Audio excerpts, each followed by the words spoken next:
good morning from very sunny Leipzig in the east of Germany. We're here for the 2025 EFRA European Championship for GT8 Nitro and GTE Electric European Championships at the very nicely appointed MRC Leipzig EV Club. It's been here for, if I heard correctly, in yesterday's opening ceremony, I think over 35 years. So very, very good. It's amazing to be at a club that's been around for that long. So welcome to everyone who is joining us for this live broadcast, live stream. I like to call them broadcasts. But yes, I am Frank McKinney, and I'm here with my RC TV. RC Racing TV is the official media partner for EFRA, the European Federation of Radio-Operated Automobiles, RC Motorsport Europe, on various social medias. So I'm here next to Matt McCallum, and downstairs is Will Venables, who will be providing, well, he's provided all of the photos that you've seen on the EFRA Facebook page already. And he's working on some pretty sweet video content that will be playing into the broadcast over the weekend. And Matt is here next to me doing the producer job, and this week doing the camera operator job as well. So, yo. Hello to Matt. Hello. I'm just saying hello on behalf of the viewers, because I've already said hello to Matt when I greeted him in the car this morning. So, is that what you said to me? did I? I think I know. said yeah. Yeah, it was a pretty warm morning greeting for a. Yeah, it was good. Yeah. So what we've got on track right now, this is the first group of electric GTE. I'll try to remember calling it that. I mean, GTE, it's a fairly cross-pollinated. GTE being the electric side of things. It's obviously, you can't hear them too well. That's because these are the electric cars. There's several groups of them, but there's a very large majority of nitro, or the GT8 nitro-powered ones, the IC machines, and we'll hear those coming out. In fact, the drivers who are marshalling out on track right now, all of the orange-vested drivers out there, are either the mechanics or the actual drivers from the top heat of GT8 Nitro. So drivers like Andrea Catanzani, Alex D'Angelo, Alessio Maceo, Bernard Alan Arnaldi, or we'll just call him BA for short, because that's what he likes to go by. So we're looking forward to seeing them back in action, not just in GT8, but also in GTE. Many of them racing both classes. So let's handle some business first of all. So thank you very much to everyone who is going to join us in the live chat. Don't forget, on YouTube and I guess on Facebook as well. So whether you're watching us on the EFRA Facebook and YouTube channels, or the RC Racing TV Facebook and YouTube channels, thank you very much for joining us. And if you have any questions, or if you have any clarifications, if there's a driver out there that we mispronounced the name, well, I do try to. I believe I like to pride myself on making a little bit more effort on pronouncing drivers' names correctly. Than at least one of the team members. But I do try to get everybody's names and countries and chassis correct. Motors, engines, that's going to be a bit more difficult. Obviously the main thing is is the chassis providers and sponsors and correct, cars basically that the drivers are running. Everyone is running basically the same body shell. I think it's pretty much like the Pagani / Ferrari sort of shaped bodies of these cars. I think I've seen one or two sort of quasi Audi shaped, but that's really just the headlight and the grille painting. All of these are basically looking like the replicas, clones of the Pagani Zonda sort of GT3 car. So apart from the paint jobs, that's really the only way that I'll be able to identify what the cars are.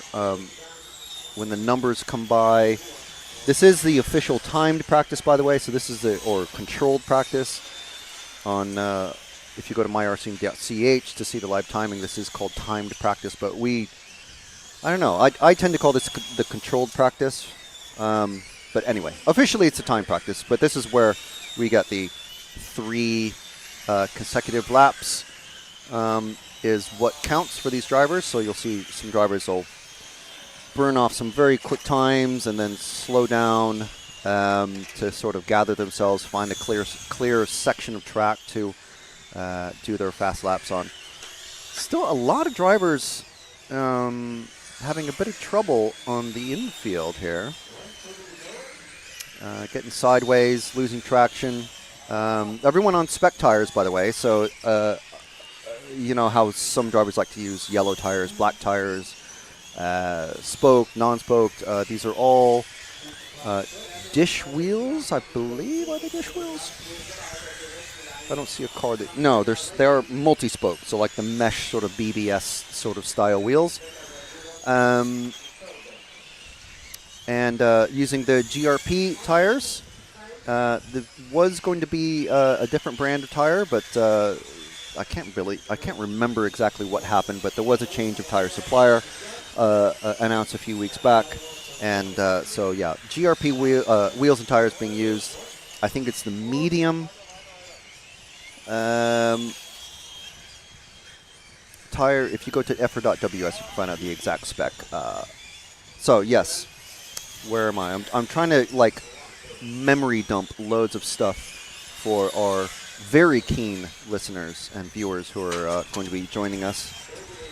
We have a bit of a kerfuffle happening. The car 3 and the car 1 or 11 coming together just in front of us here. Car 11 going into the pits. That is Tobias Bayer, Martin Bayer's son. So Martin, designer for X-Ray, and a fairly decent hand himself, former European champion in at least a couple of classes. I know for large scale and I think for four-wheel drive buggy as well, and potentially at least one more time. Anyway, he is here with his wife and son. His son just finishing his practice run. So this is timed practice. We will have qualifying starting in a little bit. So I'll devote that qualifying start time to memory as soon as I bring it up on our screens that we've got here. We're just tightening things down. And yeah, so there we go. There's various views, and there are, there's all of our sponsors on screen. So you see Senesi, Hobby Wing, Energy, El Ceram, Shepis Models, X-Ray, and our supporters that you'll see pop up during the results is Gmar and Corsatec. And I do have it on a very good authority from Mr. Gmar himself. That is how you pronounce that brand name. And there I am saying subscribe and hit join. I wore that shirt yesterday. Make sure you get that on, get those Shield shirts on rcracingtv.com.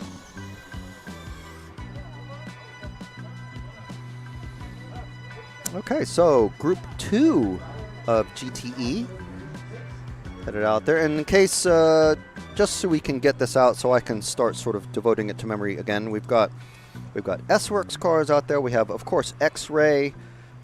We have Senesi cars, which I'm reliably confirmed from Mr. Senesi Motorsports himself, our title sponsor for the weekend. Thank you very much to Senesi and Nataneli for helping us bring you this coverage live for free all weekend long. So we've got today, we've got tomorrow, and we have finals day. Senesi Motorsports, our title sponsor, and helping us bring this coverage to you. So thank you to Nataneli for making that decision. Now, where was I? Yes, he provides, it's basically a very detailed and in-depth and ongoing development-wise conversion set for the X-Ray GT8 car. and that is what the Senesi chassis is basically a like an almost complete redo of the of the X-Ray car. Pretty much everything but the plastics. And then, of course, Shepis Models. Salvatore has designed and produces his own complete car, including plastics. So he's one of our event sponsors this weekend as well. So it's another brand of cars that many racers are running, the Shepis or SM, the Shepis Models, MZ or MZ GT is the name of that car. You can check that out. Just do a Google search. And it looks like some cars happy to go out now and some cars are waiting. So 7-minute practice runs. Now the 7 minutes, again, more info dumping. 7 minutes is a very important time for everybody because the nitro cars must have their first stint of racing during the finals must be a minimum of 7 minutes. So even if they come in at 6.5 minutes, they have to wait until 7 minutes before they can go out. Now, I'm happy to be corrected on that, but that is my understanding of the rules as they are. So yes, we've seen lots of cars flame out basically at like between 6.5 minutes during the practice run. It's open practice yesterday, so it was controlled in that they have to go out in various groups, but you're not obligated. There's no times that are taken from it apart from your own personal timing. But yes, so lots of drivers getting used to the size of the track and the fact that basically as soon as they come onto the pit straight and they cross the timing loops at the start of the straight, actually there's loops down there and loops at the end of the straight. Okay, so I'll have to keep that in mind.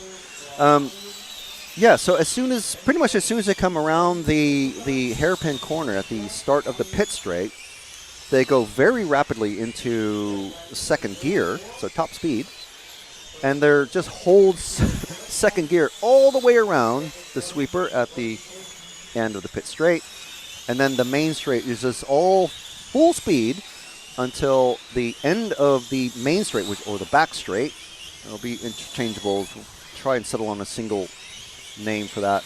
And basically, it's an engine track is what I'm getting at, and so you need big power, but you need to be able to last 7 minutes. And then in the finals, you can pit every 7, 6, 5, 4, however many minutes you want, but you must run at least 7 minutes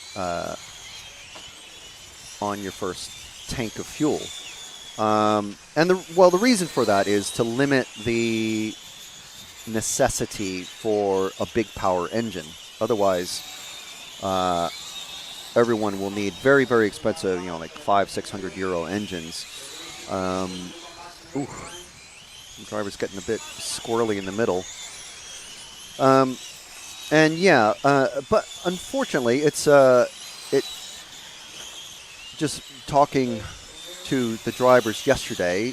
They are just dealing with the fact that, even with that rule, the size of the track means that basically they're at full speed the entire time. So it's taking some twiddling and some judicious control of the throttle finger/thumb. Oi! Another car getting hit on the back straight. Yeah, so do apologize for reacting to crashes that are going to be happening off screen. I think you could just about see that, possibly. I'm not sure.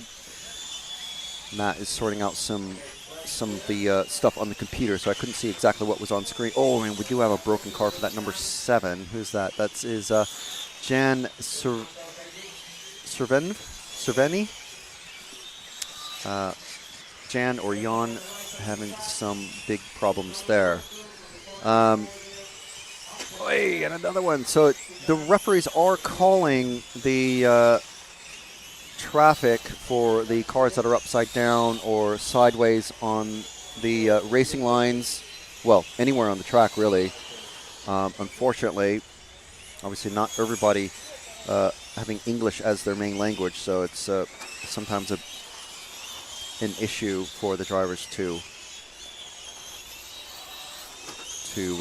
hear or understand exactly what's going on. So yes, we are looking at the GT8 at the moment. GT8 category, they're up first. There's, as I said, there's several runs of them. You can find the driver names of anyone you want to follow on myrcm.ch, and let us know in the comments whether you're on YouTube or Facebook if there's someone in particular that you would like us to see. I think a battery just flew out of the car that somersaulted down the straight. Luckily, it actually, if it had been on a different trajectory, it would have gone over the fence. So it had bounced that high. The fence is about waist high, so about a meter and a bit. So I think drivers, because this is the second round of controlled practice, drivers getting a bit touchy possibly with each other. Referees asking everyone to calm down. You only need 3 consecutive laps. You don't need a solid 7-minute run. This is not qualifying. You only need 3 good laps in a row to seed yourself in a decent position, or the best possible position that you can get into for qualifying. And then you're with the same qualifying group for the weekend. So we'll have a lunch break after this round of qualifying, but we've only just started. This is only the second run of qualifying. I see some very involved bodies, cars down there. I see a full graphite chassis with graphite arms, like woven graphite arms, like the way the electric touring cars do. I believe that's going to be one of the Capricorn cars. Another one of the brands is here. S-Works, Jorn Neumann being the main driver for them, I believe. Defending electric GTE World Cup champion from a couple of years ago. We talked to him yesterday during the opening ceremony. He'll be representing S-Works and Germany in Chile later this year, I believe. Tony Gruber, the current GT8 world champion. So World Cup being different from world champion because just because of the number of racers that were present at the 2023 World Championships. So 3 broken cars at the moment, collected by our Marshal number 7, one of our young chaps who's one of the club locals. And 4 cars running, one not running all that well, which is possibly why he's not broken. And another one off the track. Of course, we do have some of our pro racers coming up in this category, so we'll be watching them intently. So in this one, we've got Armin Schutz, Lucas Coleman, Johanna Neumeyer, Jan Cerveni, Jerry Pfeiffer, Benk Tomislav, Jord Sandhofer, Uwe Benke, Roland Schrenk, and I believe it's going to be Alexander Earl, or I'm going to go with Alexander Earl, unless it's Earl Alexander, but considering all the other racers are last name, first name. On the timing, there's a nice readable timing tower at the end of the straight, which is great.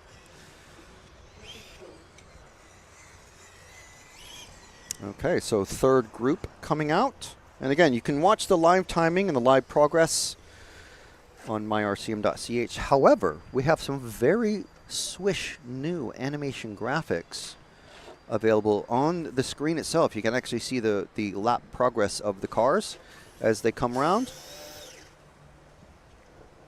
So there's a blue line, or the coloring might change, but there's a line at the bottom of each driver's name. And you can see roughly where they are in progress around the track.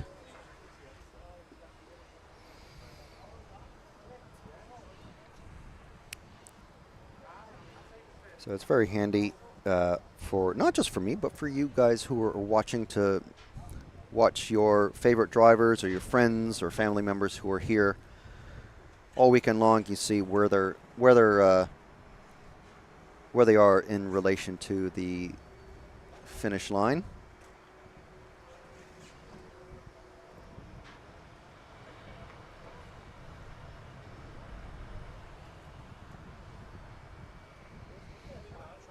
Of course, many of the drivers who are here, especially at the sharper end, but there's a lot of non-sponsored guys, or part sponsored, or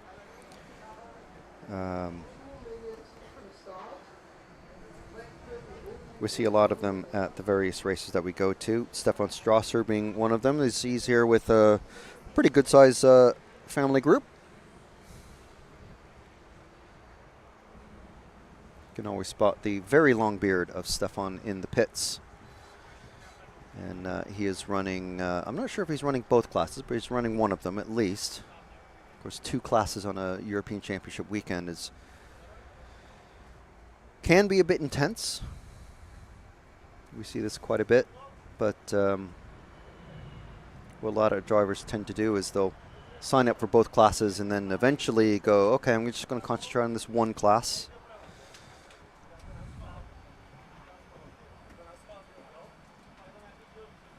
And before anyone jumps in and goes, oh, well, they'll be able to use extra tires because of the class that they dropped out of. Well, the tires are marked, and all the cars, even in this controlled practice, because this is technically, timed and controlled and everything, even though this is just practice, they are going through the technical inspection after these practice rounds. Again, this is the second of 2 controlled practice or timed practice rounds that are happening this morning. After this round, we will be going into the proper qualifying. That will be 7-minute runs for everybody.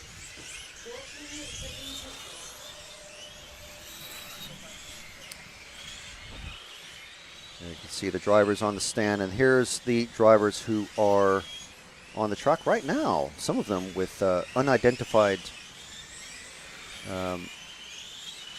countries. So lots of Slovakians, some Germans. We have a good-sized group of Austrian racers. Oh. So. Yeah. And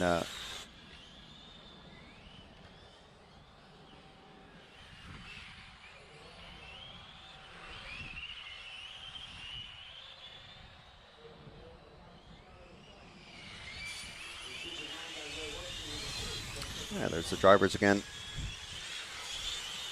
And sometimes it's just nice to see a driver on the rostrum with a button-up plaid shirt. All the big logos not present. There's one of our pit lane cameras. We do have another one that will be operational as soon as possible.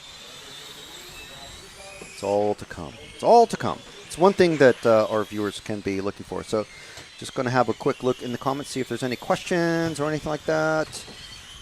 Nothing yet, but it's quite a good number of you watching, so thank you very much for joining us. We've got John Moore saying, good morning. John Moore, one of our heroes. So that join button that I point at on the screen there, that is what that is referring to. And also Nigel W., Morning RC World. John Moore saying, yeah. So good morning for everybody. Grabo CZ saying, Kachura for P1. Well, I'll look for Kachura's name out there. Oh no, they're out there right now in the car 6. So we're not doing any following, just so you're aware. We're not doing any following during this practice. We will start doing that during qualifying. Still getting things lined up and everything. RVDB RC saying, go Dario and Sven. Yes, I'm assuming you're an MCD racer. But yes, I did neglect to mention actually that MCD is one of the chassis that's here. I talked to Dario yesterday. Obviously, him being, I would say, probably the lead racer for the MCD brand here. They've got a nice little pit display, actually. with the car. The MCD car looks, I must say, it does look pretty sweet. It's all aluminum.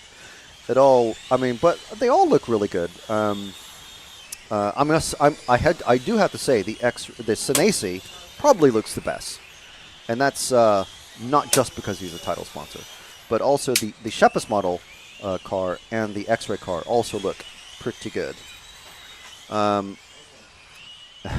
So of course, thank you to those brands as well as Hobbywing, Energy Fuel, and Elseron for being our event sponsors this week. And there's Sven on the stand right now.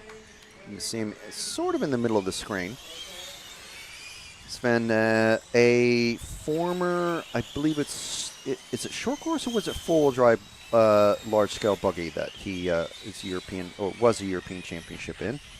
Anaj W, yes, you are absolutely correct.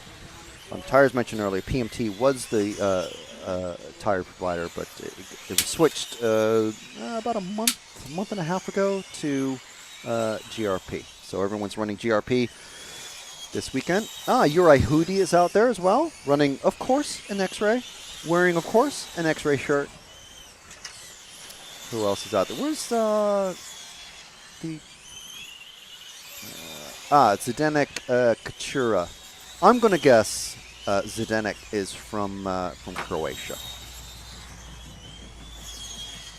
We are right next, literally like mere meters from the start, the sweeper at the start of the straight is a local train line. Luckily, they are all electric trains, so they are nice and quiet when they go past, and they're quite short as well. It's not like an American freight train where it's just a big diesel engine just going past. There's no like boop boop going past like at Apeldoorn, where we're going to be next week for the EFRA 10th IC track Euros. So we were just there a couple weeks ago for RC TV coverage, and we're going to be back there again next week. So make sure enjoy. If you're into Nitro, you're going to see some fast cars there. I'm very curious, actually, what the lap time comparison is going to be. I imagine that the electric touring car is going to be a bit faster, just because the nature of electric versus nitro power put outage, which is that's an official term. And this is Matt on camera right now, that you can see the moving camera. So I'm not sure who he's following, but Matt getting his eye in. And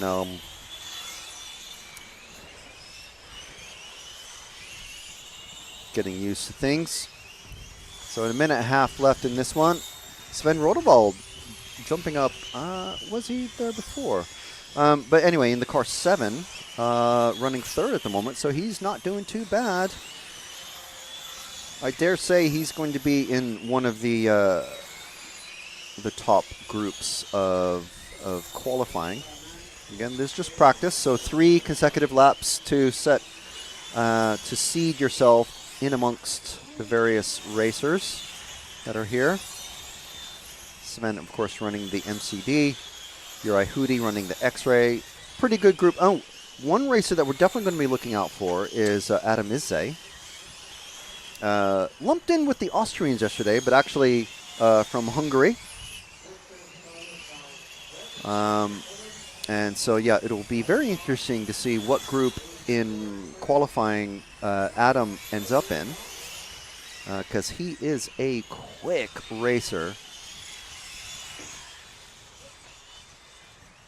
Pretty much always in the top group in the A finals of racing, but I've never seen him run electric. I mean nitro.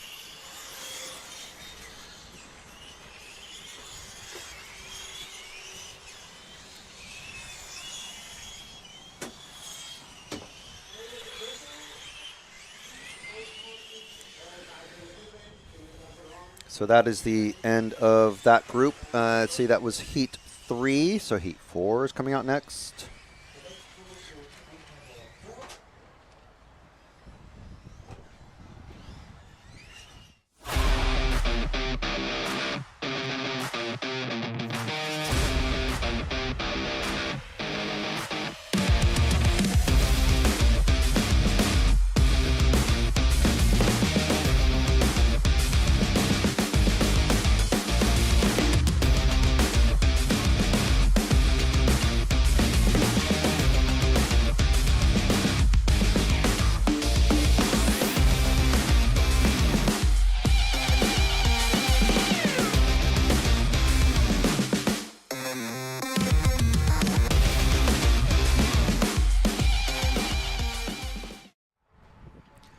So that is a listing of all of the amazing and wonderful EFRA associate members for 2025. So thank you very much to them. They are also helping to be responsible for this free live coverage all weekend long.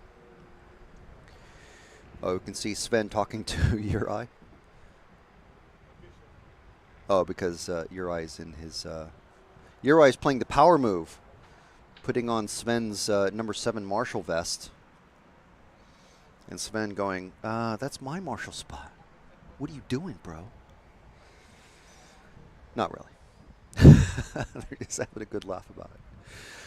All right, so in this one, we have Francesco Desiderio in car 1, Dusan Bayer, Uli Westenfelder, Tom Hake, Frederick Militzer, Dan Jones, our EFRA chairman for this class, Gianluca Bagoyo. I think I'm gonna have to correct that one. Diego Pizzagalli, Sven Mueller, and Peter Yondel, who was pretty quick yesterday in practice in, I can't remember which group it was, but he was one of the fast guys in the open practice yesterday.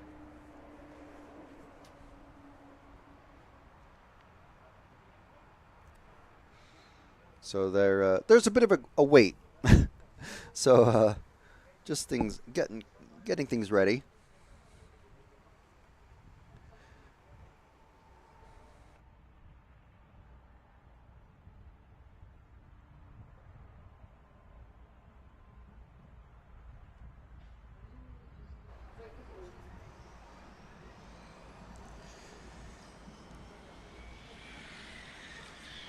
Okay, so they are out.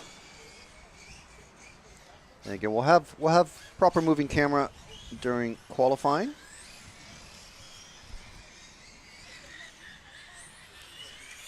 But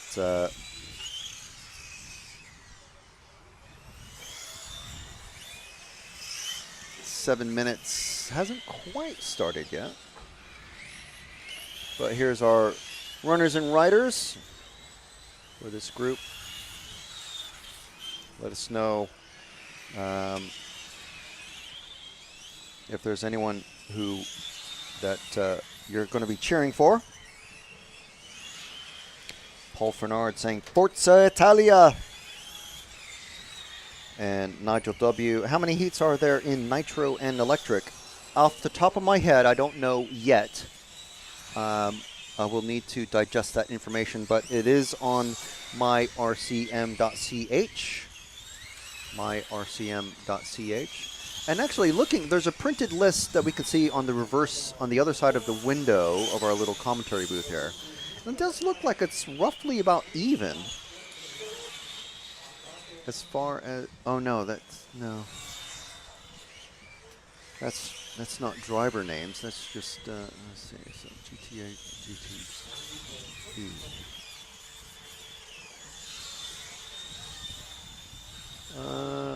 Anyway, it's on myrcm.ch. Me staring at the back side of some paper is not going to make for fantastic commentary. So make sure and check that out on myrcm.ch. You can see for yourself. And if you want to be extra super helpful, you can put it in the comments so I don't have to spend time looking it up on my phone. But on that little, to the far left, you can see the driver's rostrum with a map of the track, which is actually, it's pretty handy. MRC Leipzig. And to the far left of that little building is that's where we are. These drivers a little bit more mindful, denoting the skill level potentially of other cars who are spinning out in front of them. See if I can start kind of noting the driver names and car. So Frederick Militzer is this sort of like peachy pink. What did we call it? A salmon color. Genius cars driving underneath us into the pit lane. And that is a car 6. That's the car. I missed the number on that one. So I'm trying to find like a slow spot where I can see the car numbers as they go past. I know this is the car 6, but okay. Yeah, that chicane in the middle, I can see the numbers easily there. And the car 9 is Sven Mueller running behind that car 6, which is Friedrich Militzer. Dan Jones. No, Dan Jones is car 6. So he's one of the few section chairmen of EFRA who actually race in the European Championships. Well, I say one of the few. The only. Apart from Ian. Apart from Ian, yes. That's true. He gets a bit squirrely in that at the end of the straight as well. So the electric cars, I mentioned earlier about the nitro car, the nitro engines having a bit of an issue making runtime if you're at full throttle for literally about 95% of the track, of each lap, I mean. The electric car is also having issues. Talking with the Milan from Milan Sport, well, not Milan, Mikau from Milan Sport, one of the Hobby Wing tech support folks who were here, along with Sultan Dong, Mr. Hobby Wing, at least for Europe. Drivers having an issue with the electrics as well, so having to twiddle around with the speedo settings and stuff like that, just to make sure that the cars are able to make 7 minutes. So I mean, I'll be honest. It's been a minute since I last did any sort of serious racing. Twiddling with speedo controls kind of became a really big thing towards the end of my serious racing days, but I am kind of going to be exposed to it a bit more in the pits as we start winding down the live broadcast season for us. So all of this to say, I'm not sure how you would even do that, but if anyone in the comments would like to educate me, I'm all ears.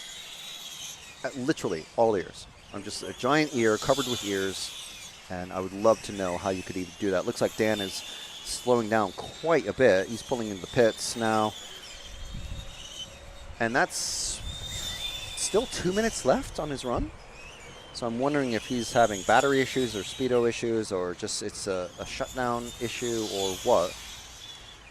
Eee. So now there's only 3 cars of the 10. Only 5 actually checked in. So there were only 5 runners out of the 10 that were listed, weirdly. And I'm assuming all of these drivers are here, because otherwise why would they be, you know, they'd be on the official driver list going into the open practice from Monday, Tuesday, Wednesday.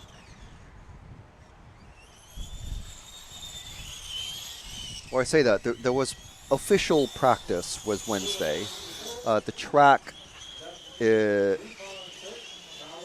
because they cut down, because the federations at the AGM recently cut down the actual race program from 7 days or 6 or 7 days down to just 4 days, I think it was.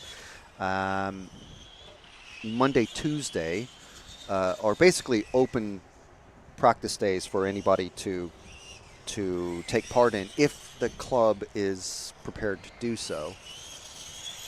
And the reason why they did that was because, you know, a normal driver who has to take holiday time and cost and travel, hotels, food, tires, etc.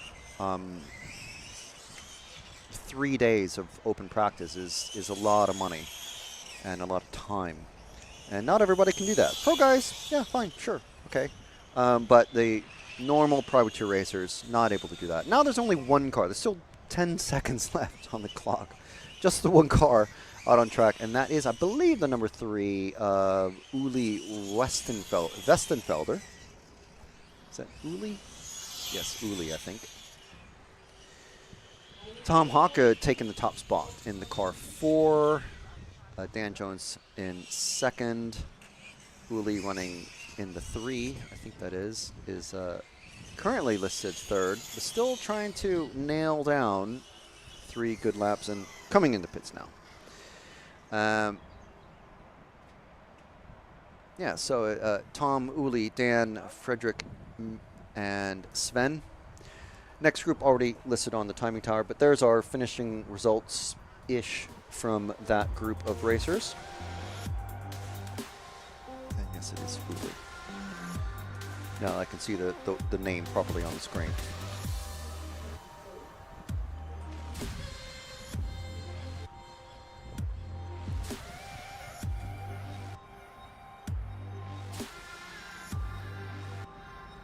I love RCTV News. I'm Matt McCallum, And I'm Frank McKinney. and here are your headlines. There's RC in the background. We're here. Hi, everybody. Totally secret, no one knows. You got any thoughts on it? No, don't have a clue what you're talking about. That leads us nicely to the 12th Euros. And this week's hot topic. This is a hot topic. Okay, these are rookie numbers. These are rookie numbers. Right Right where now. we're sitting now is where that crash happened. We did what you expect of us. We tried to stir up some drama. Another good one. Yeah. Okay, yes, apparently I'm the stool guy. Trying to sort out the seating position for Matt because, as I well know, a decent and acceptable and very importantly comfortable camera operator position is very highly important. Okay, so we do have some fantastic information. Thank you to not only our hero, Nigel W., but our massively helpful hero, Nigel W. 6 heats, both in nitro and electric practice. And I believe once they nail down who is here and who is not here, that will be reduced in some ways. So Lutok saying, thank you for the live stream. Thank you very much for joining us, Lutok. Let us know where you're joining us from. High current is the killer of runtime. Yes, indeed. Higher voltage and lower kilovolt motors, or keep the same setup and add a pit stop. However, yeah, I mean, these guys are already running two fans on their motors and the fan on the Speedo. Oh, this is our top heat, by the way. I see, I think it's our top heat. Well, either that or second top heat, which is weird because Jorn Neumann is in this one. But Adam Izze, I see Dario Vasilli out there. And, oh, Gerd Pfeiffer is out there. We talked to Gerd yesterday during the opening ceremony. So make sure and check that out on the EFRA YouTube channel.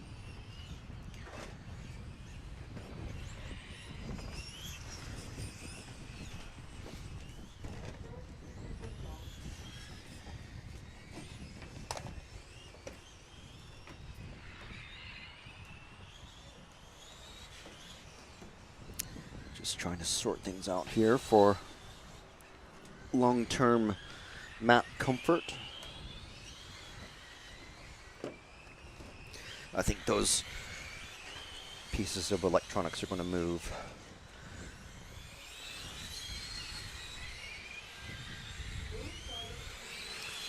Okay. There we go. Matt's confident enough in his situation to... There we go. There's Adam Izze. Very easy to spot his car because he's the only one using that particular shade of blue.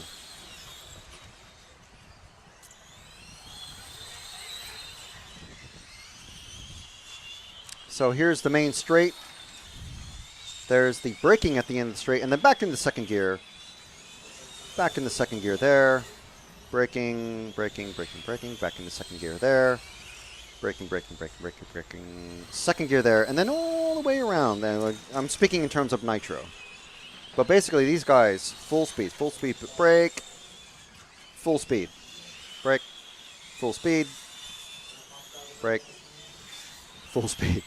It's a very motor slash. It's a power track. It's a power track.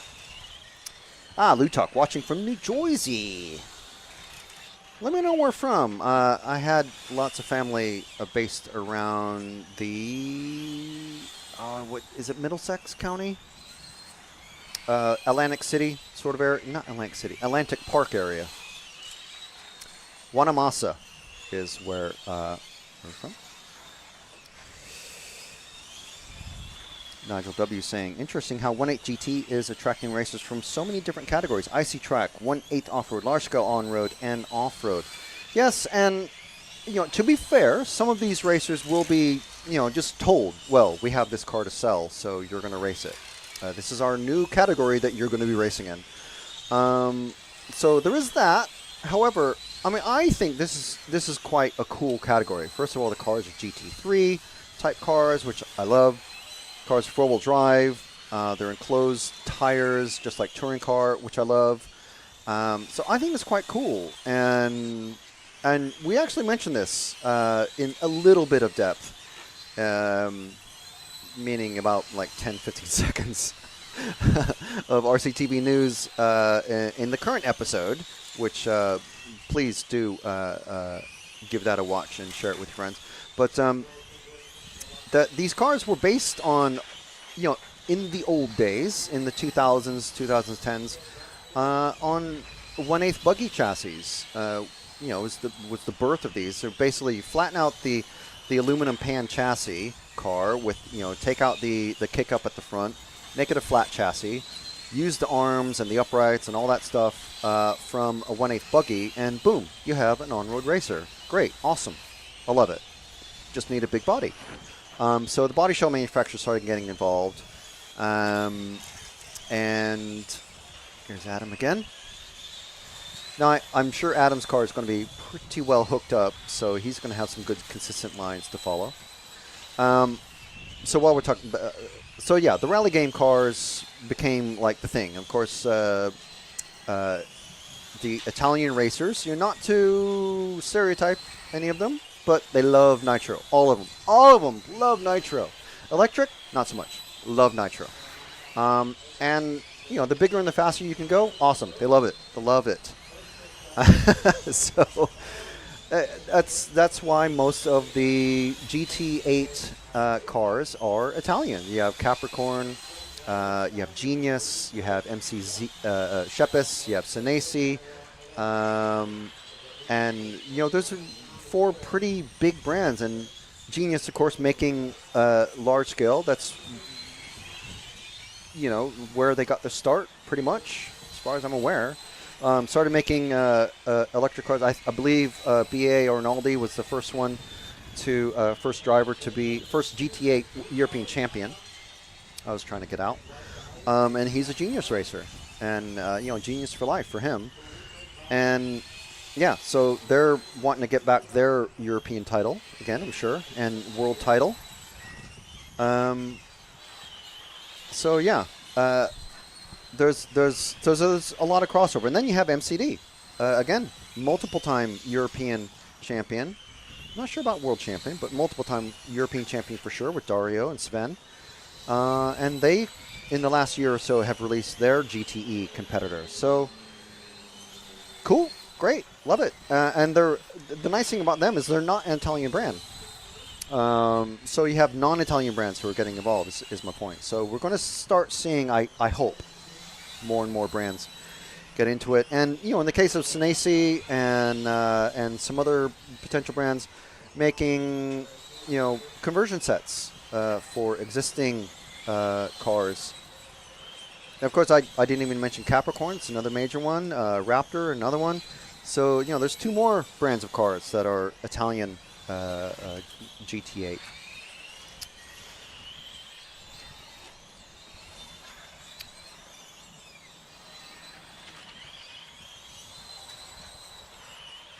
And Nigel W saying, I think it's a really cool class and it's giving on-road tracks a new life. For sure. And nitro, as we, in some cases, electric touring car is I mean, obviously, you know, as you know, RCTV, we're also a media partner for ETS. It's huge turnouts for those. But in some places, electric touring car not doing so great. And so, you know, where these races are going to race, we've already seen nitro categories in some places, you know, struggling to attract racers. So electric being important, you know, to help hopefully replace nitro. Obviously not a direct replacement. Everyone's going to have their preferences. Loads of people love nitro racing. I used to do loads of Super Nitro was my thing, obviously, being formerly with HPI. Super Nitro. I still have my Super Nitro car. It's the one of the, well, my one racing car that I still have from way back in those days. That and the original RS4, of course. Big up the 90s. On the other hand, Lutok saying, the reason I mention high voltage, lower kV motors is because I used to have my own high voltage ESCs made. Wow, okay. And with my MBX5T on 8 and 10S lipos, I was getting over 15-minute run times. After 15 minutes, things got bored. Yeah, it is a thing. It is a big thing going from 4-minute racing to 5-minute, you know, yeah, suddenly having 15 minutes to race is, yeah, that's a lot. Okay, so going to have some action from our previous Euros coming up in just a moment when these drivers go off. Here we go.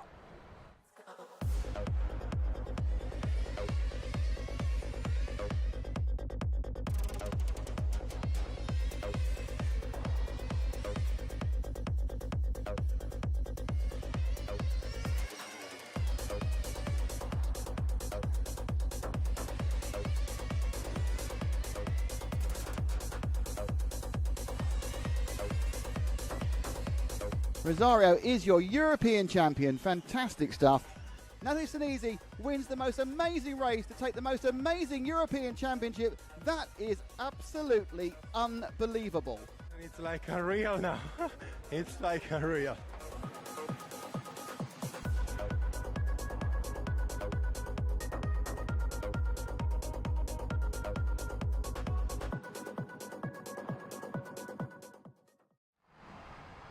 Okay, so here we are. This is going to be our fastest group of racers. We have the current and defending European champion Rosario Gaiamo with his Shepis Models MZ GT. Do apologize to our British racer fans. They expect to hear that as an MZ, but yeah, I'm going to miss that most of the time. We'll try though. And then we have our title sponsor Nataneli Senesi with his own design car. Also in this one, last year's, he did pretty good in GTE last year, but of course defending GT8 European champion. Daniel Shepis, Alex D'Angelo, Beretta, don't know the first name. B.A. Arnaldi, Alessio Mazzeo, who is the 23 GTE champion.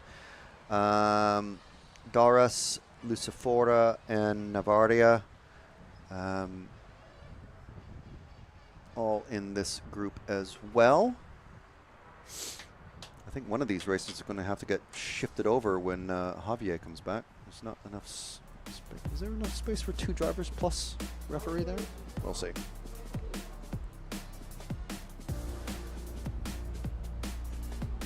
There you can see Nataneli with the blue hat, and then the next hat down, as you can see with the Genius shield there, that's B.A. Arnaldi.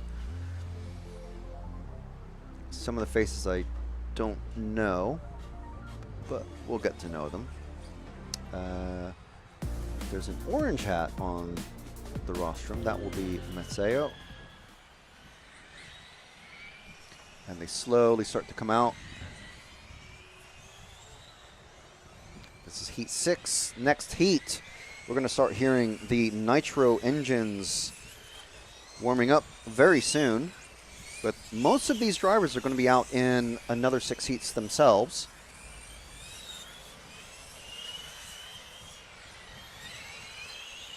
And as Nigel W. Reminds me, S-Works also mostly an off-road brand, but yes, this is, I believe, their only on-road car is GT8.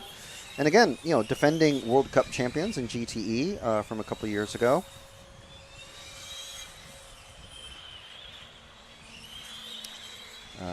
Blue Tuck saying, last time I went to my local hobby shop, a few nitro guys were complaining about the price of nitro fuel, which is interesting because obviously you're in the US. So yeah, that's interesting. And you know, once you buy, obviously with these cars, you'll need 2 batteries. But 2 batteries, you know, if you're just a club racer or just someone trying it out, that's all you need is 2 batteries. Potentially.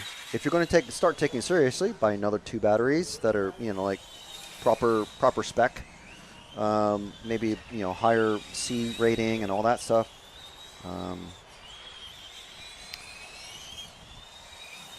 Yeah, shipping costs for hazard items like fuel and, well, you know, to be fair, LiPo batteries as well can be, you might have a higher cost for shipping of those. So yeah, you know, it's kind of the way of things.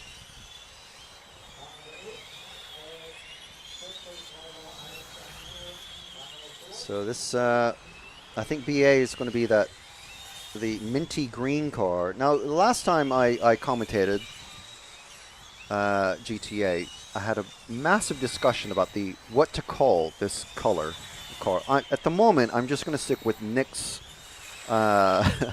description of minty green because Genius is an Italian brand, and I watch a lot of cycling. There's a cycling brand called Bianchi, which uses this color, this seafoam green. Some people call it teal. I wouldn't call it teal, but whatever. Turquoisey, jade, whatever sort of color. Minty green. I was calling it Bianchi green, seafoam green, and it's like, well, I need to stick to one sort of name for it. So maybe the RCTV nomenclature for this color is just minty green, because it does look minty out on track. And dare I say, pretty quick as well. Senesi in the car 2, currently top of this group, but Arnaldi, who we were just following, running second in the number 6 car. Alex D'Angelo in the Capricorn running third. Raul Daras Anton in the car 8 running fourth. And it looks Guillermo not listed as running, interestingly. Shepis as well. Shepis, of course, running the Shepis car, but Guillermo also running a Shepis. Mazzeo not running. And another Alessio, Navardia, not running. So why aren't... I'm going to have to quiz some of these drivers. Rosario, I think, just counted as his first lap. Maybe they're just waiting for... I don't know. It's weird. I was talking to... it is Burak, isn't it? It is Burak, yeah. I was talking to Burak yesterday about how he is finding it as an primarily an off-road driver, running a Mugen. He is running the Shepis as well. And he was saying, well, the traction is really weird because usually you can count on when the sun is out, you know, traction will either go up or down depending on the track. But he was saying that, if I remember correctly, he was saying when the sun comes out, sometimes it's better, sometimes it's worse. But I think that's going to be, maybe it's just down to the temperature. I'm sure people are out there measuring the temperature of the track. So we see BA is actually pulled in now. His mechanic, I forget the chap's name, but he's one of the Genius team members that we see at all of the events. Yeah, he's actually pulled BA's car off the track, so I guess he's happy with that. I mean, he's top of the chart at the moment. Rosario Guayamo now leaping into second. Nataneli bumped down 2 spots. Rosario taking over top spot now from Arnaldi. I guess, I don't know. That's an interesting one. So best 3 laps being 53 seconds for Guillermo. Arnaldi 53.6, only 0.3 seconds behind for those 3 consecutive laps. And again, we've got the progress bar at the bottom of each driver's listing at the top right. So you can see Senesi approaching middle of the lap. I believe this is Senesi here, who are that white and gray car with the blue in between. Very quick with that. It's an almost complete X-ray conversion, basically, is what the Senesi car is. Whew. Getting squirrely. I mean, looking fast, but getting squirrely. Going over the. Basically, I think it's sort of like beaching itself on that little kink. Just after this hairpin right here, he likes to run onto the rumble. It's not quite a rumble strip. It's one of those like agriculturally sort of driveway paving things with the squares of grass sticking out of it.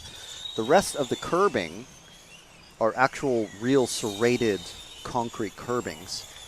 But I think that is the one spot on the track that is like that. So you can basically run half the car off the track, but you'll probably catch the chassis on the edge of the tarmac. So it probably really throws the car out of whack. So he's giving just about a car's width there, like car number 2. Still running second, so he hasn't taken up Arnaldi or Guillermo, but 54. So he's about. Beretta just taken the 3rd spot off him now. Beretta must be running that black. Well, it's like blue, yellow, and red. Number 5, I think it is. Yes. Trying to get used to seeing where of course, this being official timed practice, everyone must be running the correct car numbers. And of course, technical inspection. Technical, not tech. Technical? Tentacle. Technical inspection. After their runs. So, first nitro cars are starting up. But there we go. That is Guillermo Arnaldi, Beretta, Senesi, D'Angelo, Doris, Luciforta. And there we are. There's the official laps, time, best lap. And as you can see, it's populated 80% by Italian racers.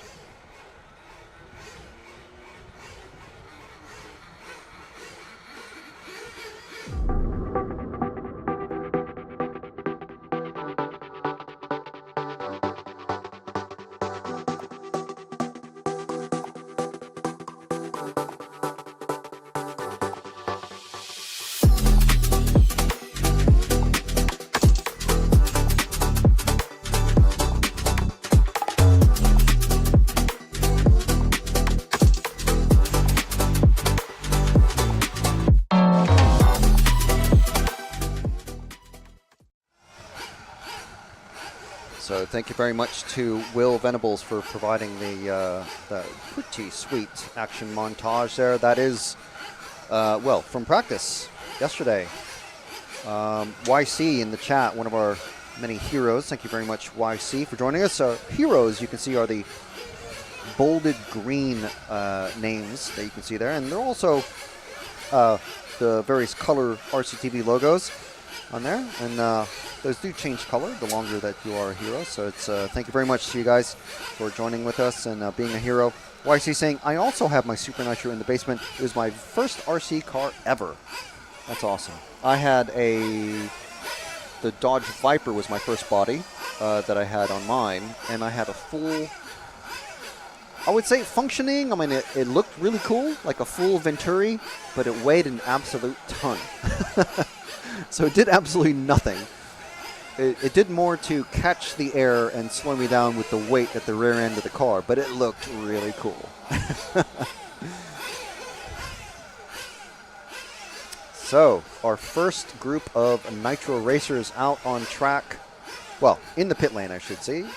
And you can see there's Senesi's car, that number 2, the closest car on the technical inspection sort of grid there, the post-race part ferme, I should say. That is where the cars go into the technical inspection. So there's a little bit of time between each. So, and then they have, so warm-up has just started to go out. You can hear the cars on our ambient microphone.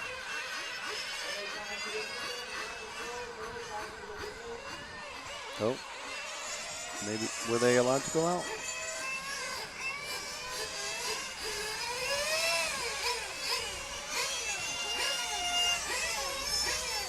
Uri Hudi running in this one again. So Uri's running both classes. Spoke to him very briefly yesterday in the opening ceremony. Again, you can catch that on the EFRA YouTube and Facebook pages. Make sure and check that out if there's any races that you want to see. And the various countries. So we've got drivers from, we don't have drivers all the way from Ireland to Turkey involved in this weekend's racing here in Leipzig.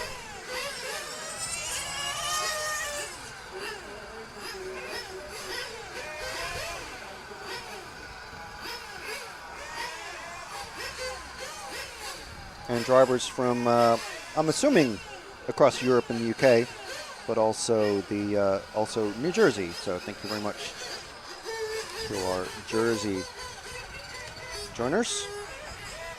Why is he saying his Super Nitro was a Lamborghini Diablo? That was a really, I always wanted that one. I never ended up getting it. But yeah, that was one of my favorite bodies as well. Very sleek. Or was it Diablo or was it the... Not the Gallardo. No, it was a Diablo body, wasn't it? Yeah. So I know in 10th, yeah, didn't do the Huracan, but anyway, stretching back too far in my memory banks.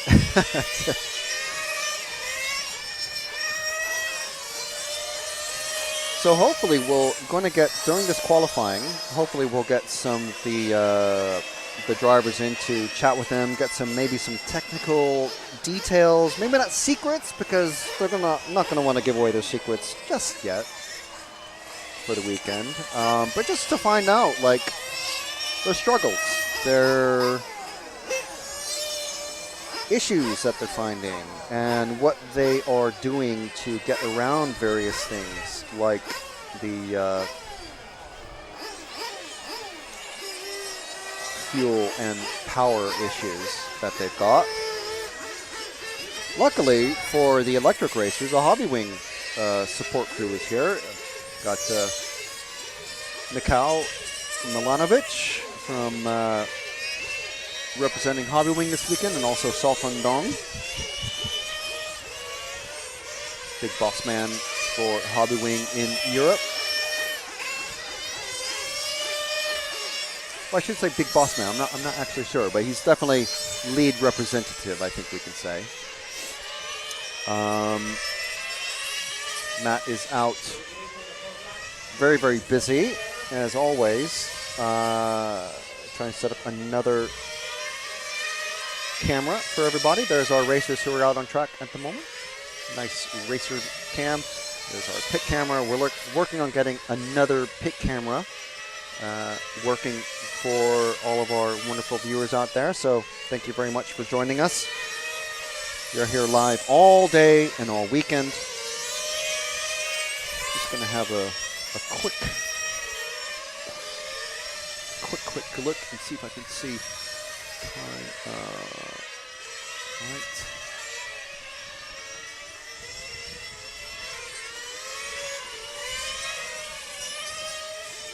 So racing finishes sometime after 7 today, just so you guys are aware. And that's 7 Central European time. If I mention any times today, it's going to be Central European time, so please do adjust that for your own local time. So our friends in New Jersey, in the US, you're going to be 6 hours behind that, so 2 p.m. your local time. If you're watching us from the UK, it'll be much easier, so -1.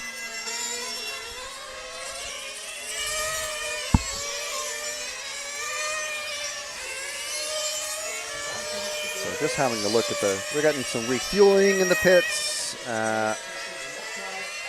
Pretty much everybody running, as I said, the Pagani body. Genius racer down there, having a mechanic having a tough time. It's very interesting to see the hand motions. You can kind of tell what's happening with the hand motion and what they're actually doing when they set the car down after doing something with the car. And then you can see them talking because we've got the noise canceling radio headsets and stuff like that. And yeah, you can kind of figure out, as a former, parking lot nitro racer myself, you kind of know what's happening. You go, well, yeah, okay, no. Tuning this and that didn't help, or refueling, it just cut out, and figuring out what is happening. So it's still trying to do some tuning with that number 2 car there. Who's that? Just out of curiosity, that is. Oh, well, our top racer, Giacomo Dell'Aquila.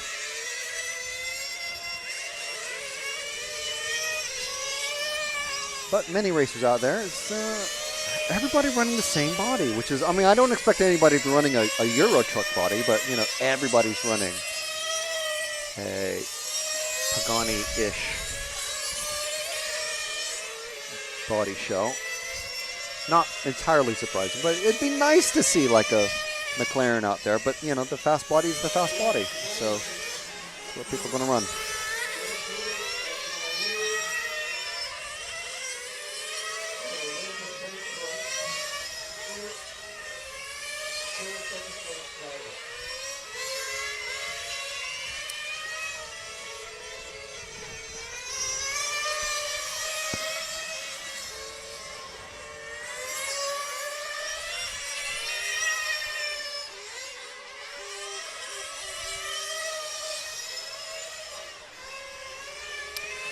Right, okay.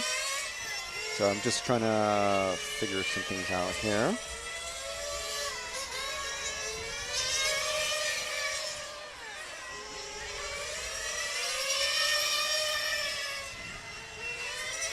So I think Dell'Aquila is still in the pits. Still in the pits after setting the fastest time for this group. Again, this is the first group of Nitro racers, the GT8 class proper.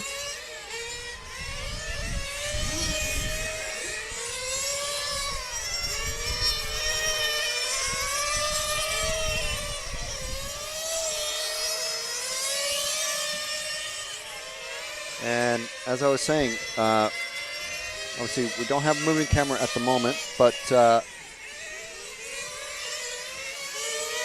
these cars are on basically full throttle about at least 95% around the track, and it's not an exaggeration. Oftentimes as commentators, inject a bit of hyperbole and, kind of big things up. We're not making anything up. They're literally on full throttle. They brake maybe, 1, 2, 3, 4 times around the track. And that has made things difficult. Using up a lot of fuel. In the finals, they cannot come out of the pit exit until 7 minutes have passed, just to sort of clarify things. You can come into pit at 5 minutes if you want, your first time, but you cannot leave the pits until 7 minutes have elapsed, which makes it really, really tricky. And the point of that is so that you don't run a super powerful, massively tuned, very expensive, importantly, engine. Because when we used to have Super Pole in the 1/8 and 1/10 categories, which we don't anymore, the car has just died on the back straight, being rescued by Mr. Mazzeo.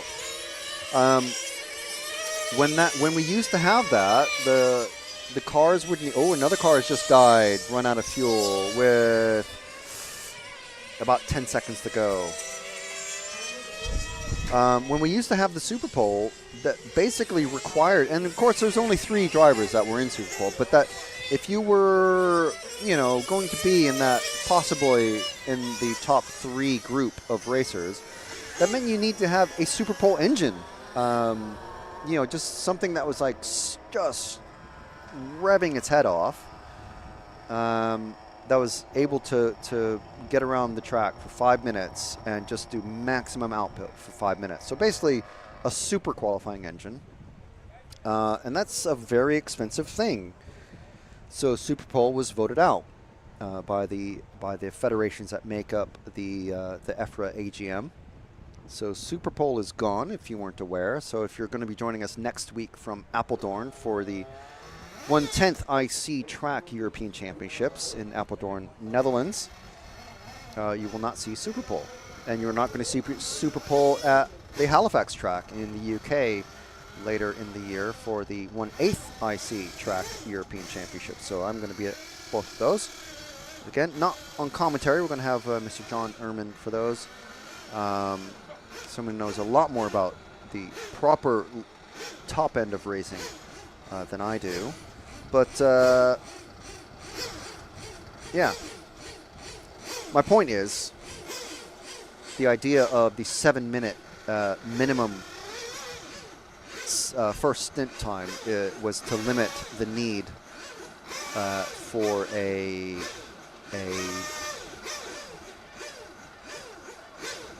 all-out, expensive, hand-ported, hand-tuned engine. So maybe some changes to come with that. Who knows? We'll see what gets voted in the coming years. Yeah, and as Nigel says, to limit the 9-port IC track engines that can't do 5 minutes. So yeah, I mean, it does do the job. However, still finding it difficult. So maybe, I don't know. I don't know what they're going to do, but someone's going to make a proposal, I'm sure, at some point. And whether it gets voted in or not is up to the members who go to the EFRA AGM. So,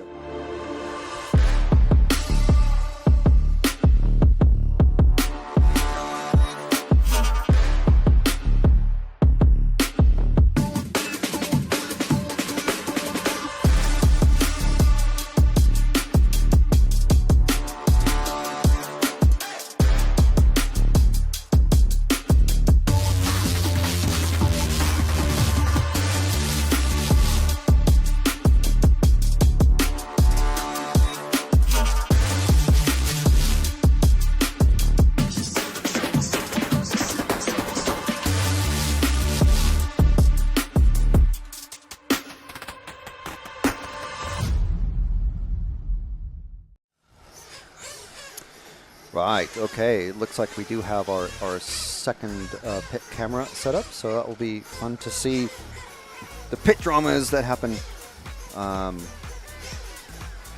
later in the weekend for the racing, so that will be good.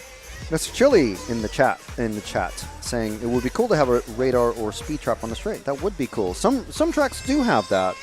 The one I can remember off the top of my head because I love the track so much is the Gubbio track in Italy. It does have a speed trap, and it usually works. Those cars, I remember the 10th IC cars hitting 60 miles an hour going down the main straight. And I mean, I remember the track being a bit smaller than this. I could be wrong, but 60 miles an hour in such a short bit of time, and that's for nitro. The electric cars, they'll probably hit, I would imagine, 65, 70. But yeah, 95 to 101, 102 kilometers an hour down the main straight is, yeah, pretty quick.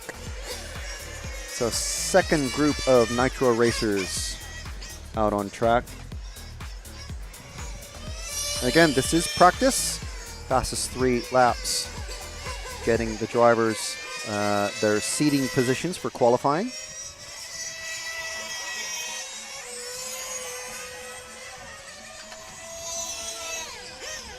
Uri Hoodie being put to work. Someone coming off at the middle chicane.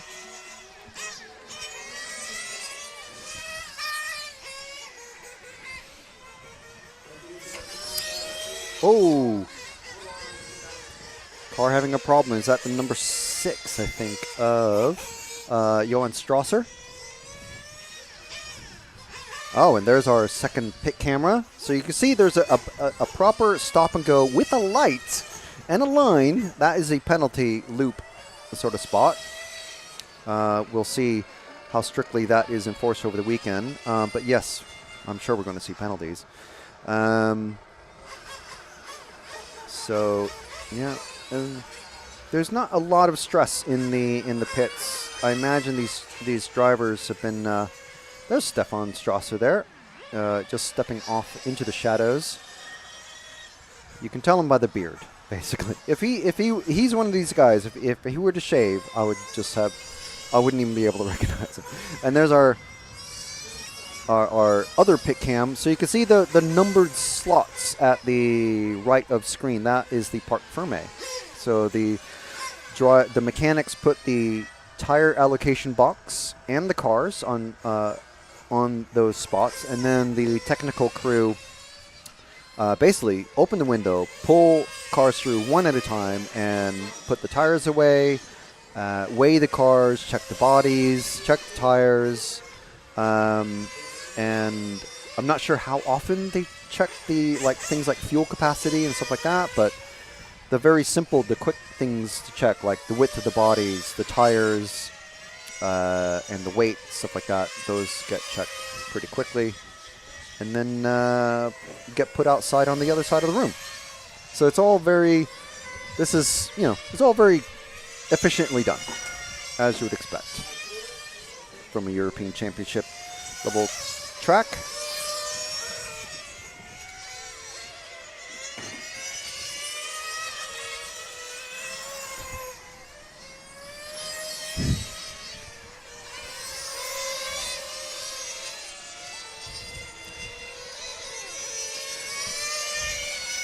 So you'll see some of the familiar names that were in the electric practice group also running in this one. I'm sure Alexander, is it Earl? Oh, we'll see at the end.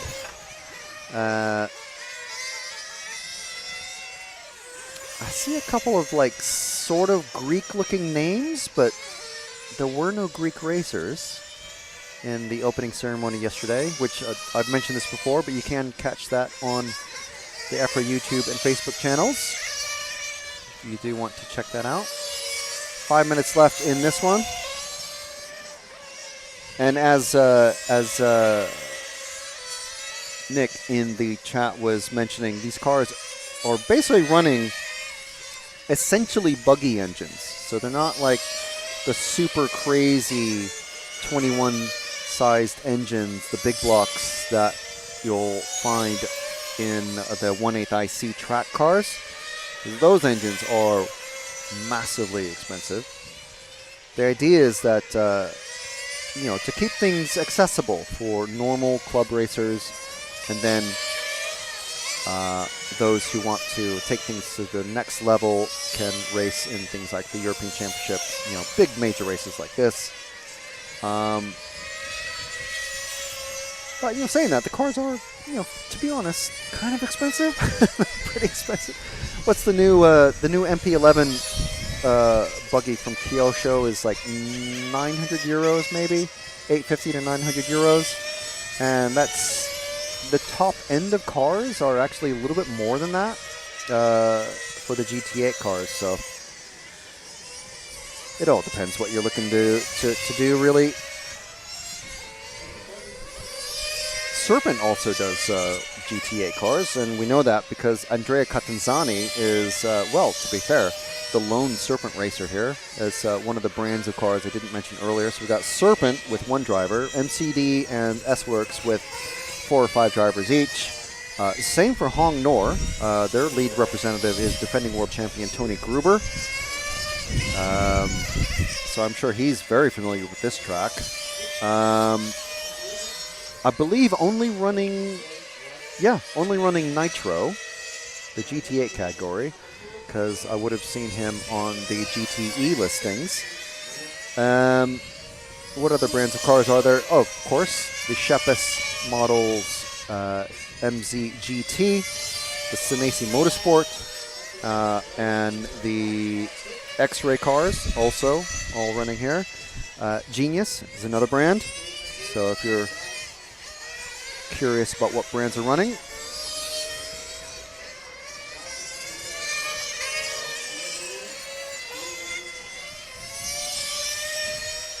so the nice thing is there's at least 2 or 3 spots where I can see the car numbers as they're going down the straight, or as they're going on the lap, I should say. And this being controlled practice, this is the second round of controlled practice again. They're all supposed to have car numbers, 3 car numbers on the sides and the windscreen of the cars.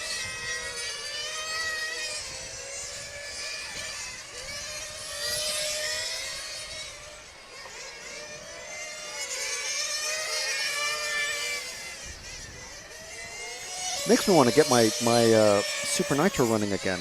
Every time I come to a race, I'm like, I want to drive one of these things.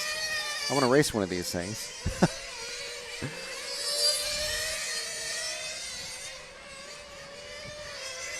Another cool thing is, with the tires, is that when the tires come off the track, they look like just underneath this, one of the cars goes sliding upside down. The tires, when they come off the track, look like GT3 racing tires when they come off the track, with the rolls of rubber peeling off the surface of the tires, and they're semi-treaded, semi-slick, should say, is kind of more correct. They've got like a single tire swipe that goes through the circumference of the tire.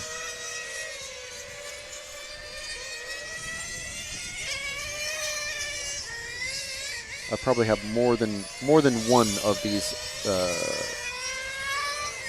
an X racing tire. I have a stack of tires. If you watch the Christmas quiz on RC Racing TV at the end of last year, had a stack of tires from various sizes.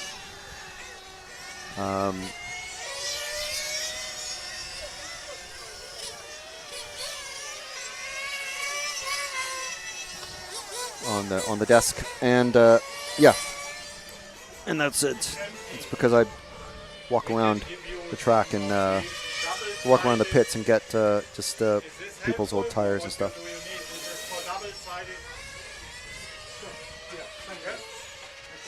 only thing I have, all these cable strips we have. So we're coming towards the end. Well, no, time is officially done. Just waiting for a couple of cars to finish and the result to come out on screen. There we go. So that's Group 8, the second of our Nitro category.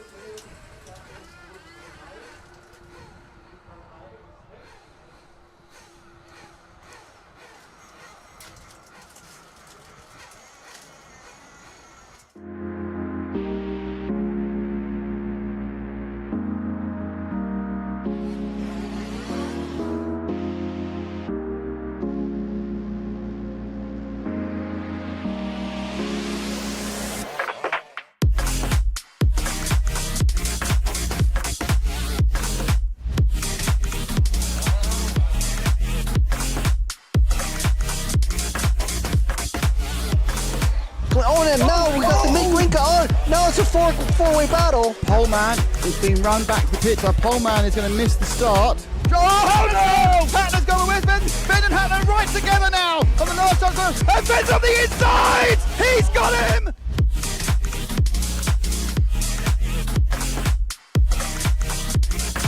Fantastic display of driving from these two drivers who have pretty much carved up the touring car world between them this year. Kobovic made an error, so Kobovic makes an error. Marcus Karup is through.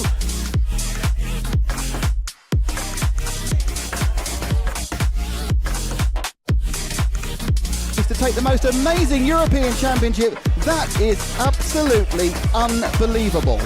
Mark Reinhard takes the European Championship taking a while, man. Waiting for a long time, I guess. And crossing the finish line for the last time, Dario Balestre is our 2024 European champion. As always, another title. Dario Balestre got to stop and go in the penultimate lap. Still hang on to the lead there and take the win. The four-wheel drive European champion for large scale, Van Helmen. And the winner, your European champion, is Juan Carlos Canas. Davide Ongaro, associated European champion, and didn't he deserve it? Bruno Coelho is your champion. Michael Olowski then comes across the line to win the European Championship.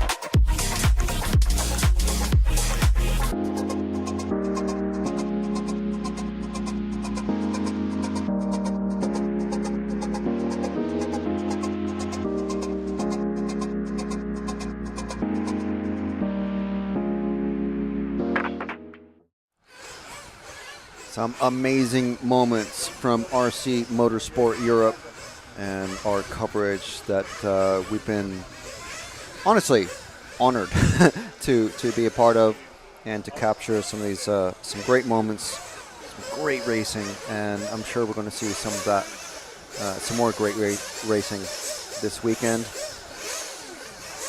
Third group of Nitro GT8 racers out on track. I see plenty of race paint, one or two with single color bodies, which is, that's okay. I can accept that. That's a nice thing about this. Maybe it's a matter of the thicker body shells. Obviously, running Nitro, you're not going to be able, you physically cannot run the paper thin bodies that we see in electric touring car. Because they probably just fly off the... I'm sure the body shell manufacturers have attempted, have tried it, making really thin bodies, but you just can't. It cannot work on Nitro. They probably just tear right through the body clips, I'd imagine. Yeah, so we've got, World Cup defending champion Jorn Neumann, Leonardo Valente, Mod Nor, Adamize is that bright blue, who's I can accept him. That's all he's ever run. Dan Jones, again in car 6, Uli Westenfelder, Burak Kilich, Paolo Morganti, and this is just warm-up, but I'm just reading off the names. You can see the names on the screen.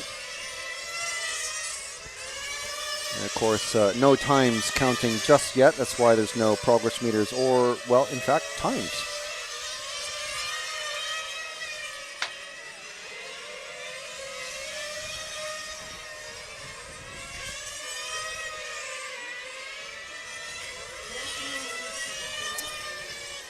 So, Domagoj Leko in the chat saying, Amju, I'm assuming Amju. Let me see, who, I'm not sure. What is Amju's last name? Is that Mod Nor? Let me know, Domagoj. Mr. Chili asking, is anyone running the Capricorn GT car? Yes, I went through the names. I think the most recent time I went through all the different brands, I maybe forgot to mention the Capricorn. But yes, there are many racers running the Capricorn car. Patrizio is in the pits to help support them.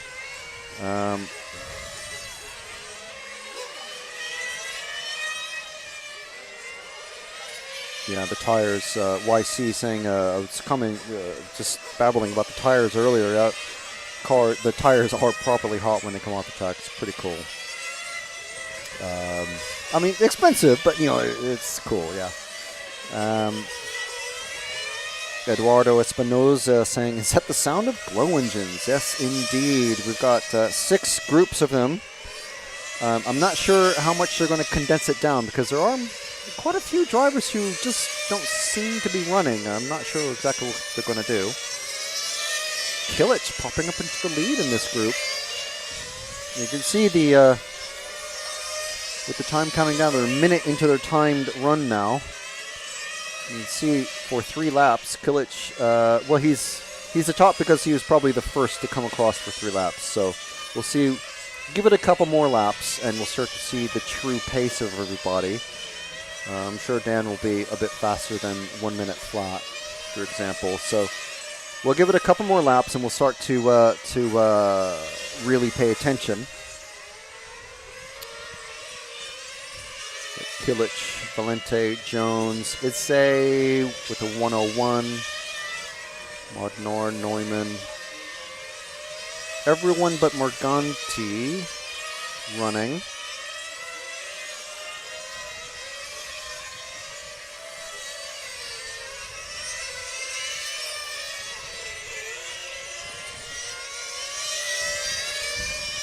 So another minute gone. 5 minutes left now. So everybody who's out on track now has 3 laps. Valente coming through to get another one. So 56 now for Valente, 56 and a half. Burak, Kilich with the 58.1. Itze with the 59.3. And this is combined 3 total laps. So if you divide that by 3, you'll get roughly their individual lap times. Or you can go to myrcm.ch and get those times. Valente, Itze, Kilich, Neumann, Jones, Modnor, and Westenfelder.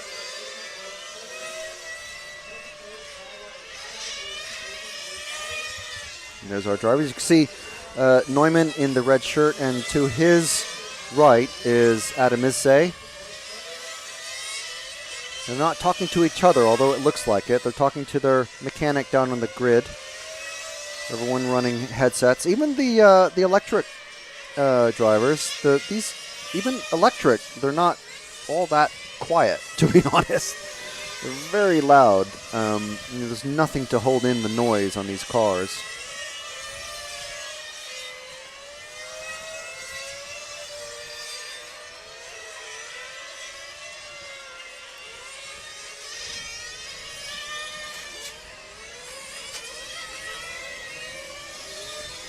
Vulcan Racing Products saying hello from Redline RC Raceway in Johannesburg, South Africa. Awesome. Now we just need someone from like Norway or Sweden to join. And yeah, we'll have like the top of the world, the bottom of the world, and you know, all around the world. That'd be awesome. But thank you very much for joining us from South Africa. Fadrid Ben Mohammed saying hey. Hey, Farid. Is that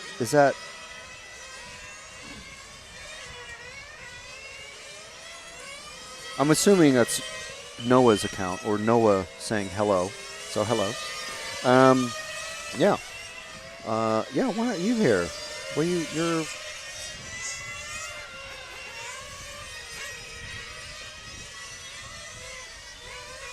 join the party. Join the Nitro party. Valente, Itze, Kilich, Neumann, Dan Jones, Modnor, and Westenfelder still our running order. So you can see Dan has, he hasn't quite improved just yet, but we'll see if he's able to get a bit better than a minute flat 0.8. 56.5 still for Valente, 56.9 for Itze. Doing a bit better at the moment than Neumann. Of course, I think the sun has just gone behind a little bit of cloud, so it's gone a bit diffused on the track at the moment, and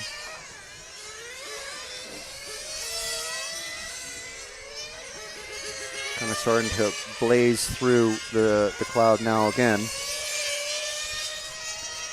Only got 1, 2, 3, 4 cars on track running. But we still have Valente, Itze, Kilich, top 3 in this group. And this is group 9 of 12. But there's 6 groups of GTE, 6 groups of GT8. But I do think that is going to be condensed down once qualifying starts with basically the drivers who have 0 laps done in the official timed practice. They will be eliminated, I believe, from the qualifying order. So we might see those 6 groups in each category get crunched down to maybe 4.5 or 5 groups.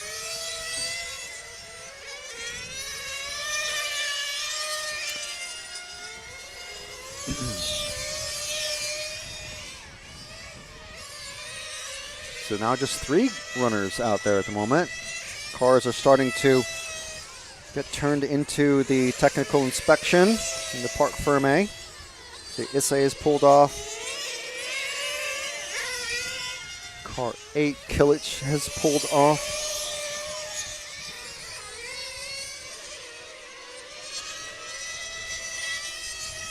You can see who is still running on the timing there. Well, obviously, you can see Dan Jones at the far left of screen, Neumann in the right.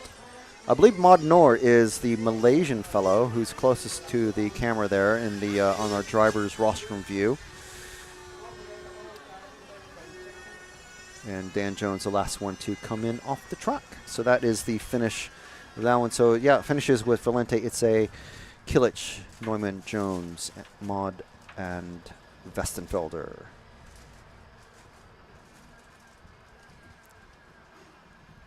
So again, thank you very much for joining us. You're watching the EFRA European Championship coverage from RCTV. My name is Frank McKinney. We've got Matt McCallum and Will Venables here with us at the track as well in Leipzig, Germany at the MRC Leipzig EV Club. And there was our finishing order.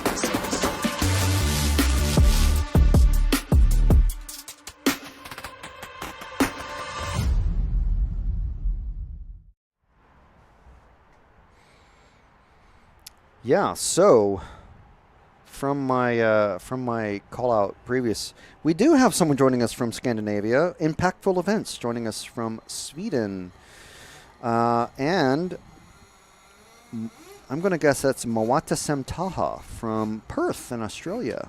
I have a extended family member out in Perth. That's great. Actually, a couple. Yeah, so we do have people from all around the world, top, bottom, and all around. That's awesome. Thank you very much for joining us. As I said before we took our little break there, we are in Leipzig, Germany. First time I've been here. First time I've been to this track. It's a very nice track. Very nice track. Good facilities. And plenty of Spezi Cola to go around.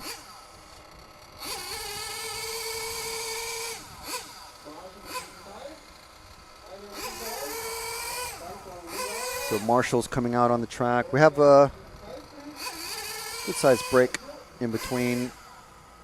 Here we go. We got Martin Bayer coming out on track. He's racing here with his son this weekend for the first time. He was telling us in the opening ceremony. Very proud to be racing with his son this weekend. Martin, a former European champion in at least a couple of categories.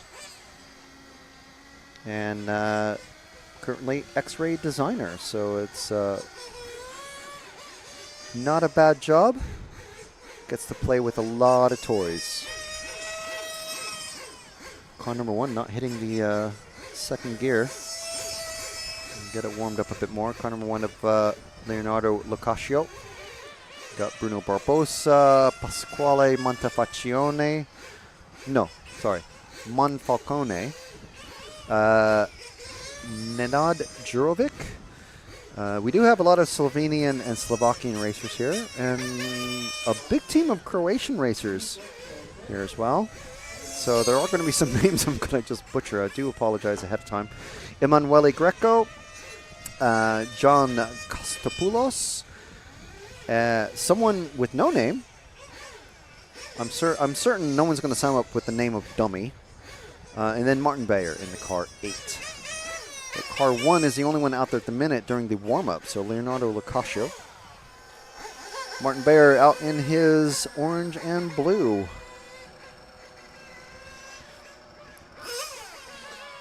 It's a very sparsely attended group of racers for some reason.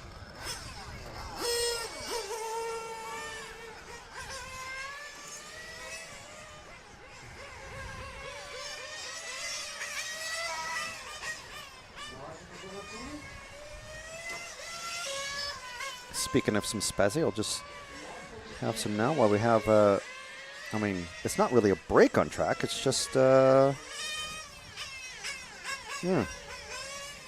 There's only 2 cars out on track. I don't know why.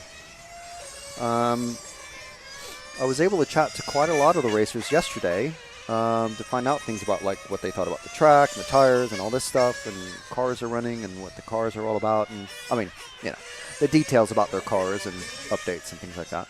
I don't know why there's only 2 cars out though. It's really weird.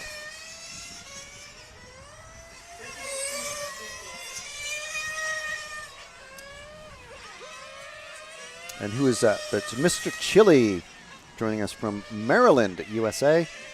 Thank you very much, Mr. Chili. And who was the other person joining us? Is it Lutok joining us from New Jersey?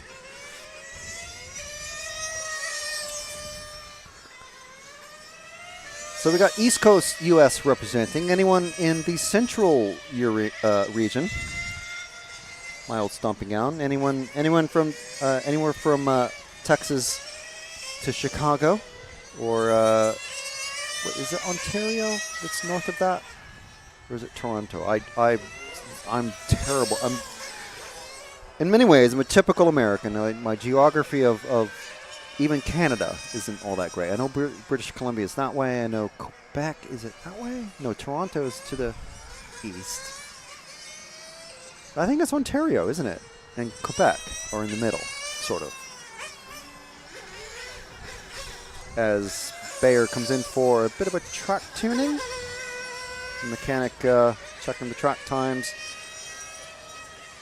I remember the days when they were not allowed to have these headsets.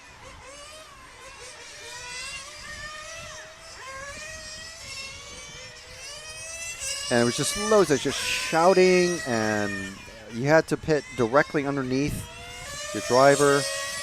It was horrible. And now the headsets are fantastic.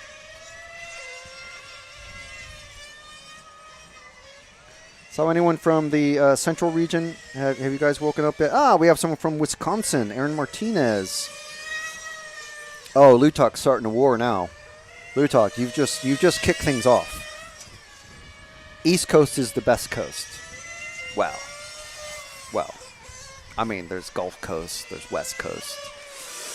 Yeah, Great Lakes, you know. We're gonna have some issues here if we're gonna start getting this territorial.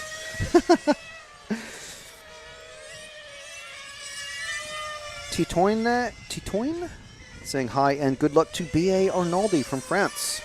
I mean, in my mind, you just have to say good luck to B.A. because yes, B.A. Arnoldi, Bernard Alain Arnoldi, as I used to try to say, but now that I know, I mean, last couple of years I've known, he just goes by BA. It's so much easier to say. He's going to be in the top group of Nitro Racers. If you want to see if your favorite racer is present and racing and how they're doing and what group they're in, check it out on myrcm.ch.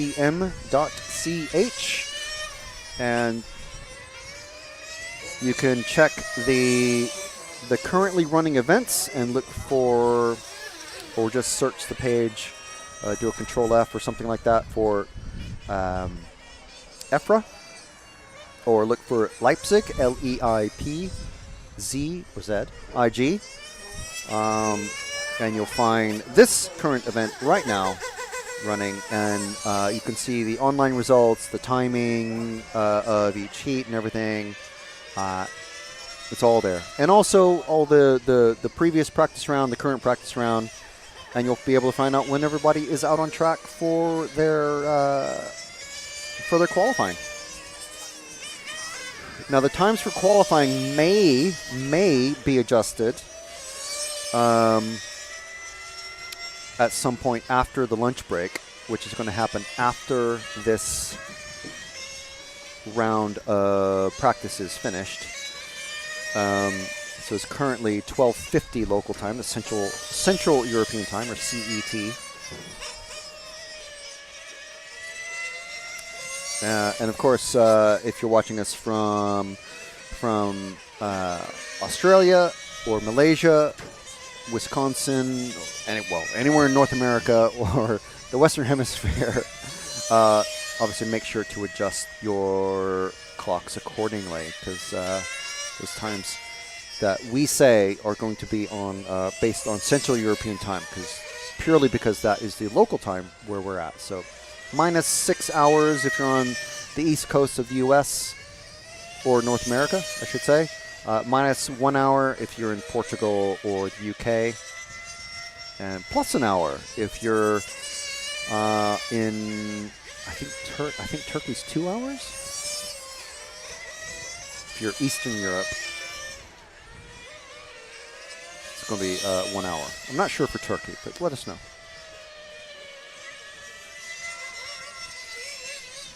So 2 minutes left in this one. Martin Bayer, top driver, and you can see 3 laps in 58.3. Still no idea, no clue whatsoever why the remaining drivers are just, none of them have showed up. And as I said earlier, it remains to be seen whether the times will change for qualifying if they remove drivers who haven't shown up for time practice whatsoever. I doubt we're going to get anybody rushing in to try to qualify from the bottom group of qualifying and then bump themselves up. So they may eliminate those drivers. It's entirely up to the race director.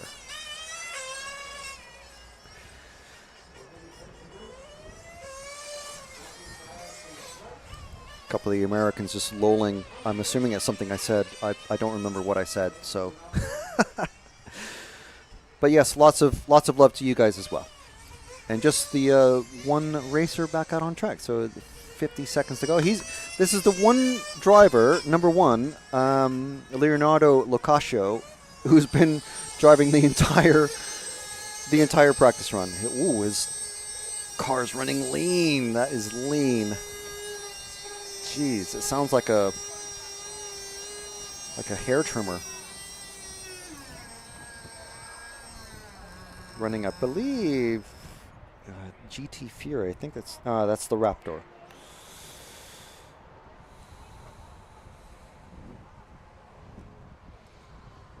We've got another Raptor out in the next group. Is that? It's got Genius stickers on it as well. It's massive. It's such a mix of the Italian brands. This car has Senesi, GT Fury, and Genius.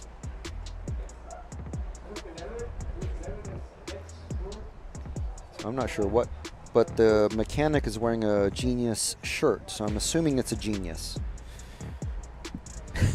It's confusing. It's really hard to know. I think this is going to be starting to see some familiar fast faces walk up on the rostrums. One of our Irish racers.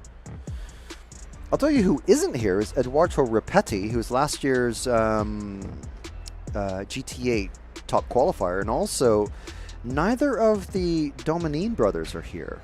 So not sure what is. I need to ask one of my Italian friends where they are, and where Edoardo is.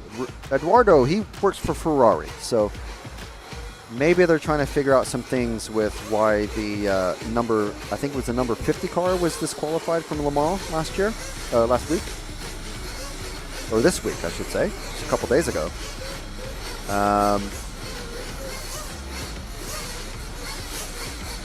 Beautiful cars, and fantastic result for Kubica, who I've actually met, by the way. He's not hung out with, literally only met. Nice guy.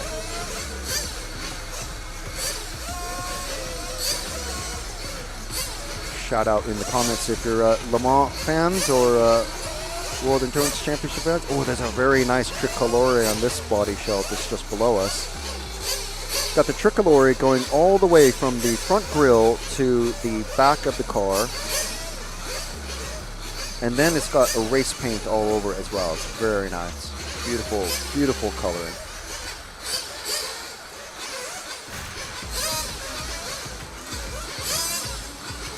Meanwhile, the car next to it is just plain white.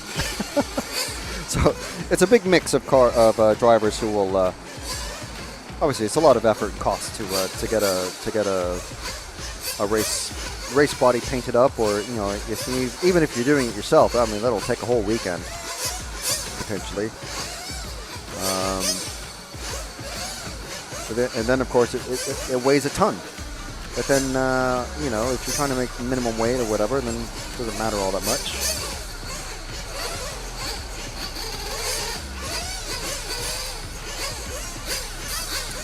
So, almost a full grouping of racers out in this one. I see Shepard's cars, Genius cars, Capricorn.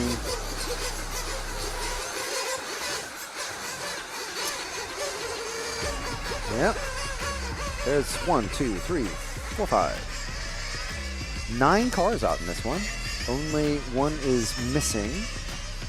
And we'll see who is missing in the next. And interestingly, weirdly, because Martin Bayer was in the last group and with one other driver. And in this one, which is supposedly a faster group for some reason, 9 out of 10 cars are out. Well, there's only 9 drivers listed, so all 9 are out. So I don't understand why so many cars were missing from that last group. But like I said, the qualifying order, qualifying timings may change because there could be a good chunk of drivers who are just missing, and they may eliminate them from the qualifying listings, which will definitely speed up things at the end of the day. We've got a dead car out on track, white and pink. I think it's number 7 of Fabio Caligari. Yeah, marshals are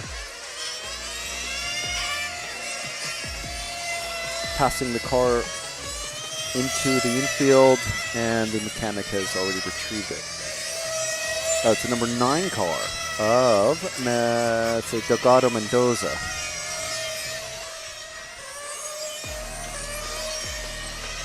Might be one of our Spanish racers.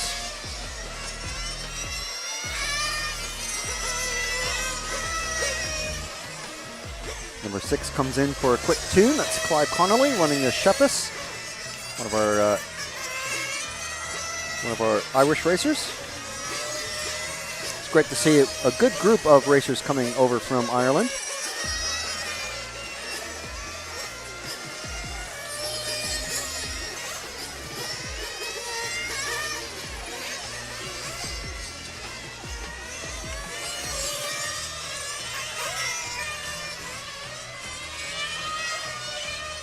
So time hasn't started yet, but they've all counted. You can see the numbers have gone yellow on the screen.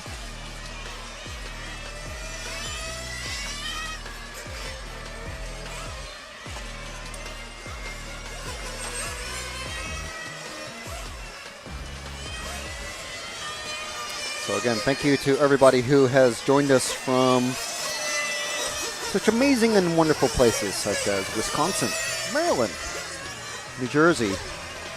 I'm sure there's 1 or 2 people from Ireland wanting to see what their friends, family members, and partners have spent all their money on to come to Germany for. Hopefully we have some viewers joining us from the UK.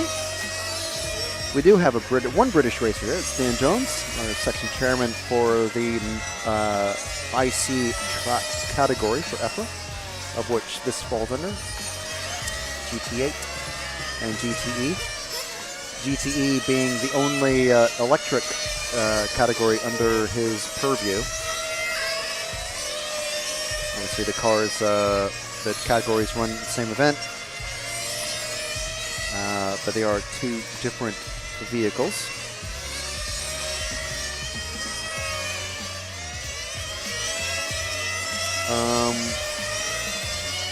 Hopefully there's a few Germans joining us, and Slovakians, Slovenians, Hungarians, Turkish viewers, hopefully. Of course, we have Australia representing in the comments as well, South Africa.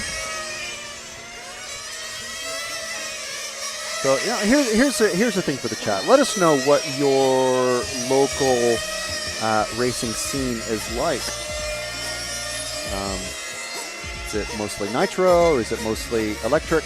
Is it mostly temporary tracks like car parks and gymnasiums, you know, for indoor, on-road, off-road sort of stuff?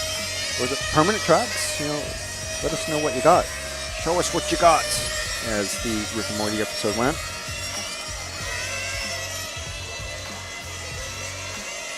Meanwhile, I see Patrizio and Giovanni from Gmart, Patrizio from Capricorn having a very deep and detailed talk with somebody in the pits.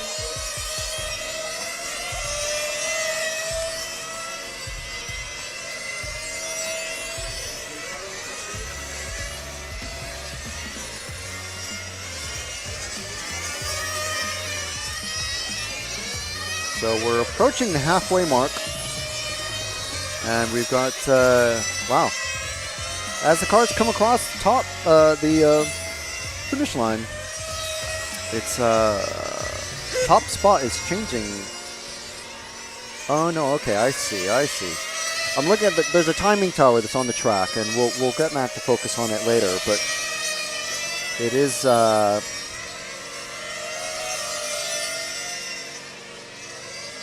I'm starting to understand how it is displaying the information at the very top.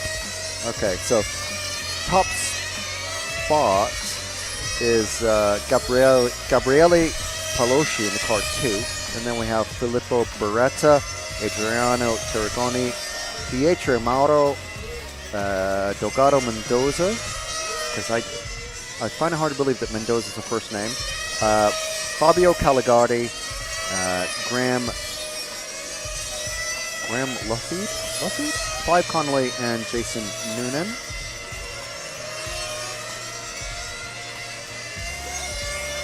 And that's our running order. So 3.5 minutes remaining now. Everyone's got the car numbers that I can see, so that's good. Trying to train my eye to spot these usually very small and hard to see numbers, but the official EFRA numbers are round, always have the same shade of yellow and a nice big fat black number on them. The only ones that are semi-difficult to see at the spot that I'm looking at are the number 11s, because there is a number 11 and a number 12. And I believe we're going to see that when it comes to bump-up situations. We're going to have car 11s and 12s. It's also going to be, I believe, a last chance qualifier.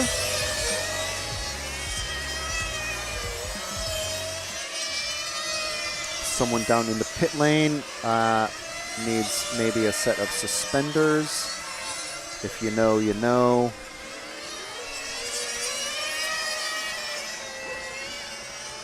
I'll try not to look at that gentleman while he's leaning over a car again.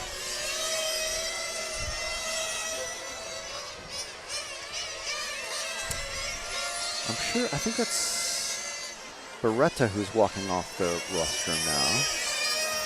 It's definitely one of the faces I recognize. He's got that sort of, he's one of the younger Italian drivers.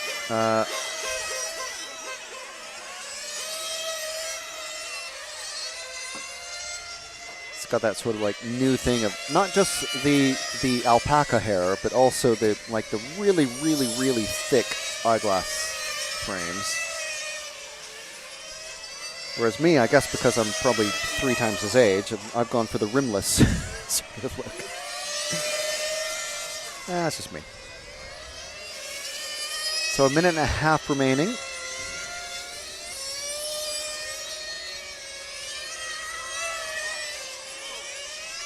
And what are we on? Group 11. So next group is going to be the fastest group, I believe. We're going to see the proper fast guys. I mean, these guys are moving pretty quick. But the truly fast guy is going to be the next one. And so, oh, got a dead car out on track. So that is the 7 minutes biting. Won the car, the pink and white, car 9, who had to come in earlier. This is Delgado Mendoza coming into the pits as well. And just on the back of the clear wing, you can see the EFRA homologation sticker. Or not homologation, but like a confirmation of legality, suppose, is I suppose what we can call that.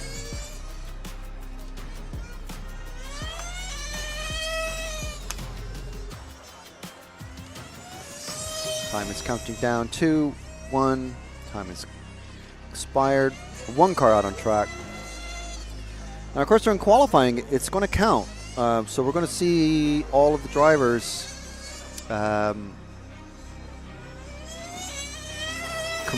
way, there we go. That's a nice spin and recovery. Perfect 360 spin, which you do not want to do during qualifying or racing. Next group of drivers out now. We see lots and lots of familiar paint schemes. Catanzani with the Soul Serpent car. His dad is down there. Roberto, I assume this is dad. Gianni from Gmar is down there for, is that for Senesi?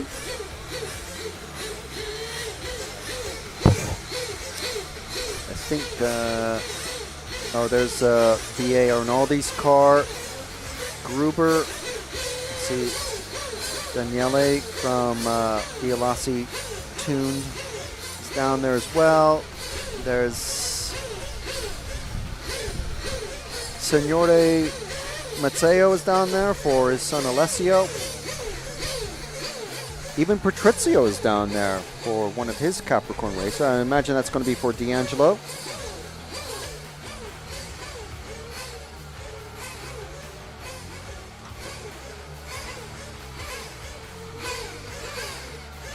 Hello.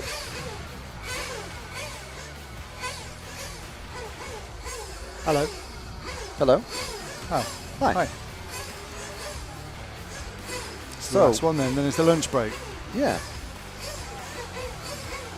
Good time to just pop in. One more trailer. I love RCTV News. I'm Matt McCallum. And I'm Frank McKinney. And here are your headlines. There's RC in the background. Hi. Hi, everybody. Totally secret, no one knows. You got any thoughts on it? No, don't have a clue what you're talking about. That leads us nicely to the 12th Euros. And this week's hot topic. This is a hot topic. Okay, these are rookie numbers. These are rookie numbers. Right Right where now. we're sitting now is where that crash happened. We did what you expect of us. We tried to stir up some drama. Another good one. Yeah, yeah. All right, we are back, and we are, about to see the final and fastest round of practice that you will see so far this weekend.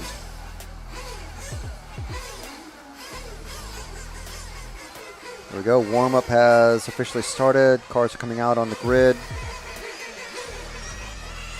You see Will just there to the edge of the shot. He's smartly wearing his his high-vis vest. So this is just warm-up, so nothing happening quite yet. So there's Senesi, Arnaldi. Who's that car 3? Ah, D'Angelo. We need to get very familiar with these. Who's in this? Car 0 is Gruber. Okay, so he's not running race paint. Orange with a white wing. At least he sees his spot-ish. 4 is Gayamo, also running electric, defending European GTE champion. And 9 is Daras. So that's a name I'm not familiar with. But he's in the fastest group, so I better get familiar with him. And who's this in the all-white with the clear wing is car 7 of another unfamiliar name for me, Loris Louise. So, a couple of laps, and then come in for a quick tune. That's where the headsets come in very, very handy.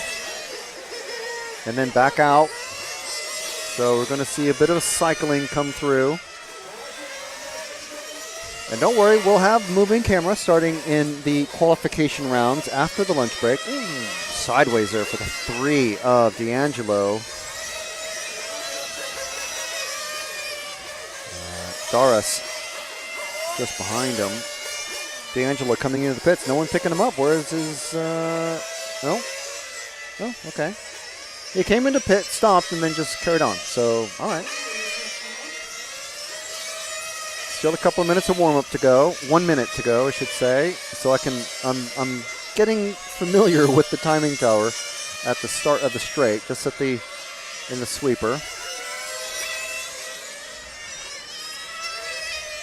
So again, we've got Nataneli Senesi, Andrea Catanzani, the lone serpent racer here, I believe.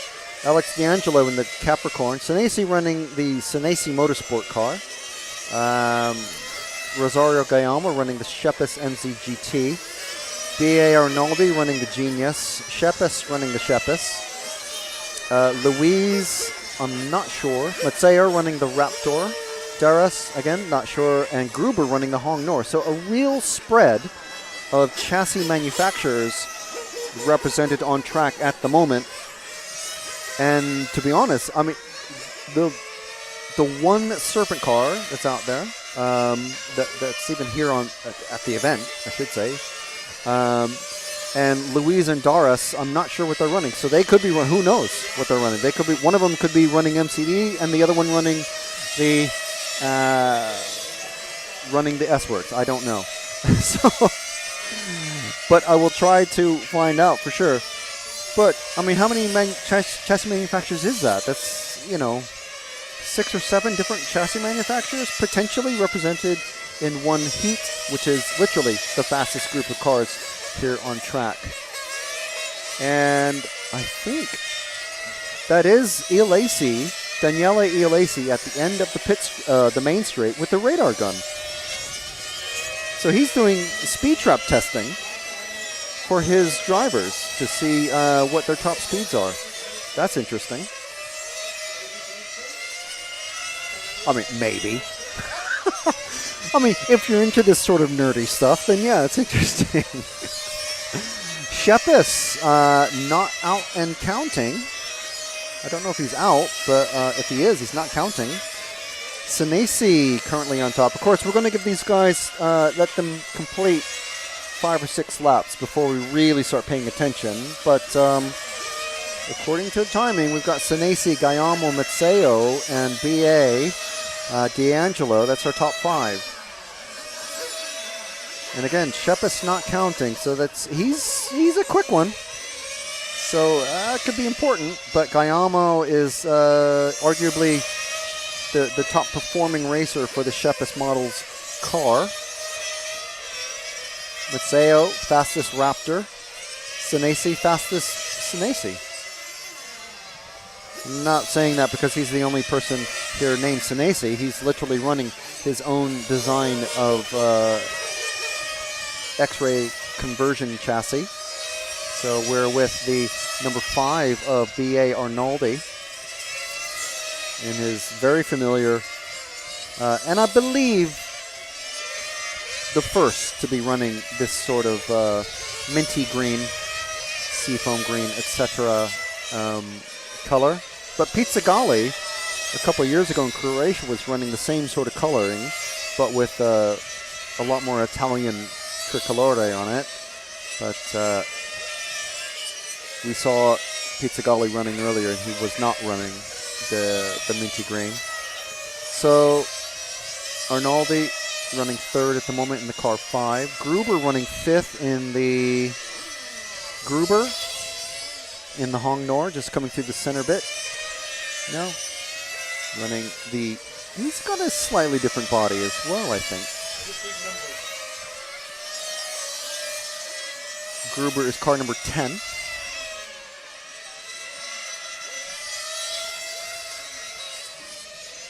Or 0, as we like to do it in RC. This is our defending world champion, Tony Gruber, running the Hong Nor. Of course, we'll see him defend his title in Chile later this year. Unfortunately, before anyone asks, at the moment we're not going to be covering that as RCTV, but we'll see what happens. Behind Gruber is, I think it's the car 3 of D'Angelo. If I have nailed that, yes, no, hang on. Yes, it is D'Angelo. Okay, good. So I can identify his paint scheme at least. We'll get better at that as the qualifying goes on, because the driver, D'Angelo's definitely faster than Gruber. Definitely faster than Gruber. And Gruber running Lacey, I think, as well. Not sure what D'Angelo runs. He's definitely on a Capricorn chassis, though. And we've only got 3 cars running again. So cars are already started to be returned to tech inspection. We see the car 1 of Senesi and Guillermo, the number 4, down directly below us. This is Alex D'Angelo. Possibly unfamiliar if you're not Italian or really following the large-scale European scene, but Alex D'Angelo, quick racer, doesn't have a European title to his name, I believe. But yeah, he's pulled into the pits now, and we only have car 9, who we're on now. That is 9. This is Daras, Anton Raul Daras, or is it Anton? Or is it Raul Daras Anton? I don't know. But Daras is the first name. We'll just stick with that at the moment. First name listed on the screen. I can smell like the buffet lunch that the club has put on. Honestly, it smells very good. So Gruber is the only one out there now, and Daras, who we are following right now. So yeah, a minute and 20 seconds left still, and no one's out, basically. So it's gone very, very quiet. That's only because 2 cars are left running. And this is Tony Gruber, German racer. Big Guns. I don't know. I don't think that nickname will stick, but yes, he's the guy with the massive arms. Whoop. D'Angelo's car turned off, and Gruber is now the only car, and now that's it. 40 seconds left, and no one's running. So this is effectively the start of our lunch break. Even the marshals are coming in now, so it officially has been called. EFRA?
Rosario is your European champion. Fantastic stuff.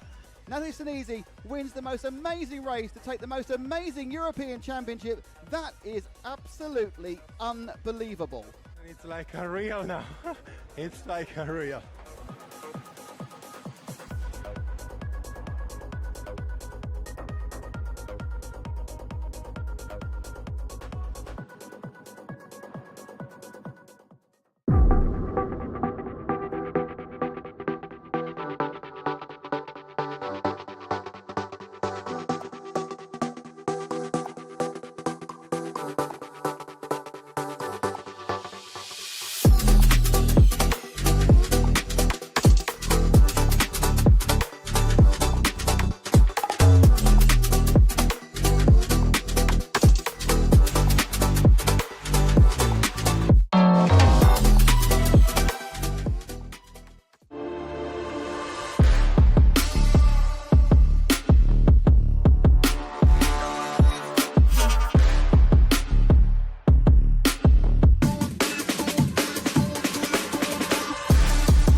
I love RCTV News. I'm Matt McCallum. And I'm Frank McKinney. And here are your headlines. There's RC in the background. We're here. Hi, everybody. There he is. Totally secret, no one knows. You got any thoughts on it? No, don't have a clue what you're talking about. That leads us nicely to the 12th Euros. And this week's hot topic. This is a hot topic. Okay, these are rookie numbers. These are rookie numbers. Right Right where now. we're sitting now is where that crash happened. We did what you expect of us. We tried to stir up some drama. Another good one. Yeah, yeah.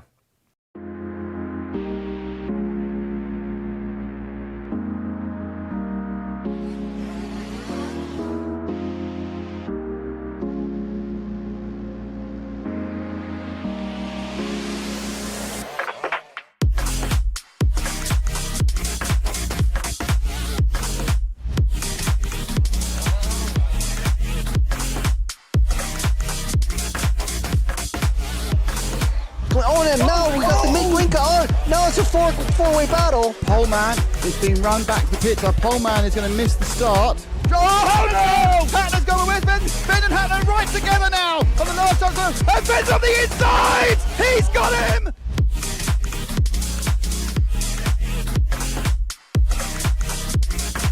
Fantastic display of driving from these two drivers who have pretty much carved up the touring car world between them this year. Kovacic made an error, so Kovacic makes an error. Marcus Karup is through.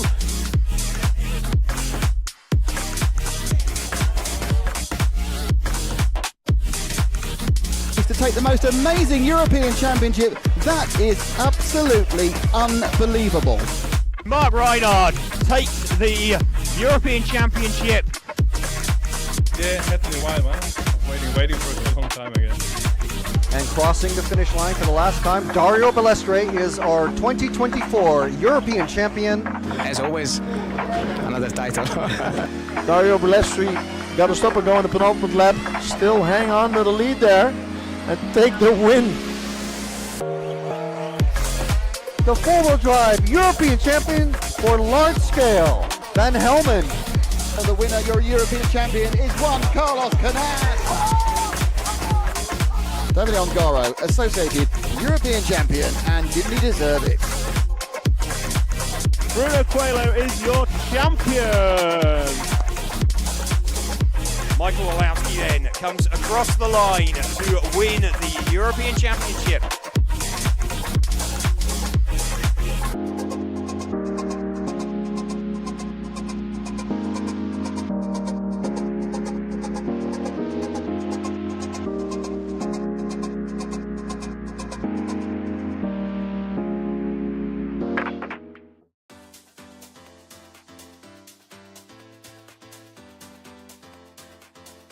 Dobovic makes an error. Marcus Karup is through. No, it's a four-way battle. And Finn's on the inside! He's got him!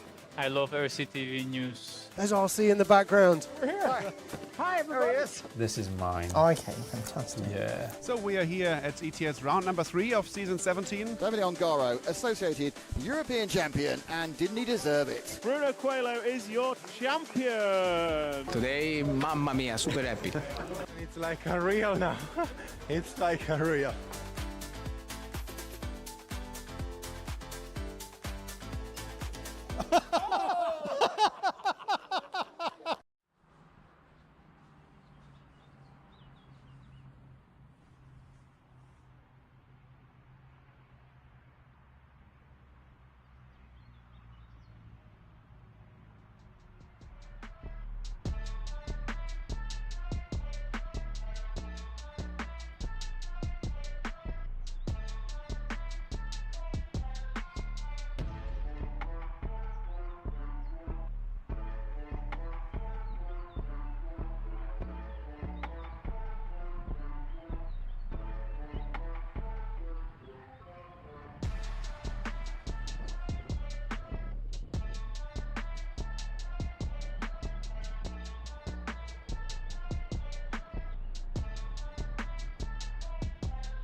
Okay, so as predicted, if you refresh the myrcm.ch time schedule for the 19th of June, which is today, the time schedule for the rest of our day today has changed just a bit. They've eliminated 2 groups. So we now have 10 groups of racers. Slightly surprisingly, there's more GTE racers than GT8. So we're still going to be starting in about 8 or 9 minutes time on the dot of 2 p.m. Oh, so that's new as Central well. European. Yeah. We're starting 10 minutes later. We were starting at 1:50. Right. We're starting yes. at 2. Yeah. But that gives us time to play in some sponsors, talk about sponsors and how wonderful our sponsors are. Sponsors. Chief sponsor of which is Senesi Motorsports, who's our title sponsor for the weekend, bringing you, helping us bring you this live coverage of the EFRA GT8 and GTE European Championships for 2025 here from Leipzig at the MRC Leipzig EV Club in, surprisingly, Leipzig, Germany. Also bringing you this coverage is Hobbywing, Energy Fuels, El Ceram, Shepis Models, and X-Ray, as well as GMAR and Corsatec. So thank you very much to all of these sponsors for fantastically able to help us bring you this coverage. So we've cut down the racing program. We'll be finishing this evening at just after. I thought there was a camera, but it's just a bottle of soda. Huh? The bottle of soda is. So. Right. Okay. So we'll just play out a couple more videos, and how about some action from today?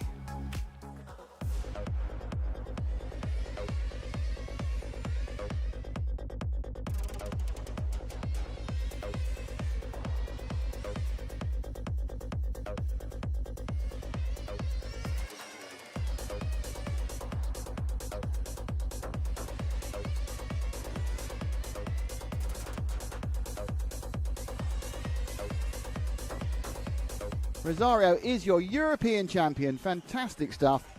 Nataneli Senesi wins the most amazing race to take the most amazing European championship. That is absolutely unbelievable. It's like a real now. It's like a real.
I love RCTV News.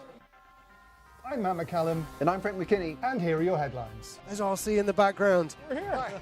Hi, everybody. There he is. Totally secret, no one knows. You got any thoughts on it? No, don't have a clue what you're talking about. That leads us nicely to the 12th Euros. And this week's hot topic. This is a hot topic. Okay, These are rookie numbers. These are rookie numbers. Right where we're sitting now is where that crash happened. We did what you expect of us. We tried to stir up some drama. Another good one. Yeah, yeah.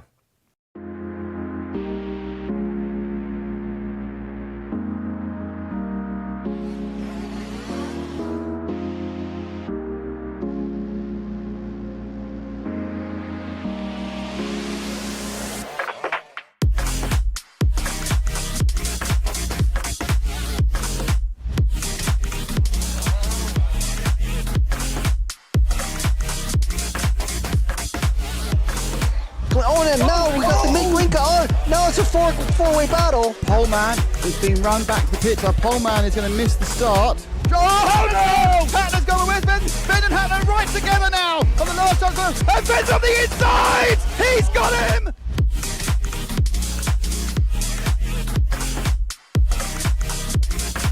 Fantastic display of driving from these two drivers who have pretty much carved up the touring car world between them this year. Gobbovich made an error, so Gobbovich makes an error. Marcus Carruth is through.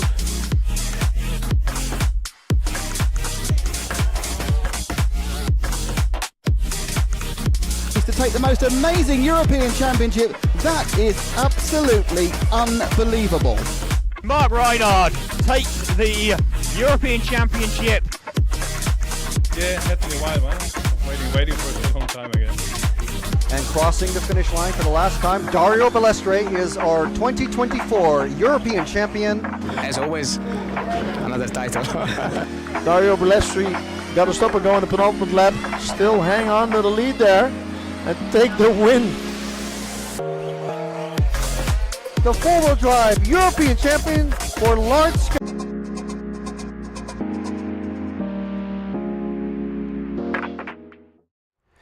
All right, so we're back from an additional mild little break. So we have a new time schedule. Just to recap, welcome to Leipzig. New time schedule for the qualifying. We're going to end a little bit early. We're just for the day, and there's Matt waving to everybody. Hi, Matt. Hi, Matt. Hi, how you doing? Hopefully we're going to bring you some unobtrusive but informative interviews in this window. Look up there and along there, there's all the racing happening. But if you look in this little window, you can see some interviews that we're hoping to do. Stay tuned. Anyway, back to Frank. Yeah, there we are. So we're just trying to get some drivers sorted. So we did have a question in the chat from Crunchy D8. Thank you very much, Crunchy. Familiar name in our live chat questions. Saying, what is the difference between the GT8 and compared to the... What's the difference between GT8 and 1/8 on-road? Compared to the... What is the difference between GT8 compared to the 1/8 on-road World Championship? Well, they each have their own World Championship now. Well,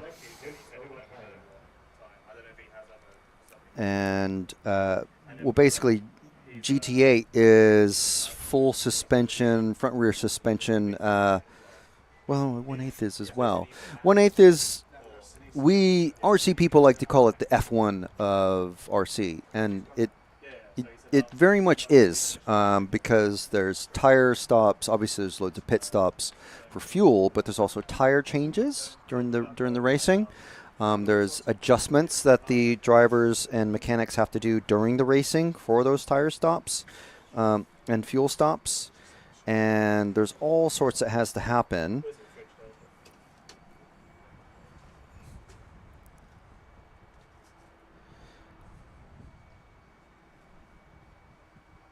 Yeah.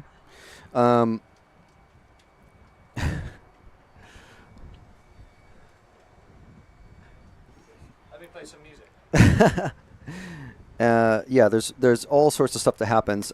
Whereas with this class, they use, it's fair to say, I would think a lower spec engine as someone in the comments said earlier, they're kind of like buggy engines. They're a lot less finicky, and that means cheaper than the 1/8 IC track engines. It doesn't mean they're cheap. They're just cheaper than the 1/8 IC engines, which rev very, very high and are often hand modified and ported and all sorts. There's a lot that happens on the 1/8. So but I mean the chassis themselves, if you're familiar with RC chassis handling and racing, even if you only run like Tamiya Minis or Grasshopper or something like that, they are completely different cars. So I'm not sure exactly what aspect you're asking about. But a lot of the drivers do cross over. I think Tony Gruber's, Mazzeo and DeAngelis, I think he runs 1/8 IC. No, he doesn't. There's only a few drivers that sort of cross over and do both categories. Tony Gruber being the main one.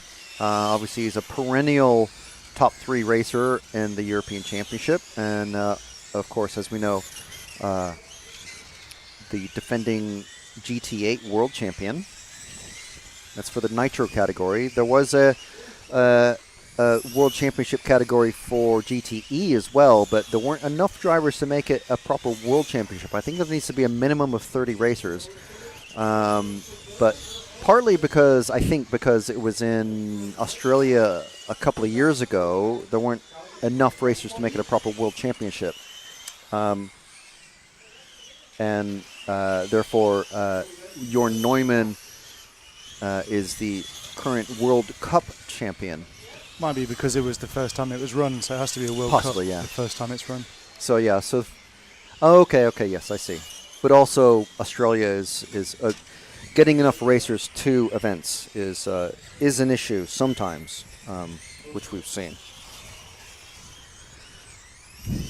So we are literally underway. We're half a minute into the first run of qualifying. Martin Schrenk has just crossed over the line. I think the official timing loop is down at the start of the straight then. We'll see what this number 8. Maybe it is at the end of the straight. I don't know where the timing loop is because that's weird.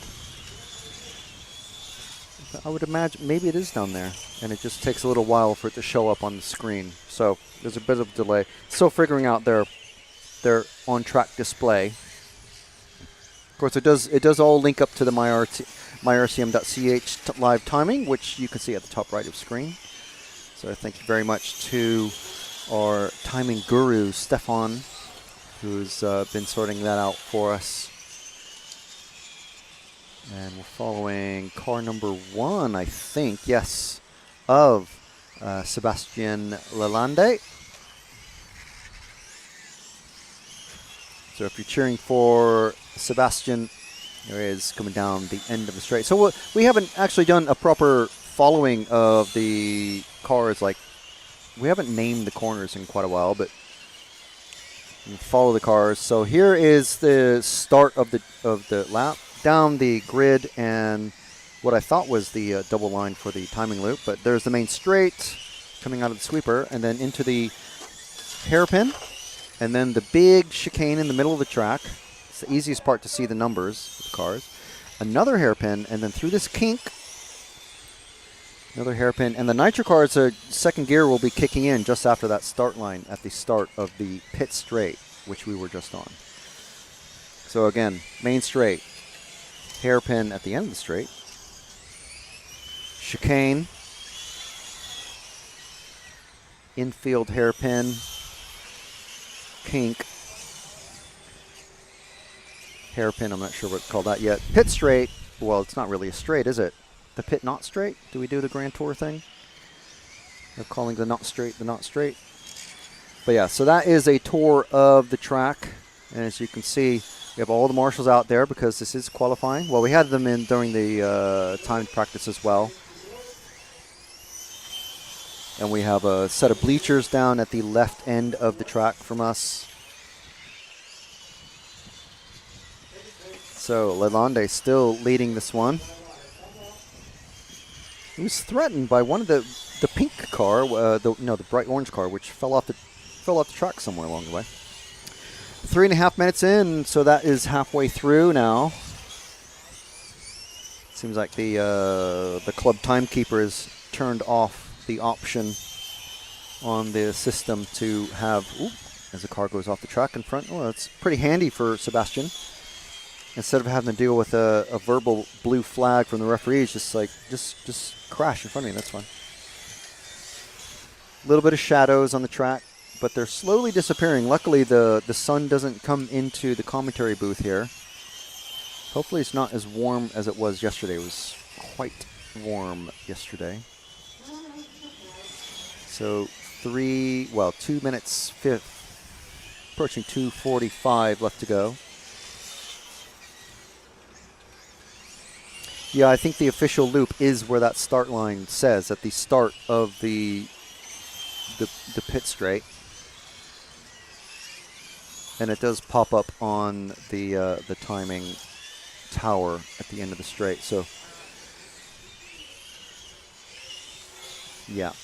Okay, so I'm just getting my bearings with because it's great to have the timing tower with the names of the drivers and the, can't figure out the race time thing just yet. Because it's counting in seconds, and then there's also minutes and seconds, so I don't quite get it. Let's see who we're following now. We got, this orange and yellow and white, number 6 of Martin Schrenk. I'm going to guess Martin is German. We don't have the country nationalities on the timing tower.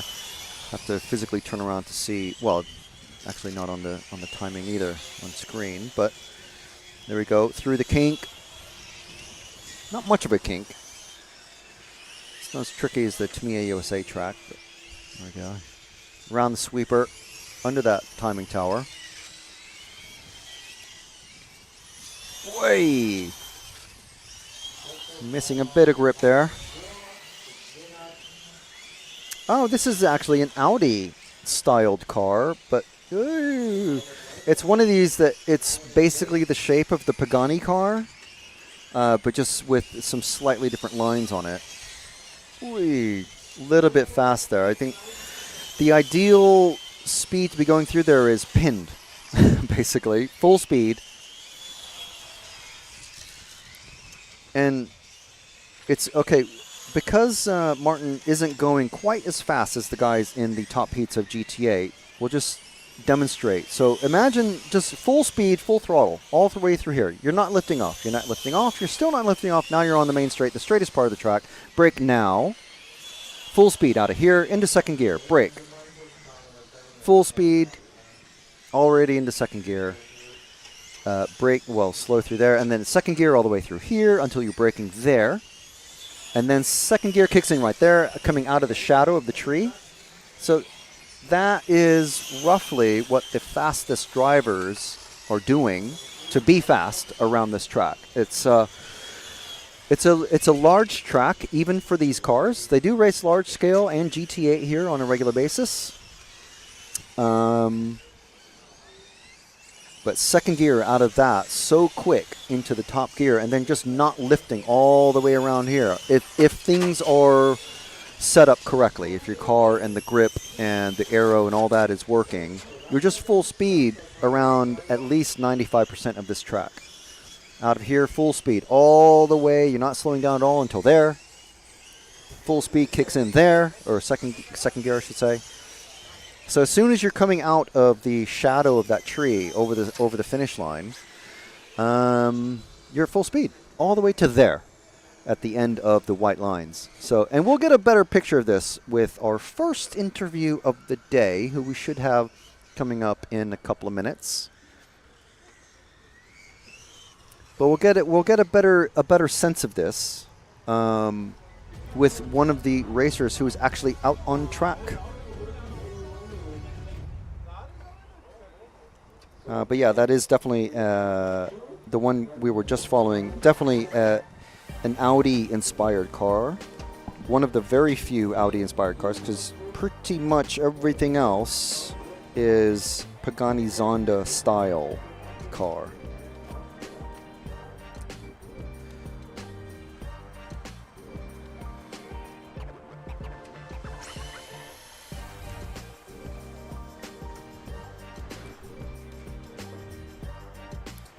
So we've got our first guess has entered. We'll leave it for everyone to guess in the chat.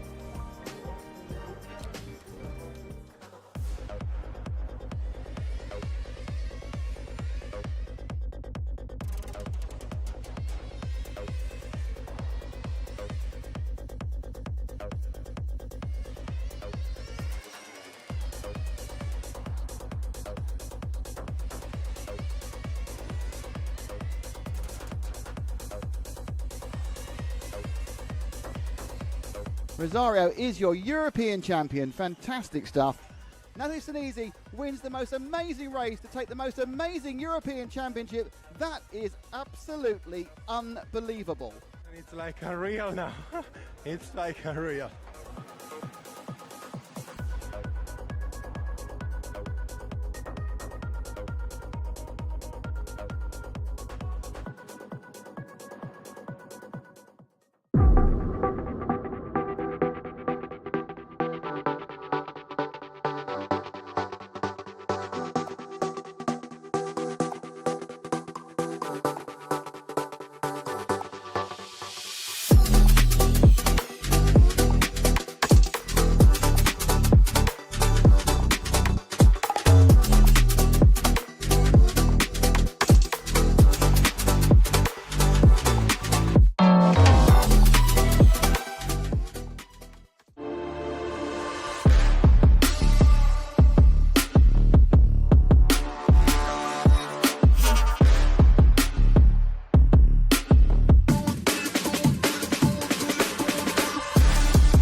All right, here we are. So here we are. We're with our title sponsor, Nataneli Senesi from Senesi Motorsport. So how's the week been going for you, Nataneli?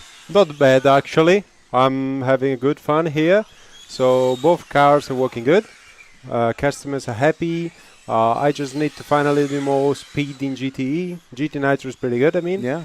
Now it's the most important part of the week, though, because qualifying is starting. So everything up to now does not count. Now the real race starts. So we will see now what's going on. Okay, okay. So like you say, you're running both classes, GTE and GT8. So GTE, let's start with that. First of all, let's go back a bit and talk about you. Okay. Because I think maybe the viewers, you're maybe a new name to some of our viewers, especially ones outside of Italy. Yes, for sure. But you're Italian champion. I'm 11 times Italian champion, actually. There you go. I mean, not just once, but 11 times. Undici. Undici. Yeah. See, I'm practicing my Italian. You're pretty good now in Italian, though. I'm better than I was a couple years ago, for sure. But yeah, so 11 time. And is that in GT8 and rally game, or is that in Nitro track, or? So yeah, actually I started with GT back in 2010. Wow. So that was my first class ever. During the years, then I experienced some other classes like 110 buggies, 2-wheel drive, 4-wheel drive. Yeah. I made a few races here and there, but then our focus was only on GT and GTE. Yeah. So yeah, all my big victories, I would say, are in these classes. So 11 times Italian champion, European champion, vice European champion, World Championship DQ. So few good achievements. I mean, that's pretty good. Yeah, for sure. Like GT classes are developing more during the last years, so maybe not a lot of guys know this kind of racing. So it's a completely different format, because in other classes you have 5 minutes, you just go full throttle as much as you can, as push as you can, and here it's not like that. Yeah, you have to manage minutes, you have to manage tires, so it's a completely different working method during the week. And that's also why we like this class, and we try to develop even more and to be always pushing for these classes. So and so for our viewers who aren't aware, the car, they use rubber tires with inner foams. They're not foam tires, and they use basically buggy-derived big block or 0.21 engines. 0.46 cubic inches, I think it is. 3.5 cc. 3.5 cc, exactly. yes. Okay, there we go. 21 size is what I was thinking. Exactly. Yes. And then, but based on, in the olden days, based on, and we touched on this in our most recent RCTV news, but, and I mentioned it earlier in the commentary about basically I think it was a couple of, like, I think Chrono and Radio Sistemi were among the first rally game cars, is what they were called. For right? sure. So it was buggy cars, but with a flat chassis. Flat chassis, yeah. So removing the kick-up. Yes. And then basically using buggy arms and the upper decks and all the gubbins, as we say in the UK. Yeah. But with these special tires that only Italian brands make. Exactly. Yeah. So also, GT is really related to Italian people. And and then, but with GT3 body shells like Porsches, and nowadays it's like Audis and Paganis and Ferraris, the styled cars, not officially branded, obviously, but yeah, it's I mean, I like it because one, I mean, Nitro is, to me, even popularity maybe outside of Italy is diminishing, but it's in Italy it's massive. Yes. So you got Nitro, you have electric, and then you have full body shells, so you can have a little bit of rubbing and contact. The body shells, it's not like electric touring car where you look at the body shell and it just like disintegrates. Yeah, exactly. So it's great. You can have a little bit of contact, and is contact like accepted in the racing, or is it obviously if you smash into somebody? For sure, it depends about the contact, but. You said one right thing. So the real and funny part about this class is that when you see it on the track, it's like real cars moving because you have the wing. It's like a GT real car. And it's really nice for who is watching to enjoy the race and see the overtakings. Yeah. And so yeah, GT class started back in the day in Italy as a buggy car with GT tires. Stop. So just a buggy with GT tires. Then it develops a little bit. Radio Sistemi was one of the first brands actually to push, as you told. And then everybody developed their car in different ways. Yeah. And actually also nowadays many Italian brands are making not a complete car, like in my case was maybe just conversions or modifications on the car. So I also think that the funny part is that in GT you still find some people who just enjoy working on cars, making their own stuff, etc. As soon as they are into the rules, I mean. So now we still have the kick-up for Nitro, no more for GTE, but all in carbon chassis version. Okay. Next year, maybe we will have also no kick-up needed in Nitro, but we don't know still. Okay. So from how it started, it was just a class to enjoy it, to have some fun, etc. And then with all racing classes, it's now going up to the limit. Yeah. Because now cars are even faster on the fast lap as 110 EC Nitro. Wow. For example, last year in Naxos, my best lap time was faster, I think, or nearby the fastest lap of the track. Right, okay. So they are going pretty fast. And also in GT, if you have like the maximum power and you do not have to think about the 7 minutes mark, you can go damn fast, but really damn fast. Wow. Like 120, 115. Wow. Okay. Kilometers per hour. I mean, I don't assume that you're listening in the pits, but I was talking about the Gubbio track, and they have because someone was asking. Trap. Yeah, they have the speed trap. Yeah. Someone was asking if they have a speed trap here. They don't, but I did see Ilesi out there with a speed gun just to make sure, just to check. But yeah, they're doing. I think the 10th IC cars were doing like maybe 101 kph. Yeah. So I'm curious, has anyone race these around there? In Gubbio, actually, I made a race 3 years ago. With Nitro, it was 98. Okay, the top so speed. really close. Yes. Yeah. Also in Lo Stallo, we went in Lo Stallo 3 That's a years huge ago. track. Yeah. For the European Championship, and top speed was around 99, 100. Wow. Okay. Because the straight is super long. Yeah. You mean so? I notice even when the cars are doing going second gear, it's this track seems a bit big, so it's like they're kind of not crawling, but you can just kind of go. Yeah, exactly. And so they're going down the track at a decent clip, but you can tell when they've hit top speed. Yeah, for sure, for sure. For sure. Do you think that obviously, I mean, 2-speed is like kind of like the appeal of Nitro, isn't it? Do you think at some point someone might come up with a 3-speed just to try it, or is that just too crazy? I think crazy idea. For sure, somebody maybe will do. Yeah. Because RC drivers are crazy. Yes. For sure. But I don't think so. I still think that now we just have a good class, a good number of people, because this year the subscribers to this event were 120. Now I don't know how many didn't come, but more or less we are around 95, I think, in both classes. So not bad. Yeah. But most important part now, I think, is to maintain this class good with good rules, and don't spread out all things and let people do whatever they want. Yeah. So we have the 7 minutes mark. Okay.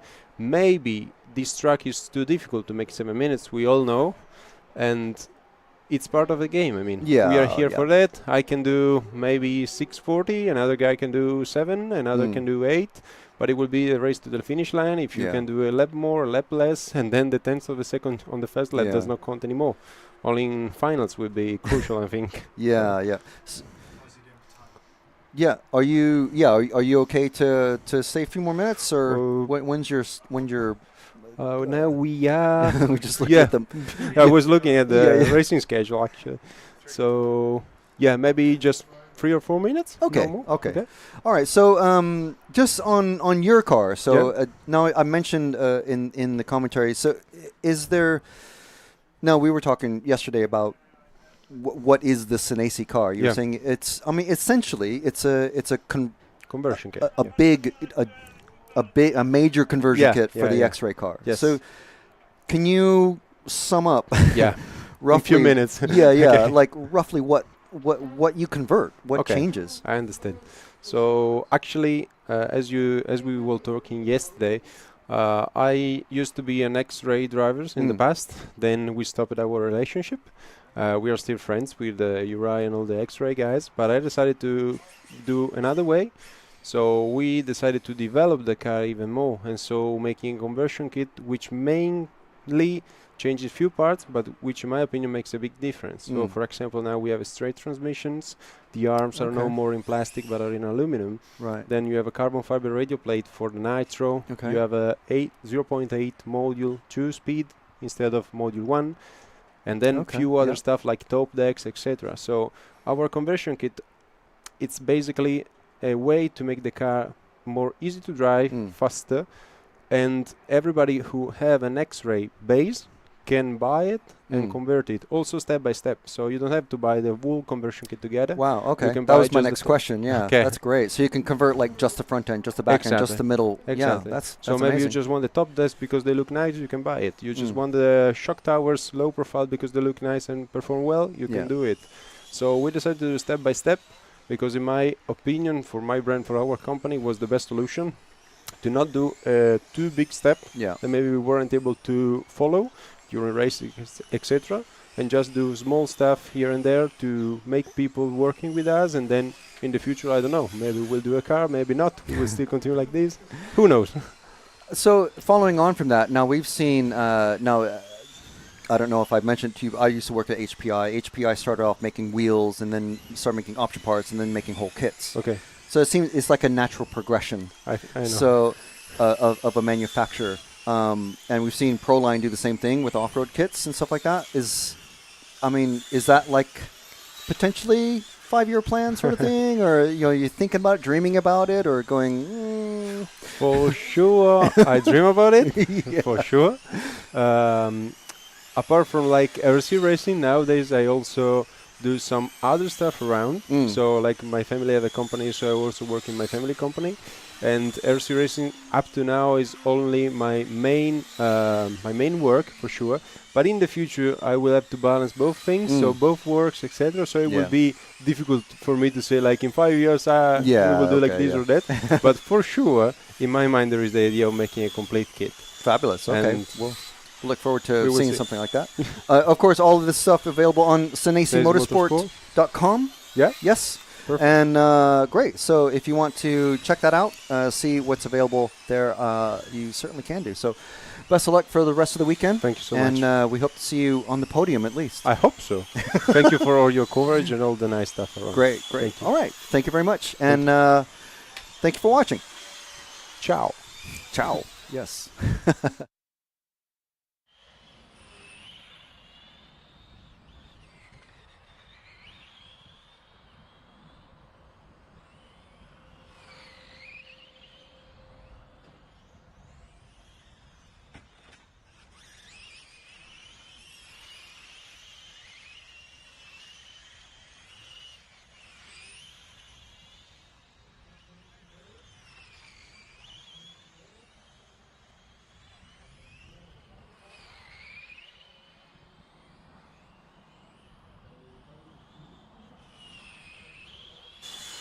All right, yes. So that was Nataneli Senesi of SenesiMotorsport.com.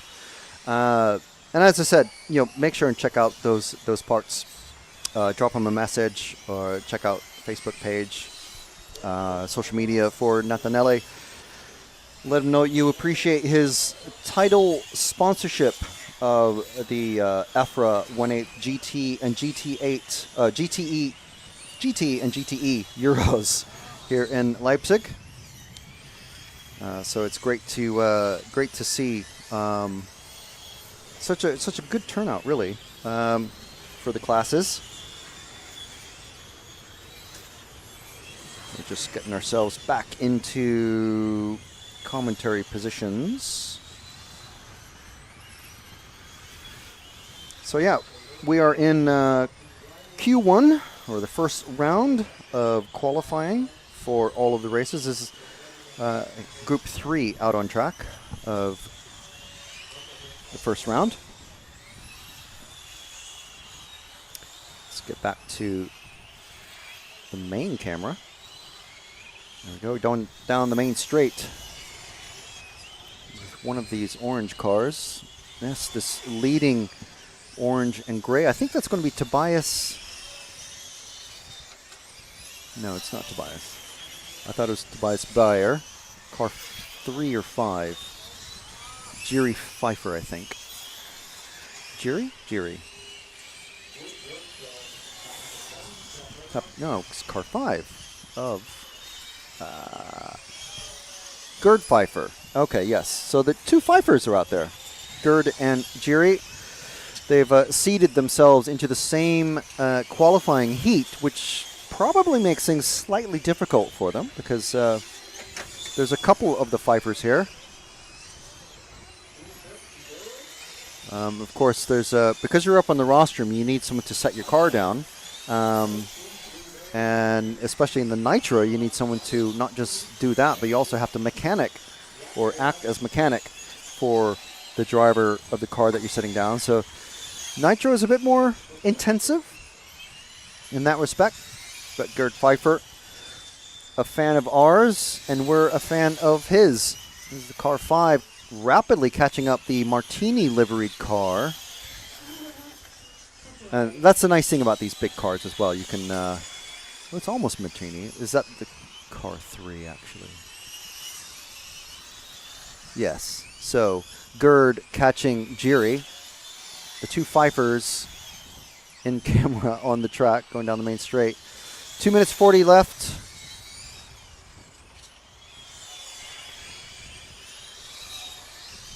I'm sure Jiri's going to let Gerd go by without causing too much of a backup.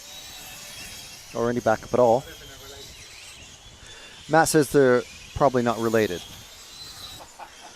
But, I mean, in the sense of... Pfeifferdom, or well, what I was getting to was in the sense that in qualifying you're not meant to really hold up anyone. So we have 3 cars together out down on the main straight. I thought that Gerd's wife was racing as well. I mean, there was someone else, but then they were wearing matching shirts yesterday because they were all dressed in the Swiss national thing. So, yeah, okay, all right. My mistake. Apologies. Entschuldigung, mir dispiace. Still not getting past. Slowing down quite a lot for that middle chicane.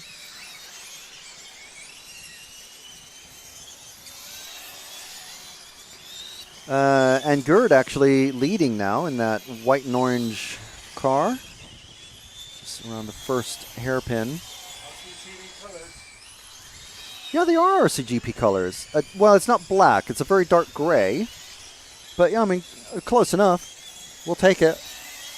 Also running an RCGP sticker or RCTV sticker on the car. And you know how he got that? He became a hero. And you can become a hero too. There's a join button on the RCTV channel. If you're watching on RCTV YouTube, hit the join button and you get all the details. And what do you get for being a hero? You get stickers, first of all, the very first month that you are a hero. You also get merchandise discounts for shirts, hats, hoodies, jackets, and all sorts of things. You get, if you join in the live chat, you get little special mentions. You get follow requests are higher priority for hero members. So, for example, you can join as a hero, and not only are you supporting RC Racing TV, you're able to go, hey, can you follow car 5 in Heat 3 of GTE? And we're like, hey, that's Gerd, of course. Awesome. We will definitely follow you. And if you're not a hero, we'll still attempt to do the follow request, but heroes simply get priority during qualifying and practice only, though. So we should mention that. That is part of the fine print. So Gerd coming in, everyone coming in. Car number 1 finishing of Peter Yandel, who in Nitro was going pretty quick in yesterday's practice. There's quite a few drivers, because it's fairly convenient too, quite a few drivers running both categories, electric and nitro today, or this week.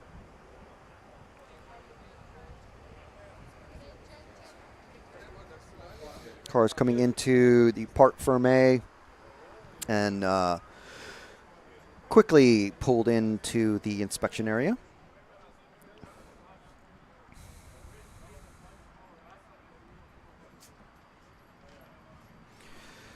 So I hope you enjoyed that first interview.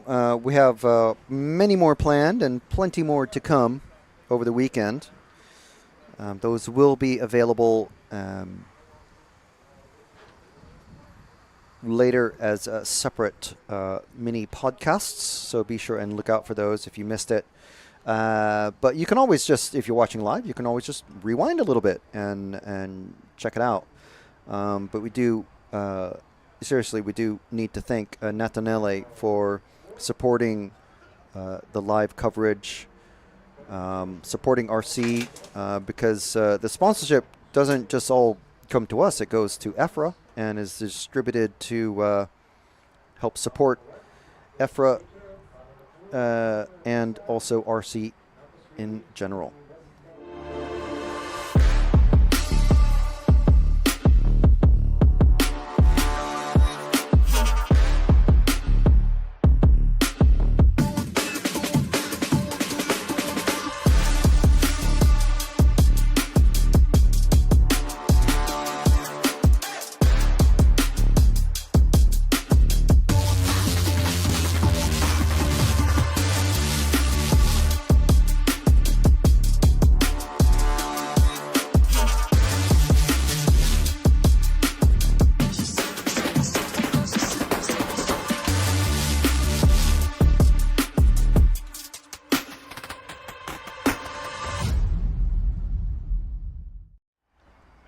Right, so heat 4 on the rostrum, or driver's stand, as we like to say in the States. So there's, even with the electric, there's a good break between the cars putting in their best times out on track.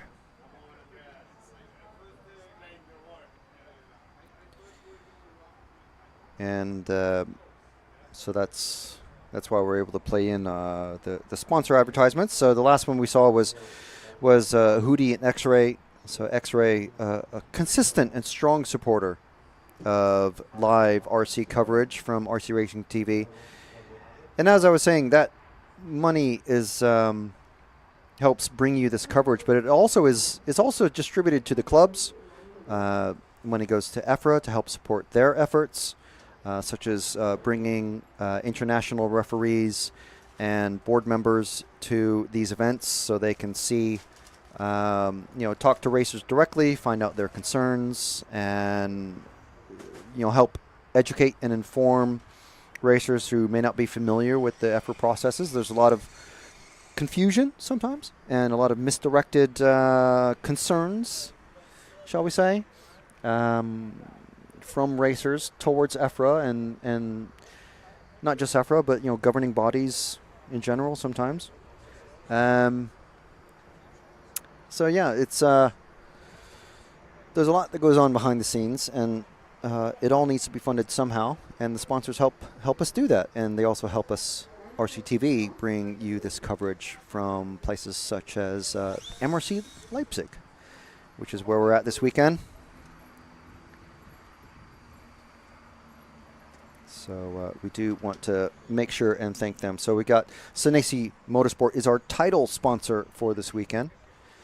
And we're also supported very well by Hobbywing, Energy Fuels, Elsaram, Shepis Models, X-Ray, and also our supporters, Gmar and Corsatec.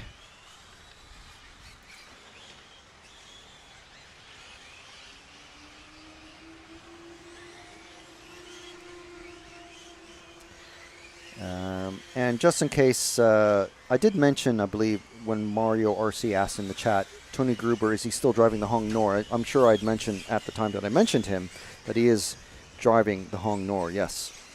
Did clarify that with him yesterday, actually, in person when we saw him. Big Guns Tony saying, yes, he does drive for Capricorn in 1/10 and 1/8 IC. So we'll be seeing him next week in Apeldoorn for the EFRA 1/10 IC Track Euros, otherwise known as Nitro Touring Car. Oh, and one of the cars getting sideways and getting collected. It's the number 6. This is, well, no, it's qualifying has started, so it's not just warm-up. That was the number 6 of Lucas Coleman. Uri Hudi possibly not counting? No, he's up there. Okay. So, yeah, where was I? Tony is running Capricorn, but in this category, he runs Hong Nor. So, and we do have a guest racer. I don't want to assume, but I am assuming he's running Hong Nor. Guest racer from Malaysia, and we'll see him out on track later in proceedings. So a big gaggle of cars going down the main straight. I'm going to guess that's at least 50 miles an hour. So I mean, they are driving into the wind, but it is a very long straight. But they do hit. There's a maximum amount of power that they're able to use going down the straight. Ooh, and a nice pass. A couple of cars getting past that number 9 car. Pass under power down the straight. Very good. So I think we're following this. Oh, number 1 gets sideways into the grass, gets a bit of dirt, and dry grass all over the tires. Going to be losing traction for about half a lap there. Under pressure from that salmon color car and gets collected by a couple of guys. That number 6 of Dan, or number 4 of Dan Jones, who Hits him as well. Dan getting all dirty and then off the track again, so that's going to ruin that run of qualifying. I think Dan may be broken. That's our EFRA chairman for this category. Is it just dirty tires or is he broken? Hopefully it's just dirty tires, but it's still going to wreck the qualifying run this time around. Not ideal. So who are we with now? This is the salmon-y colored car. Ooh, getting 2 wheels on the grass there. That's not going to be good for traction.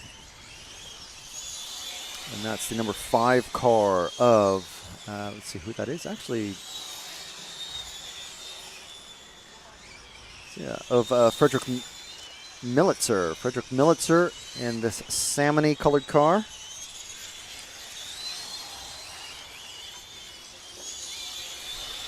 Almost looks like a Lotus. It looks a bit like round headlights, sort of. Looks like a genius set of stickers on it, though. Ooh, it's still, again, dipping the 2 tires into the grass there.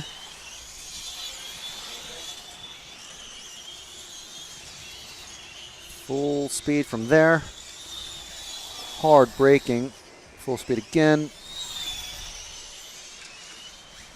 So it's, I didn't even get to ask Nataneli how much of the time was spent at full throttle. Like, I've been assuming I've been guessing it's about 95% of the track.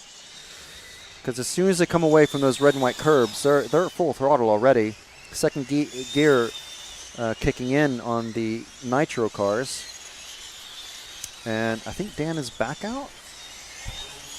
I think he just had really dirty tires because he went on the grass for 2 long sections. But Frederick easily getting past Dan.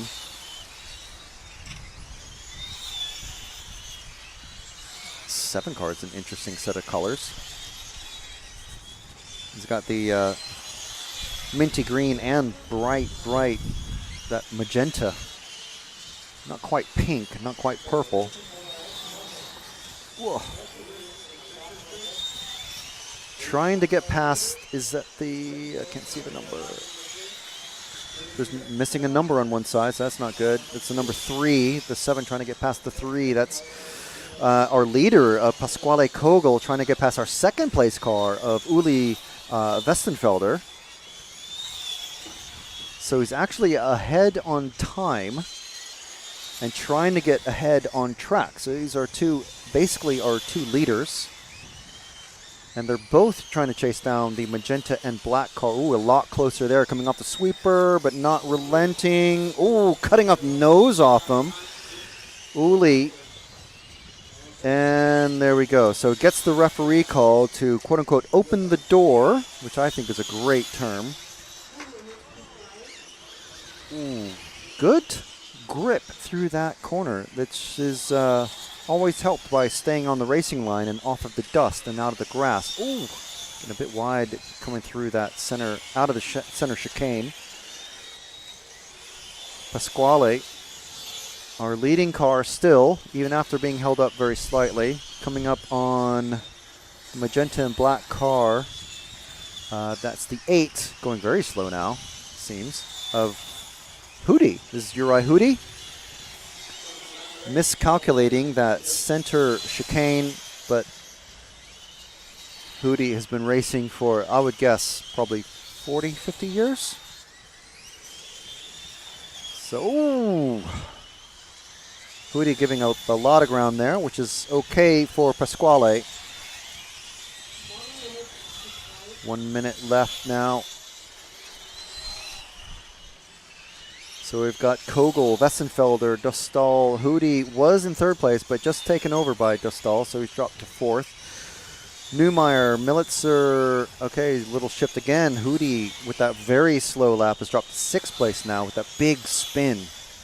Dan Jones coming off the track and back on it, so it's where you start to get the more struggling members of the group here.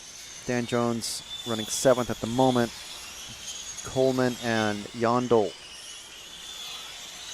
rounding out the field of 10 cars.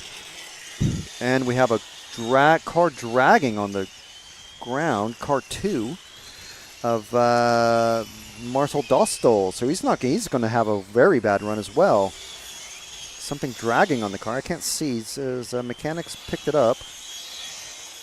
Stefan Strasser and a couple other racers looking, but can't tell what it is just from looking at it from here. So not ideal for the drivers in the lower positions. But Daras, Pucher, and Neumann. Oh no, that's the next group already. So there's our finishing order. I love RCTV News. I'm Matt McCallum. And I'm Frank McKinney. And here are your headlines. There's RC in the background. We're here. Hi. Hi, everybody. There he is. Totally secret, no one knows. You got any thoughts on it? No, we don't have a clue what you're talking about. That leads us nicely to the 12th Euros. And this week's hot topic. This is a hot topic. Okay, these are rookie numbers. These are rookie numbers. Right where we're sitting now is where that crash happened. We did what you expect of us. We tried to stir up some drama.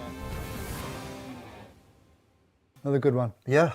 There you go. A timely reminder for to watch this week's episode of RCTV News, which came out yesterday, didn't it? Yeah, episode 26. We talk about GT8 a little bit. 24. We talk about GT8. We talk about the next year's Worlds for Nitro Buggy. As just watching completely off screen, seeing a wheel with a universal dog bone attached to it still being returned and placed on top of the #1 car from the last heat. So not a good time for a few of the racers, but that's racing. There's plenty more qualifying left to go. I didn't actually count. Do we know how many rounds there are of racing? Of qualifying? Today, 2, but how many more? Is it 2 tomorrow? If it's 2 tomorrow, then I believe it's 2 to count out of the 4. I believe. So yeah, that's just another little tidbit of info. I mean, it is delineated in the EFRA handbook, but if it's 4 rounds of qualifying, I believe it's 2 rounds to count. So you can have a bad round, you can survive a bad round. If you have another bad round, as in like braking or your body comes off or your motor dies or something, then you're going to really struggle. Obviously, if you have 3 bad rounds, it's going to be you just know it's going to be a long drive home. I've had many long drives home from the track. So been there, done that, and had many T-shirts. In the old days, it was all about getting T-shirts for all the races that you went to. Nowadays, people custom make their own T-shirts and bring them, and especially if you go to something like European or World Championships, it's like a stag party, stag do trip sort of thing. Going to Ibiza to for Joey's stag. Get the custom-made shirt with Joey's face on the back, and the date, just so you can remember, how you ended up in Spanish jail or whatever. So the next group is waiting. So plenty of time for racers to get ready between rounds.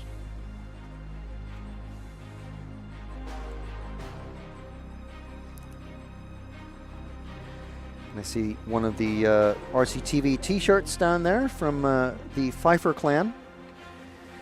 If you want to get your own, they're wearing the Pit Lane Hot Sauce shirt. So you can get your own from rcracingtv.com.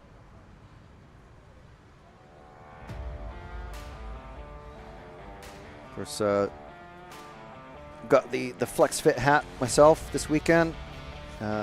Putting that to good use. Keeping the sun out of my eyes and the sweat. So 30 seconds before the next group starts.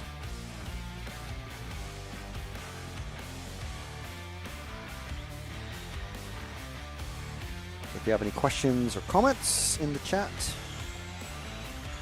and especially corrections, definitely let me know. Steph Helvenstein, hope I got that right, saying it's 5 runs, so I believe that's 3 runs to count, assuming that is correct. And answering a question from hours and hours ago, Mr. Trilly told us in Maryland, at least,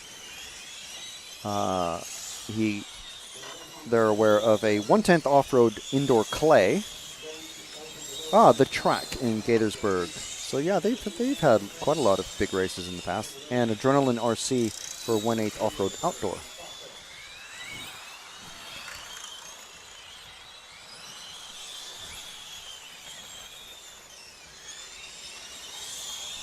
Never had a chance to go to the track myself, but yeah.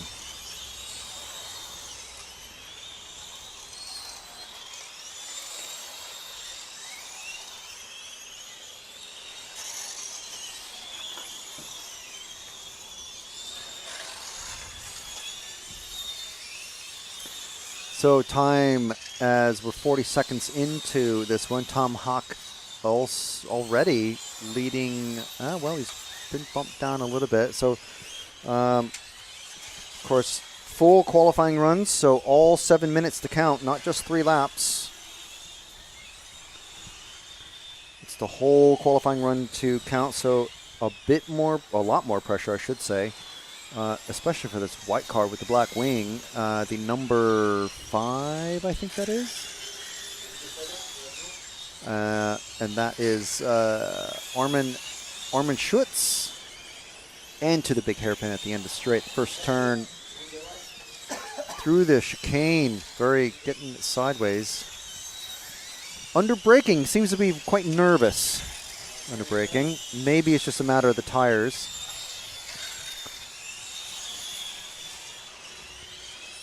Nice and straight down the main, back straight there.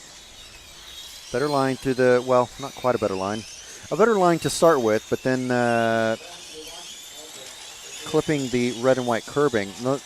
Those curbs are serrated as well, so you can't just ride the curbs. You'll bounce yourself all over. So, got to take it easy on these curbs. Let's follow this group of 4 cars coming through the center section.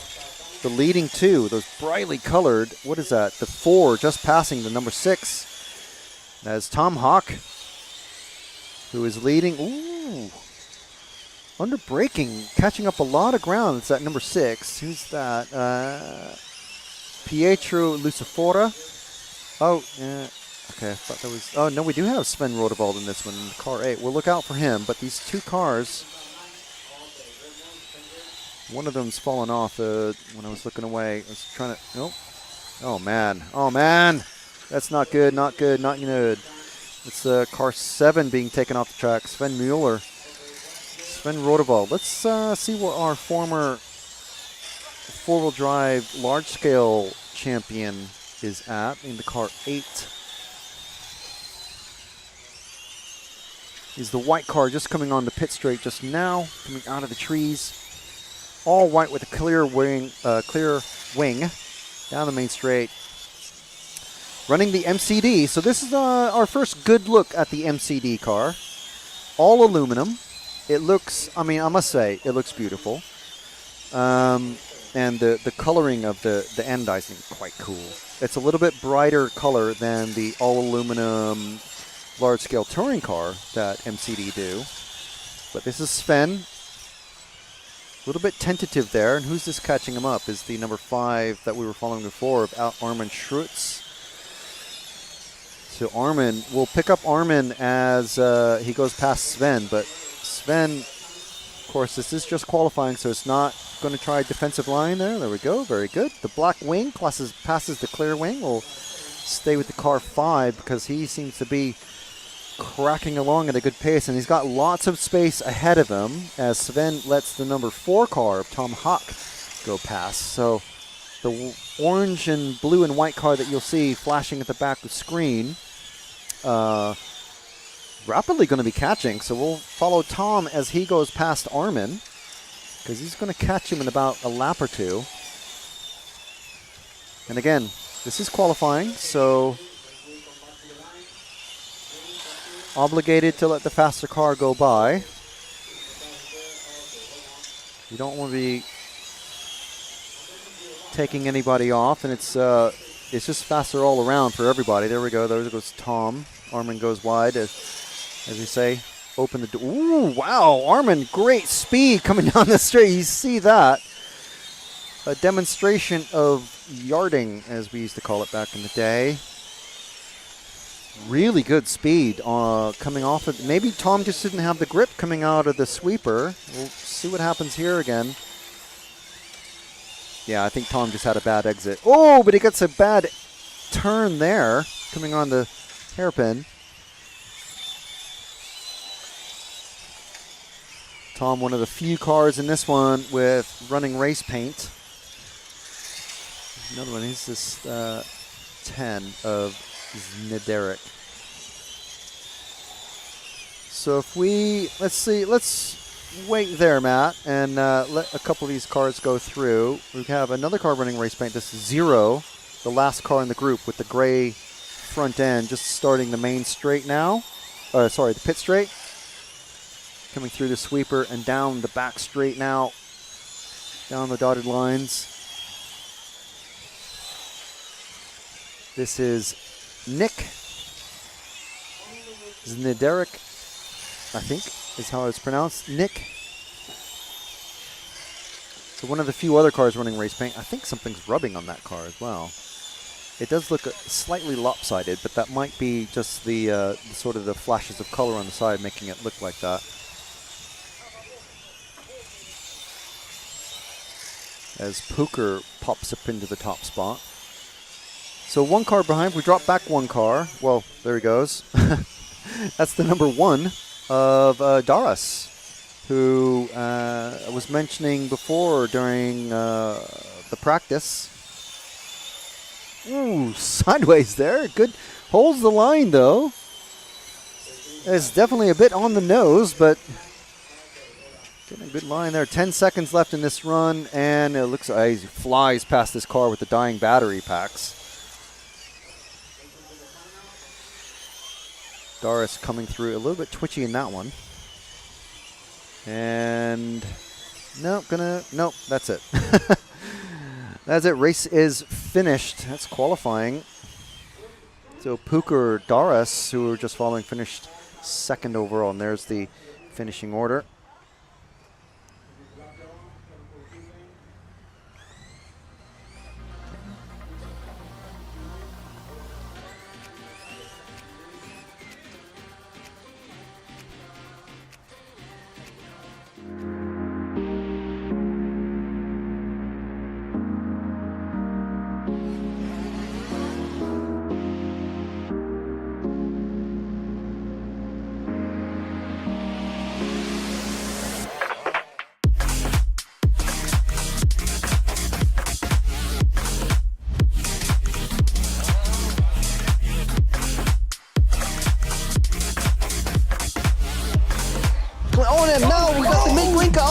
It's a four-way battle. Poleman is being run back to the pit. So Poleman is going to miss the start. Oh no! Hatner's going with Ben. Ben and Hatner right together now on the last shot. And Ben's on the inside! He's got him!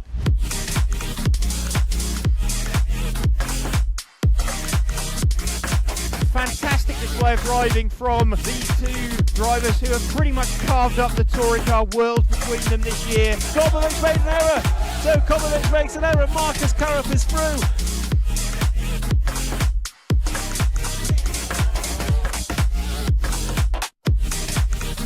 Mr. take the most amazing European Championship. That is absolutely unbelievable. Mark Reinhard takes the European Championship. Yeah, had me a while, man. Waiting for a long time again. And crossing the finish line for the last time, Dario Balestre is our 2024 European champion. As always, another title.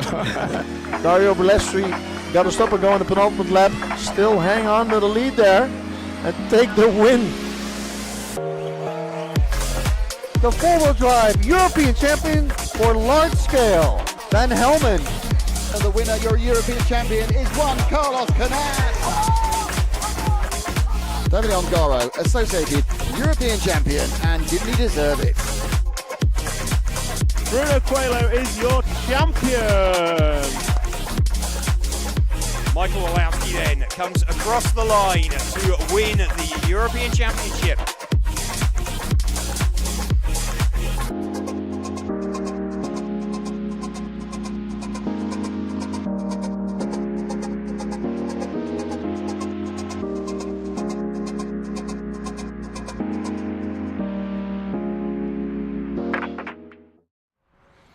There we go. That's some of our awesome and wonderful and emotional highlights from the 2024 EFRA racing season. We hope you joined us and saw some of those live.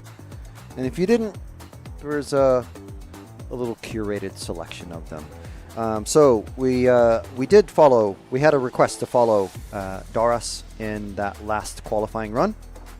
So we did follow him. Just by mostly by virtue of the fact that he's running race paint, which is helpful. But yes, so if you have any follow requests, as we like to call those, someone that you like to follow, ideally do it a race ahead of time and let us know the name and car number of the driver that you would like us to follow. That would be the ideal thing, because that gives us plenty of time to remember, oh yes, we should be following car number 1. In the what we call the top heats, which are the top 2 groups, we will try to follow everybody, basically. Maybe not every single run, but we will try to follow them. So we would like to thank Nataneli Senesi of Senesi Motorsports, who's there in that blue hat right now. Senesi Motorsports is our title sponsor for this weekend. We'd also like to thank Hobbywing, Energy Fuel, El Saram, Shepis Model, and X-Ray, and also Gmar and Corsatec. All of these brands and people are helping us bring you this coverage live for free. Remember, you don't have to pay a thing to see any of this, but if you do support any of these brands, make sure and let them know when you place an order with them, or go on their social media to say, hey, thank you for sponsoring the EFRA coverage from Leipzig. RCTV is awesome, and you should sponsor every program that they do. So you can tell them all of that or none of that, but you know, try to tell them all of it. So we do thank you all for joining us. We hope you're going to stick with us for the whole weekend. Today is qualifying for the rest of the day. And we've already got a couple of people saying in the chat, saying, go Dario. And I see you, Ivan Sinko. Go Dario, saying, lots and lots of Croatian racers here. Dario, of course, quite popular. And not just in Croatia. He's popular here as well. We like a bit of Dario. European champion in touring car, 2-wheel drive, 4-wheel drive. I think he's got the full set of large-scale European championships. Dario, this being I'm pretty sure this is the top group. Let's follow Dario first in that car number 8, because we are 15 seconds into qualifying now. So we're going to follow everybody, as many people as we can.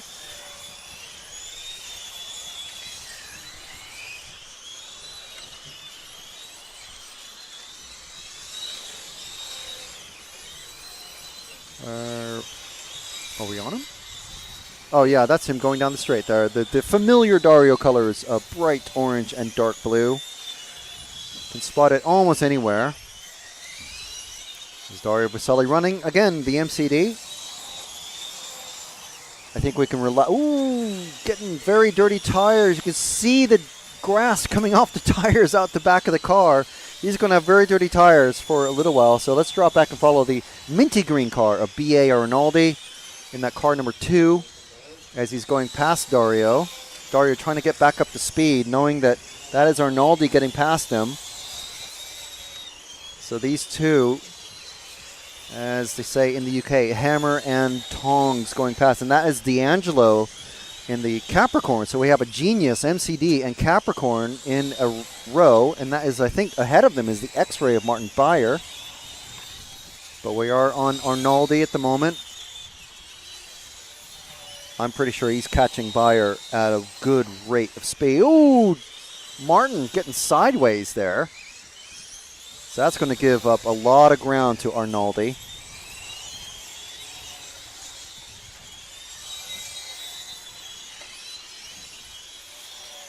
Oh, wow. The amount of speed that Arnaldi has coming out of that sweep. And Beyer also has a dent or something on his front left. So that is going to be affecting him massively going down the straight. That is not a good situation for him. We'll look for Senesi, who's just coming at the start of the straight. So if we just wait somewhere around the end of the straight there, that is Senesi in the white and blue and gray, the number 7 of Nataneli Senesi, the defending Nitro GT8 European champion. Let's not forget.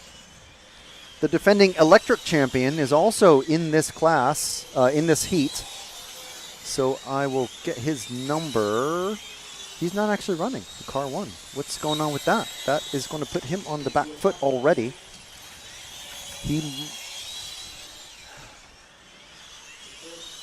Have a quick look. I don't think the car 1 is out there. Dario coming up on Beyer, who is not pitted to fix the body. So he is unfortunately slowing up Baselli and D'Angelo, who is, well, they're actually the group of cars ahead of Senesi. Let's stick with Senesi for another couple laps, see if he can make up some speed on these. Just behind Senesi, oh, is the blue and yellow car, number 5 of, dropping down the order. Number 5 of Philippo Beretta. Adam Izze is actually the car behind Senesi. So if we drop back to Izze in that bright blue, number 6. We're hoping to talk to, we talked to Nataneli a little while ago in the studio here. And we're hoping to talk to Adam at some point today as well, or sometime over the weekend.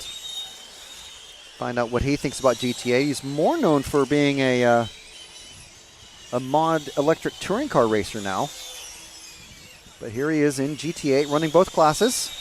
And he has got the MCD of Dario, again, catching up to him at a pretty good rate again. So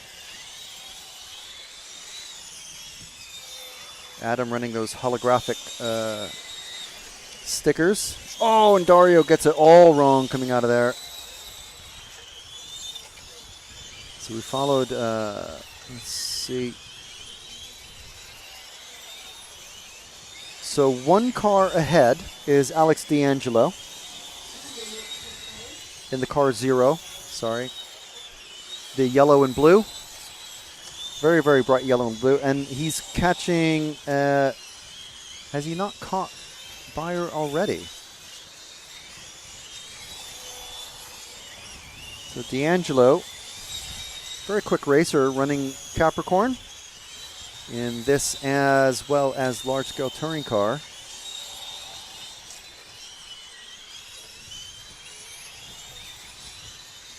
As in case you were watching just then, yes, a train was going past very silently and efficiently. So yeah, he's kind of just keeping pace with Beyer. Wonder if he seems to be. Oh, yes, that's a loose back end. So Arnaldi leading this one. Izze, Mazzeo, Senesi, Bayer.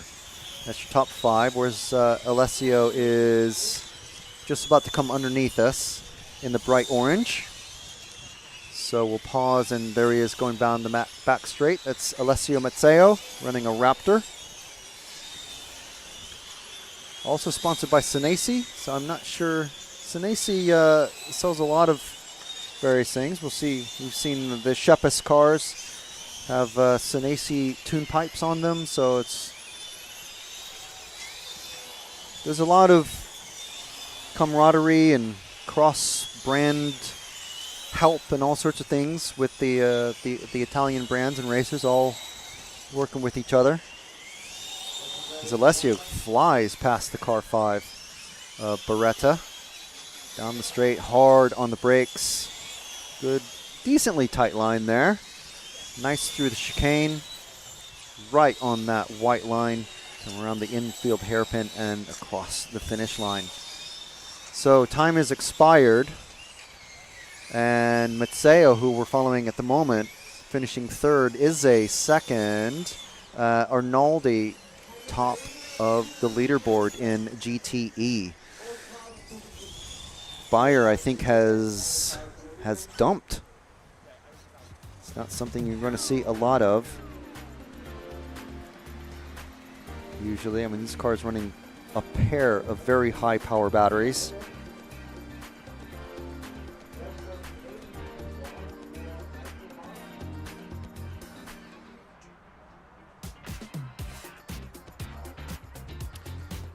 So let's play out another little montage.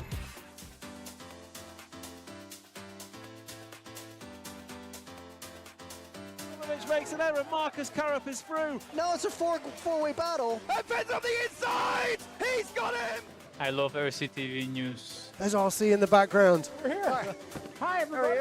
This is mine. Oh, okay, fantastic. Yeah. So we are here at ETS round number 3 of season 17. Davide Ongaro, associated European champion, and didn't he deserve it? Bruno Coelho is your champion. Today, mamma mia, super happy. It's like a real now. It's like a real.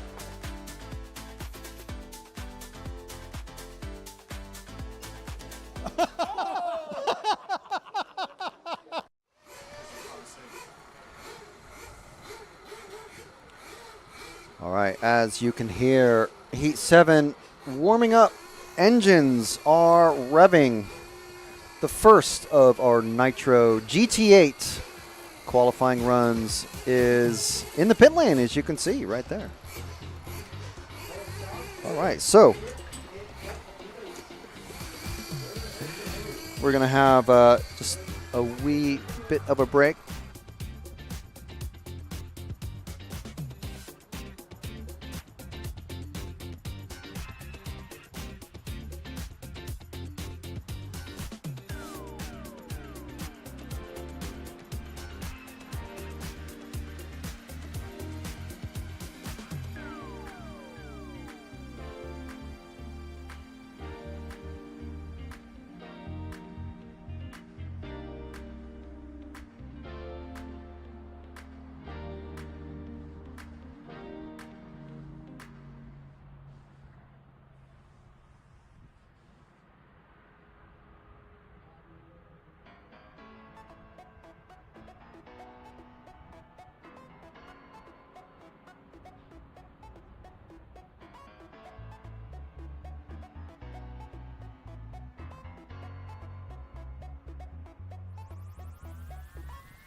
Okay, here we are with Andreas Lammers from DMC, this week acting as a EFRA representative. So can you tell us what is your EFRA board member title? The EFRA board title is development officer. It was a long search for a name we could take for mail address and for not being so mega representative for the department. Yeah. So, but we signed. Everybody in the group signed development officer. Okay, and so in just sort of like a tweet length sort of description, what is an EFRA development officer? What do you do? The wish from the board and the members there were that somebody has a look to some new sports which are not in EFRA at the moment and not in IFMAR, but which are in development in some countries. In some member countries we have seen that there is movement, and we know with young classes there are always problems. They have difficulties, missing experience and so on. We thought just have a look at and see what we can do as EFRA. Mm-hmm. But I can also say it is not so easy. You know, small groups with special sports have also special characters. Yeah, yeah. Yeah.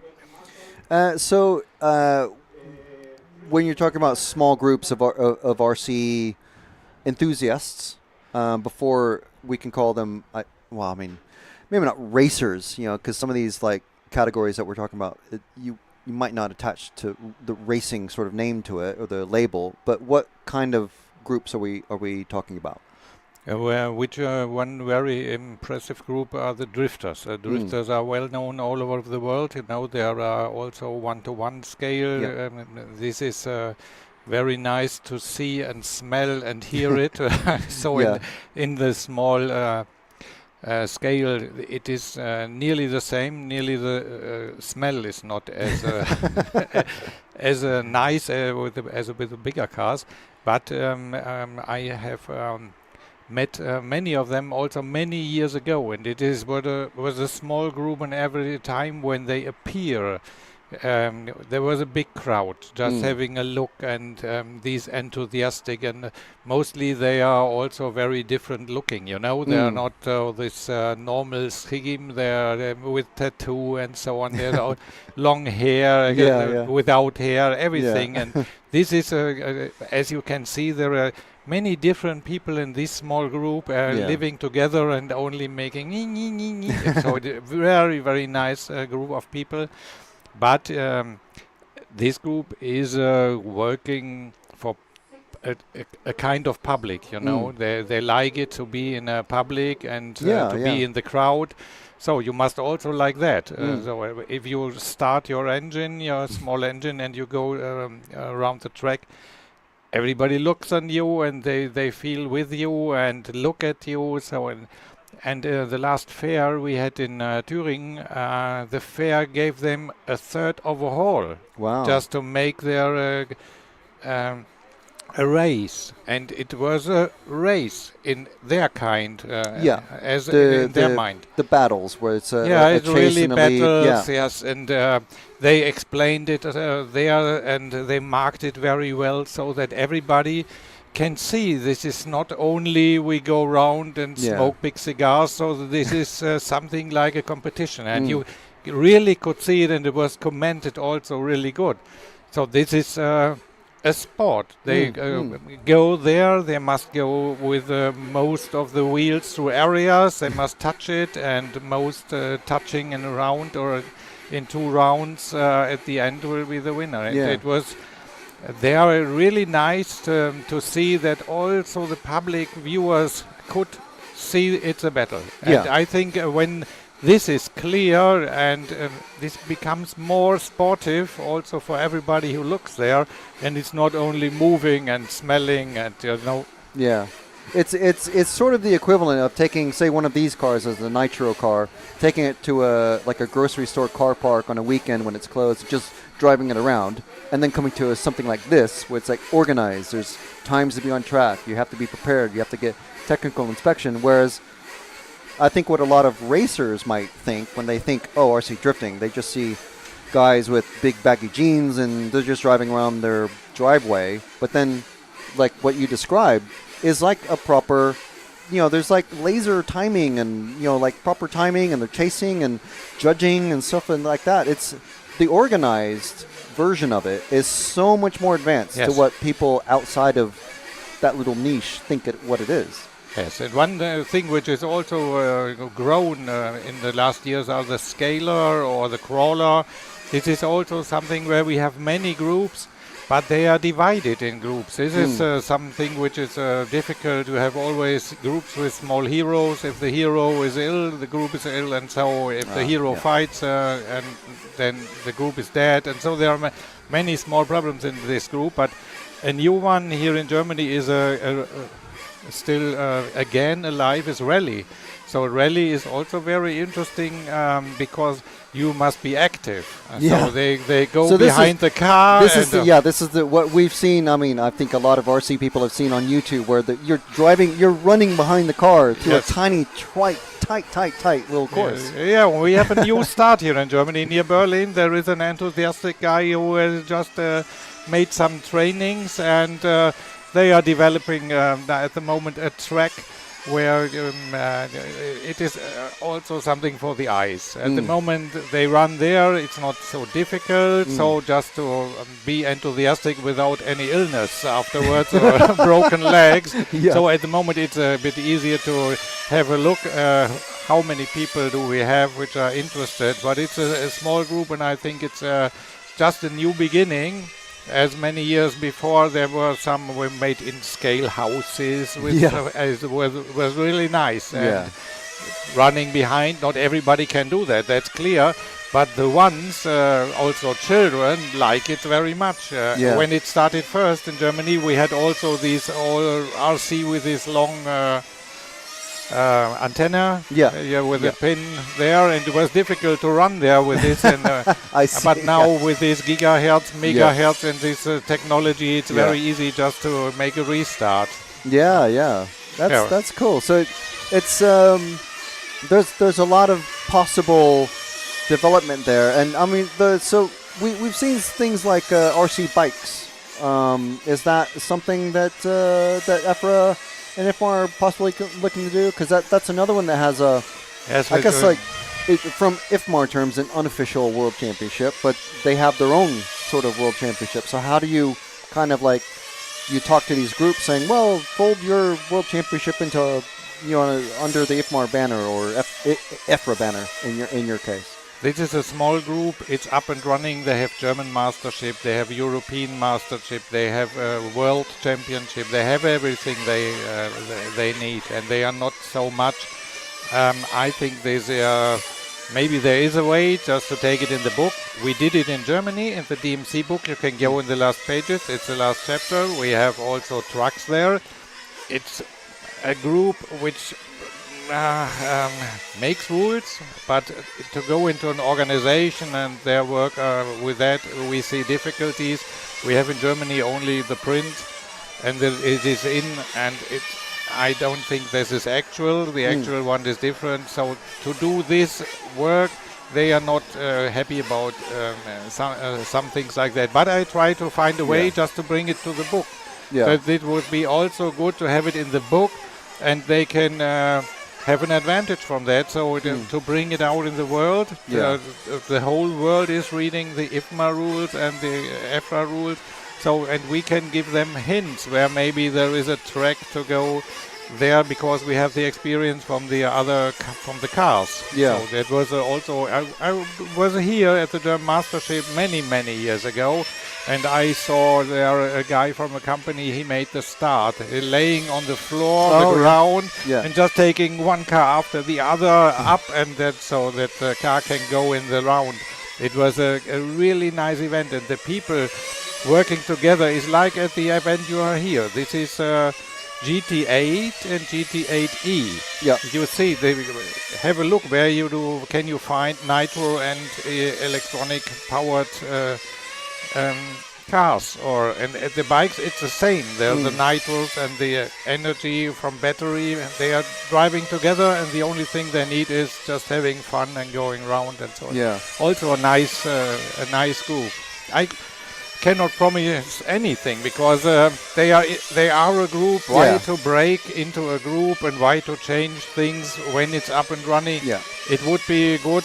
That's my opinion, but I'm only this development officer. It is a group which is deciding, but my idea is just to give them hints or to help them or bring media to these small groups to make them a bit famous, and just to maybe they come on a bigger turn and they need more help, and then we have them in the books. Maybe but well, I mean, like even in the EFRA handbook, I mean, they can be. Oh, yeah, I'm not just them, but any of these categories that don't fall under the EFRA banner, I guess, they can be, provided the information. Well, here's these batteries that we have tested and they are safe. Yes. Here's these motors that we have tested from these manufacturers, engines, all that stuff can be referred to by these. Helpful to these groups, even if they don't decide to become an EFRA. We'll move our entire organization under EFRA. So, but it's my point is, EFRA can be that just a helpful hand. Yes. And at the moment, I think not more, because also the races and the classes start at the local. Yeah. And in Germany, I think we are the only country which has the bikes in the rule book. And this is difficult if there is no country. I know they are driving in Austria and Switzerland. I believe there used to be a group. I don't know if they're still running, but I think there was a group in the UK as well. Yes, there was in the UK also a small group, but there was also a race series there in the DACH, there in Austria, Switzerland and Germany in this region. And there was a real race series. It was up German Mastership last year in Bernau near Berlin. So there is an activity. But it's also at the European Championship or German Mastership, they have 50 drivers around. This is a small group. That's a really good sized group. It's a good start, but it does not grow. So maybe it's also something special.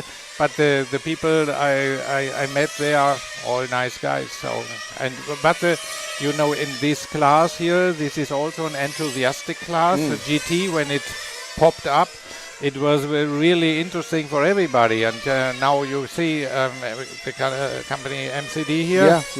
They make large scale now. I know them in the European area from 2004 or 3 in that region, and now they just exploded with a GT car. And you see, this is interesting. And with the bike, there were some companies. Thunder Tiger, they brought a bike, and so there are some bikes. And there was also a small company which made tires, and so it made it very professional. But it's a small market, and without the difference of different models, it is difficult. It's like the crawler, the crawler, they are very, very old.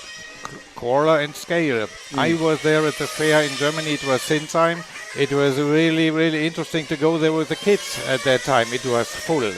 But most of the area in the fair was sand. Because of the RC construction. And they built everything there. But at that time, the construction was not as big as today. At that time, they were driving trial with small camions, LKWs, big cars there in scale and going over hills with point system and so on. And there were crowds around just having a look. And then, but it was really famous. But only a small group could do that because you could not buy anything ready. And then there was one company just coming up with a crawler. You could buy it and just go home, and it was a perfect set. And you could build a crawler, and then this area exploded because you could buy it. There was a real good quality, and then it started to grow. But before, there were only some enthusiasts which had the machine park in the home in the downstairs, which could build some things like that. But that's how, I mean, a lot of the just hobbies in general get started, where it's some guy in a basement or in a shed or a garage. Yeah. I made this thing. Here's this thing. Put it up on YouTube, and suddenly someone else wants to make that thing, and then eventually it becomes a company making that thing available in a box for people to buy, which is great. Which is how the RC hobby can really grow. Yes, it's really, really great, and to have more enthusiasts like in this club here, making a European ship or make a mastership in the S class, you need additional, and with the surrounding there, and to make some small areas just scaly with small houses and where you can put in your fuel, maybe. Well, I remember we were at the Montpellier Club last year for the EFRA E-Buggy Euros, and they have a scaling track that's just, pallets and piles of dirt and rock and, boards that people drive up, and it can be, I can see, I love almost everything RC land-based.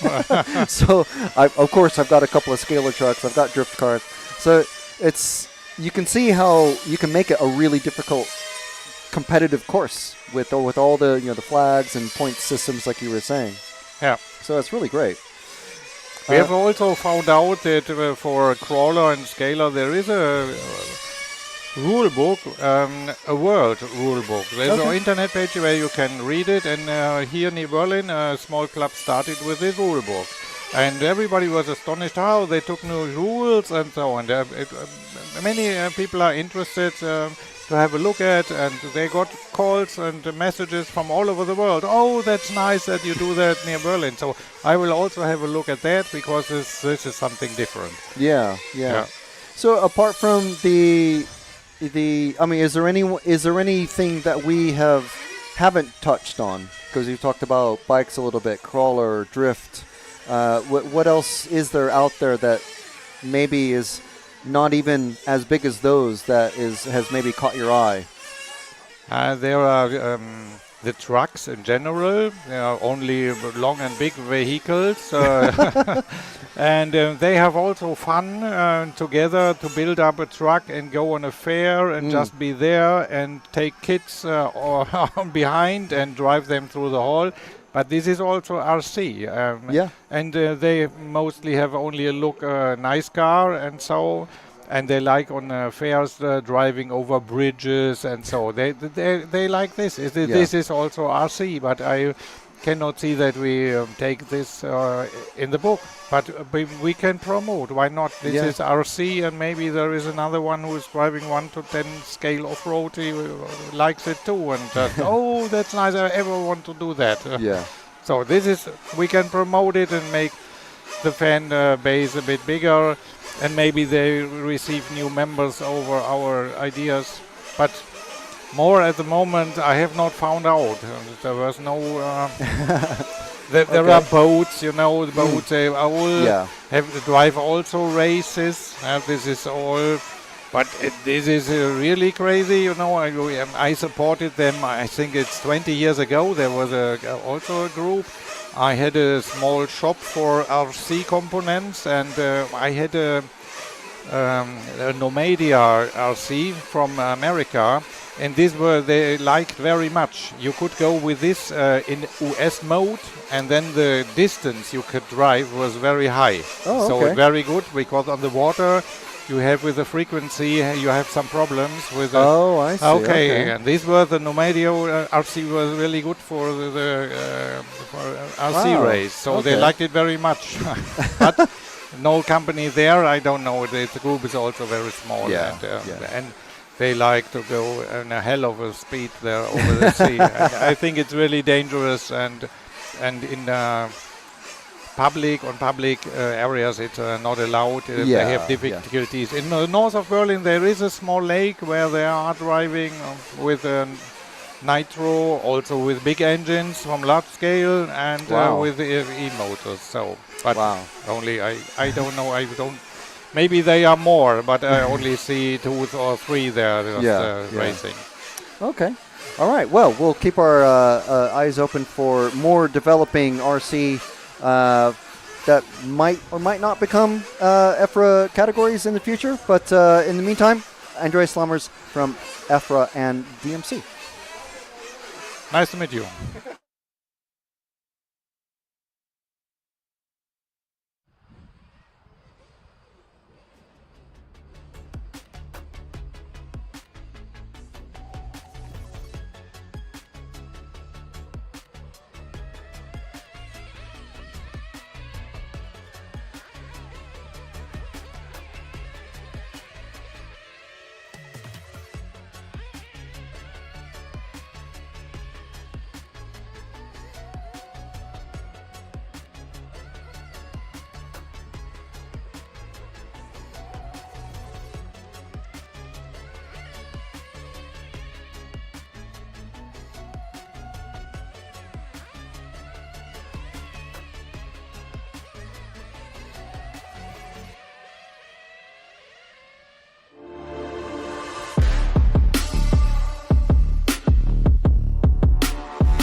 So the racers' time has started. A very, very quick fuel stop.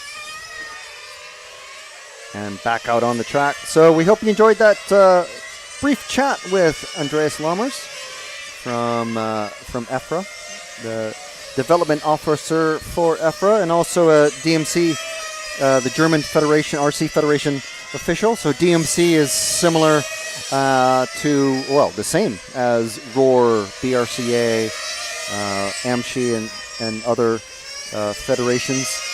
They're the official rules federation and organizer for the German RC championships. So let's see who we've got here. We've got Dell'Aquila, Barbosa, Caligari, Hudi, Nick, Mode Nor, who's our Malaysian racer, Rochi, Mauro, Dan Jones not racing in this one. Is that Magno or Magno? Car 4. So not sure what has happened with Dan. I'll try to get a info from him about how his week is going.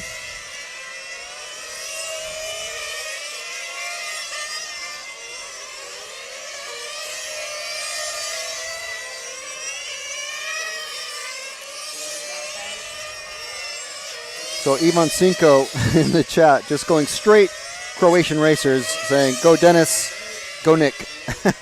And Nigel W., thank you very helpfully, saying RC boats already have their own IFMAR and EFRA. It's called Naviga and is the World Federation for Static and RC ship models, including powerboat racing in nitro, petrol, and electric. Okay. Learn something every day. I did not know that. RC boats is one of those things that it'd be cool to have, but yeah, I didn't know that. I've never actually had one, and obviously I've never raced it or competed in those. So I would love to have an RC yacht. That would be really cool. A speedboat would be neat, but you know, there's only so much you could do before you get bored of. I'd need to have like some sort of organized racing. I'd need to have something to do while doing just speed runs back and forth on a canal, following car number 8 of Del Aquila, sorry. So just randomly, Matt has found the leader, or maybe on purpose, hopefully on purpose, I'm sure. Very slow to that chicane, it seems. So second gear engaging now, and then full speed, full speed, full speed, full speed, full speed, full speed, full speed, all the way down to there, braking, and then second gear already, braking, second gear already by coming across that line, and second gear, oi, spins around a little bit too early on the power. Getting wide and too early on the power probably is causing that spin. But yeah, so just to illustrate the speed that these guys are doing, I'm not sure that, well, I mean, it must be the correct number, but I'm just saying that because I'm questioning, because the 0 of Nick is very rapidly catching Del Aquila. Nick, well, he must have had some problems, because he's definitely faster on track, but maybe had a couple of offs. Because Del Aquila is a little squirrely there. Follow this red car of Nick, or Croatian friend in the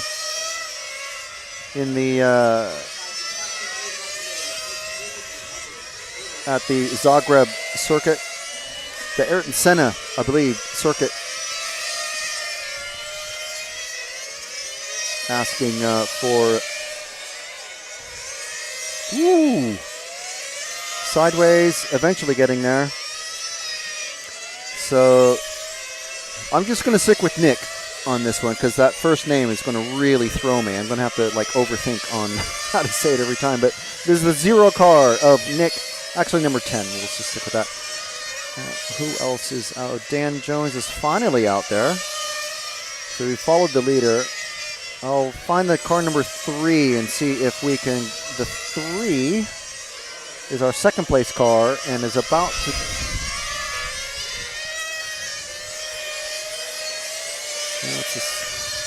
Nope. I'm fooling myself trying to read these numbers as they're going around the very long parts of the track. The 3 is just about to come underneath us with the yellow wing, white front, and the yellow wing, multicolored, white, pink, purple, and luckily for us, a yellow wing. So I'm going to guess a Genius, but I'm not sure. It looks like it might be a McLaren type car. Which, I love the Pagani, but everyone runs the Pagani, so I would have to, if I had one of these, I'd have to run something like a McLaren or a Ferrari type car. I think a couple of years ago, the Ferrari shape was the most popular, the fastest. But considering the size of the track, potentially the sleeker body shell of this Pagani Zonda lookalike. This is Bruno Barbosa. As the 6 is coming in, been pulled into the pits of Mod Nor. Unfortunate for our Malaysian guest racer. And a mechanic has run all the way out. I think actually to collect is that the car 0 of Nick has just been collected by his mechanic. Yeah, he's coming into the pits. not a commentator's curse. I'm not going to take the blame for that one.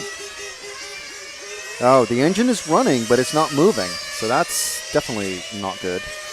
Ooh, Barbosa getting a bit wide in that first hairpin. And very tentative around this. I think he's run out of fuel. That was it. Yeah, that was that tentativeness was him running out of fuel. So let's see who we can follow. We're getting toward the close end of this one. A minute and a half to go. Another car running out of fuel. Is that Hootie running out of fuel now? So 2 cars collected in this section of track there. We're getting to that point of the race. Who haven't we followed? This green car just coming through the shot, maybe. Number 5 of Rocky, Emanuele Rocky, also running out of fuel. Pick that one up. He's in the racing line as a Ungaro lookalike. Car number 2, Pietro Mauro comes past him and into the pits. Time is finished, but we spent a lot of the last minute and a half looking at cars that were stopped. Just because of the fact of these cars finding it difficult to make 7 minutes. Jeez, the sound that these are making when they're coming off the track. Described it earlier. Sounds like a clothing shaver or a hair cutter, electric hair trimmer. Such a high pitch because they're coming in absolutely super lean and very, very hot. So we're going to play, once we see the results, no, we'll go ahead and play it because just take a bit of a moment.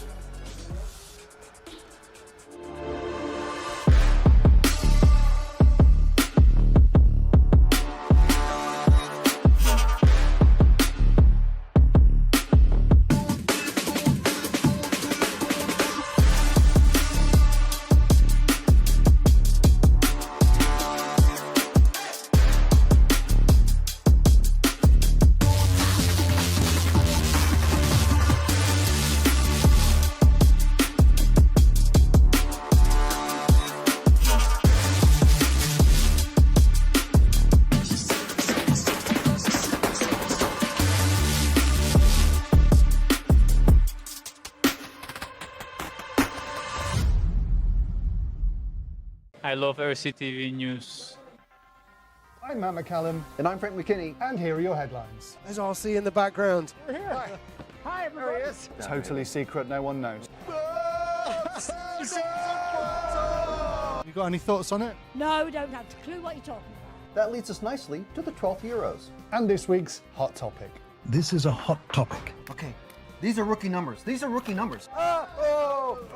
Right where we're sitting now is where that crash happened. We did what you expect of us. We tried to stir up some drama. Another good one. Yeah.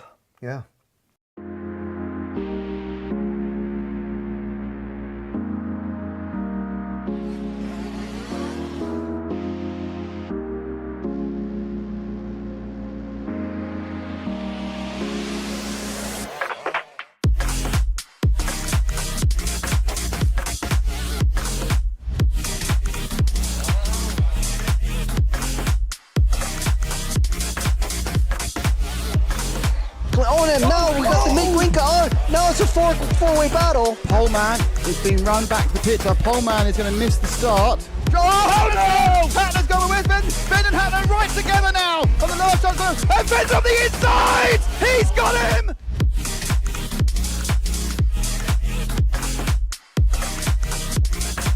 Fantastic display of driving from these 2 drivers who have pretty much carved up the touring car world between them this year. Gobbovich made an error, so Gobbovich makes an error. Marcus Karup is through.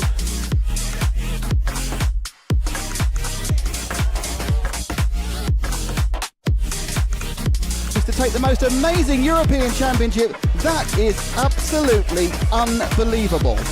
Mark Reinhard takes the European Championship. Yeah, had to be a while, man. Waiting for it for a long time again. And crossing the finish line for the last time, Dario Balestre is our 2024 European champion. As always, another title. Dario Balestre got to stop and go in the penultimate lap. Still hang on to the lead there and take the win. The four-wheel drive European champion for large scale, Van Helmen. And the winner, your European champion, is Juan Carlos Canas. Davide Ongaro, associated European champion, and didn't he deserve it? Bruno Coelho is your champion. Michael Olowski then comes across the line to win the European Championship.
All right, the time has started.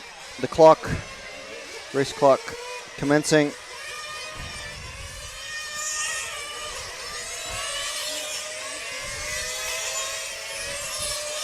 Give things a few seconds, few laps to settle down. And we're with Adam Izze in that bright blue car. Adam, again, running both classes this weekend. About to put the moves on this number 9 if he lets him by. Number 9 not wanting to move too much or at all. There he goes. I think I heard the referee give him the call. Adam running that number 2, running an X-Ray, one of our supporters this weekend, helping us bring you this live coverage for free. Ooh. Wow. As uninterrupted as possible. Adam, I've never seen him running nitro before. I dare say, hey, yo-ho-ho. Number 7 there, who's that? Tarragoni. Getting a body tuck from that little nudge there. As I was saying, X-Ray, one of our supporters this weekend, along with Senesi Motorsport, who's our title sponsor, and also Hobby Wing, Shepis Models, Energy, Fuels, El Saram, Gmar, and Corsatec. So thank you to all of these fantastic brands for helping us bring you this coverage all weekend long.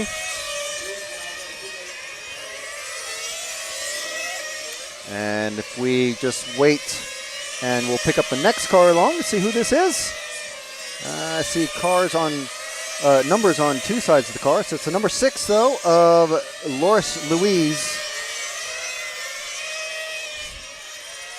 Izze running second. Will eventually catch the leading car, the number 3, who's 2 cars behind Louise here, who is on camera right now.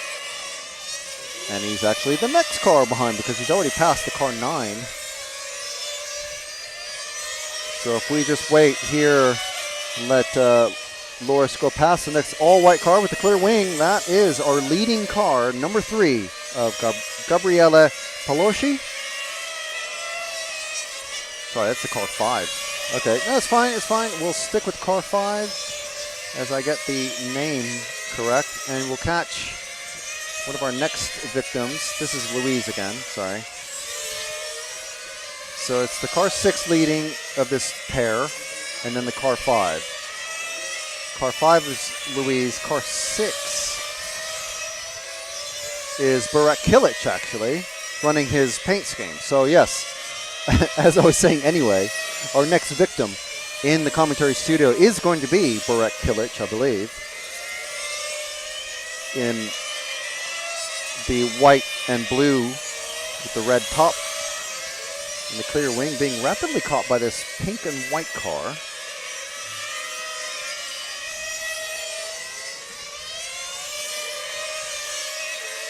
Which is the car 7 of Tarragoni, running in last. Oh no, it's the car 9. Is it only 2 numbers? No, just the way the car. Oh, and Tarragoni just taken out by. I want to say it's not Louise, was it?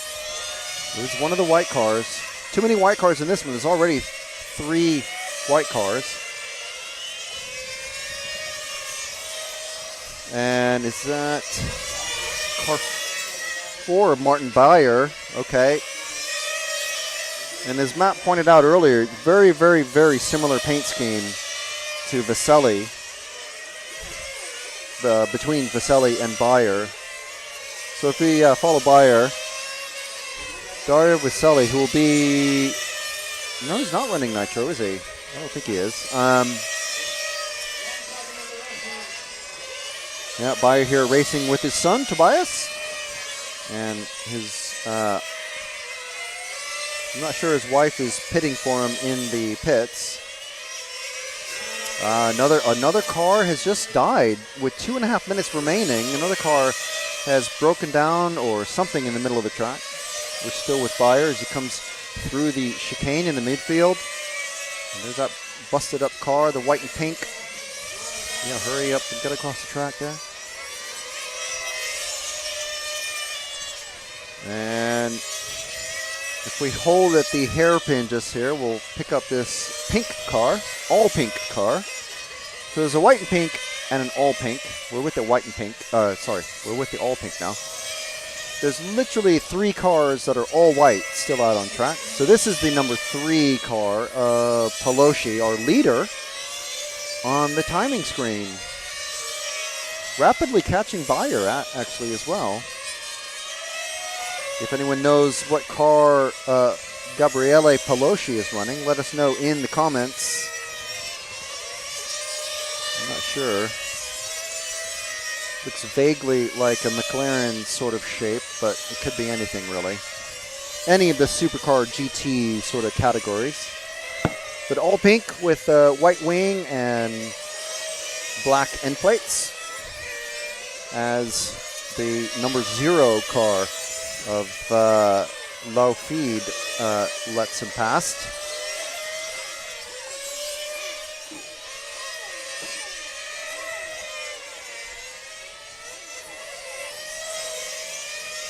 Coming through the middle kink into over the start finish line and coming out of those shadows of that tree over the finish line, already into second gear and braking now. So all the way around the track almost.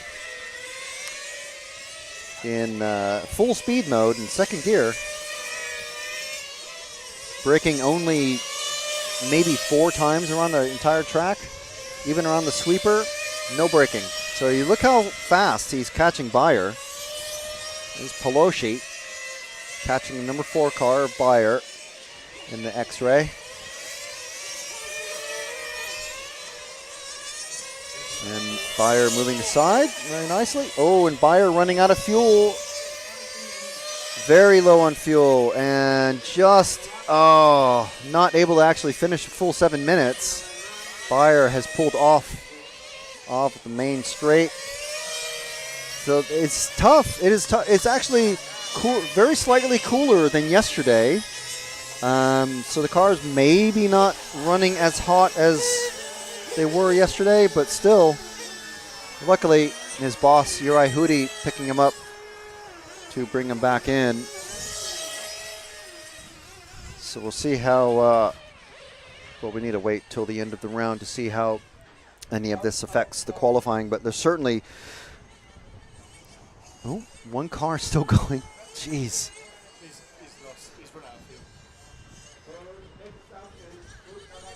Yeah, you can hear it. That's a car running out of fuel.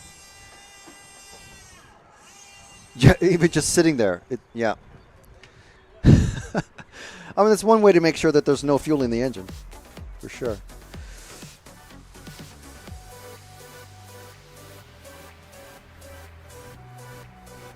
I love RCTV News. I'm Matt McCallum. And I'm Frank McKinney. And here are your headlines. There's RC in the background. We're here. Hi, everybody. There he is. Totally secret, no one knows. You got any thoughts on it? No, we don't have a clue what you're talking about. That leads us nicely to the 12th Euros. And this week's hot topic. This is a hot topic. Okay, these are rookie numbers. These are rookie numbers. Right where we're sitting now is where that crash happened. We did what you expect of us. We tried to stir up some drama. Another good one. Yeah.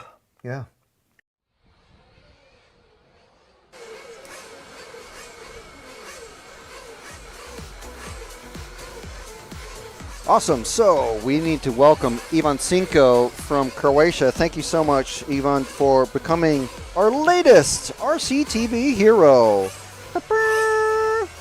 Awesome. That's a horn noise, by the way. It's, I don't know. We don't have an actual horn here, which is a good thing because you wouldn't be able to hear it over all these nitro engines that are revving just underneath us. But thank you very much, Ivan, for becoming our latest RCTV hero. I met Ivan at the Zagreb track in, 2 years ago at the GT8 Euros back then, where it was Mazzeo who won electric and Arnaldi who won nitro. And to be fair to Alessio, he nearly took the nitro as well, but he had a couple of unfortunate comings together, as we'll politely put it. But yeah, awesome. Thank you so much for joining us, and thank you for getting yourself a fresh, brand new, made just for you RCTV shirt from rcracingtv.com with, hopefully, your RCTV Heroes discount code, which any RCTV hero can use on rcracingtv.com to get 10% off. So, yeah, we'll get you your stickers as soon as possible, and your shirt, well, it's going to be on the way very soon. Hey, another Milwaukee native in the house, Mr. Audio. Thank you very much. Hello, boys from Las Vegas, Nevada. You don't have to say Nevada. We know where Vegas is. You don't even have to say Las. Just say Vegas. In fact, you don't even have to say Vegas. You can say Lost Wages, as we did in a bit a while ago. Anyway, we have a GT class here, and that's growing. Really cool. Yes, it is really cool. That's awesome. I raced in Vegas many times at the Northern Nationals there. Keenan from the No Name RC podcast says RC boats also have 2 American associations, and they race. Very cool. Burak's engine sponsor Nova is also big into nitro boat engines. Yeah, there's a lot of crossover in the. I think like even Hobbywing does water cooled electric engines and electric, obviously speed controllers. So that's really cool to see. I think LRP did for a little while, and I've seen some others. It's like literally like water cooling lines going around the engines and the speedos, stuff like that. So they feed in from just, I guess, openings, or I don't know what they're called, but just like holes in the hull, and they get spat out as warm water at the back. Yeah, so normally we'd show some sort of extra video here, but this is our top heat. This is heat 10 of round 1 of qualifying. We have another round after this. And we have some big names indeed. We have Andrea Catanzani, Nataneli Senesi, the defending European champion in this category right here, Tony Gruber, the defending world champion in this category. Rosario Gaiamo, the defending electric GTE champion from last year. Alessio Mazzeo, as I said before, the European champion in GTE from a couple of years ago. Bernard Alan Arnoldi, defending champion, well, trying to get back his championship from a couple of years ago and the year before that. Leonardo Valente, Filippo Beretta, Daniel Shepis, and Alex D'Angelo. And it looks like everyone is checked in this time. So we have a mix of brands here. We have a Serpent, we have a Senesi Motorsport, we have a Hong Nor, we have a Shepis, we have a Raptor, we have a Genius. I'm not sure what Valente runs. If anyone knows, please let us know in chat. Beretta also the same thing. Shepis, guess what? He's running a Shepis, and D'Angelo running a Capricorn. So that's at least what, 7 different brands in 10 racers. I think we can say that GTA is pretty healthy. So they're going out. Time is about to start. Creeping along, wanting to save their fuel. Time has started now. So let's follow the first car across the line. It's going to be this orange car of 5 of Alessio Mazzeo is our first car to cross the timing beam. And we'll give him a couple of laps. We're going to try and follow everybody for a couple of laps and then drop back to the next car behind. But we'll see how that goes, because there's inevitably going to be some mistakes here and there. Everybody seems to have given each other enough space, but we're going to stick with Mazzeo here. He's got clear track ahead of him, so he's in the prime spot. Hopefully everybody has control of their throttle finger or throttle thumb, whatever you want to call it. I think Mazzeo runs stick radio. So now we're going to drop back to the next car behind, the blue, yellow, and red. I think that's car 6 of... No, I think it's the 8 of Beretta. Following Mazzeo. Neither of these guys are going to be shabby on the sticks. I think Beretta was catching Mazzeo there, but he got sideways into that second last hairpin. Give everybody a couple of laps of attention here.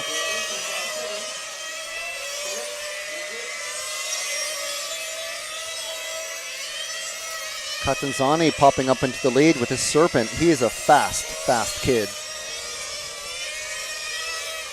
Okay, so next time around, and again, Beretta catching up Mazzeo very slowly.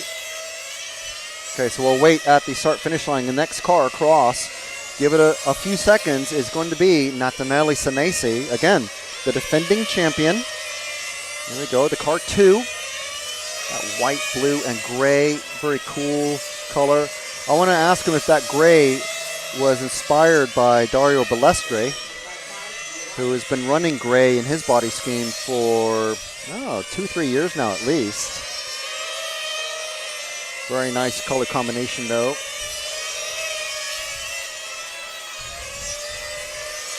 Senesi going pretty quick. Oh, a little wide there.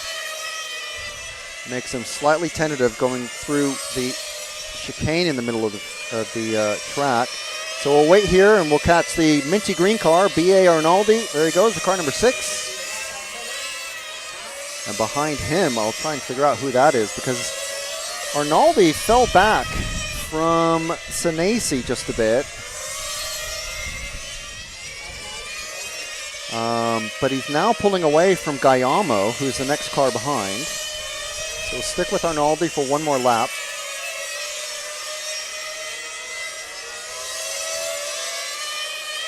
So Arnoldi not getting any closer to Senesi.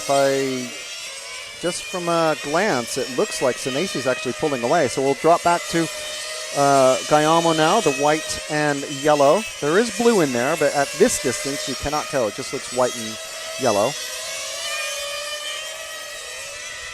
Gaiamo running the Shepis, the MZ GT.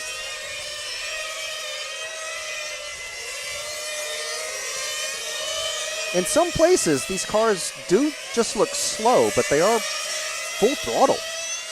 I think the track is, it's almost large-scale touring car size. More suited for large scale, but this guy's able to make it work for him. One more lap with Guillermo. Again, our defending GTE champion. So we have a pair of multiple champions. We have what? How many championships does Arnaldi have in large scale? He has at least 2 in GT8. We've got 5 or 6 championships just in these 3 cars in this section of track.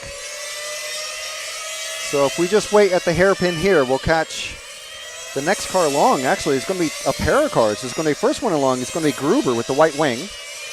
And then we've got, is that the 9, I think, of Daniel Scheppes? It is. So we've got a Capricorn, a Scheppes. And then car 1 is Catanzani. So we have a Hong Nor, a Scheppes, and a Serpent all in this group right here. So we've just looked at 6 different chassis makes. I mean, for such a new category of cars, you know, relative to the World Championship racing scene, there are a huge number of chassis possibilities that you can get. And we haven't even looked at an S-Works yet, or an MCD. So these 3 cars just keeping themselves just all equidistant, sort of. Tony trying to shake off the attentions, that number 9 of Scheppes. Ooh, and he's getting closer even. Catanzani waiting. Remember, this is qualifying. This is IFMAR style.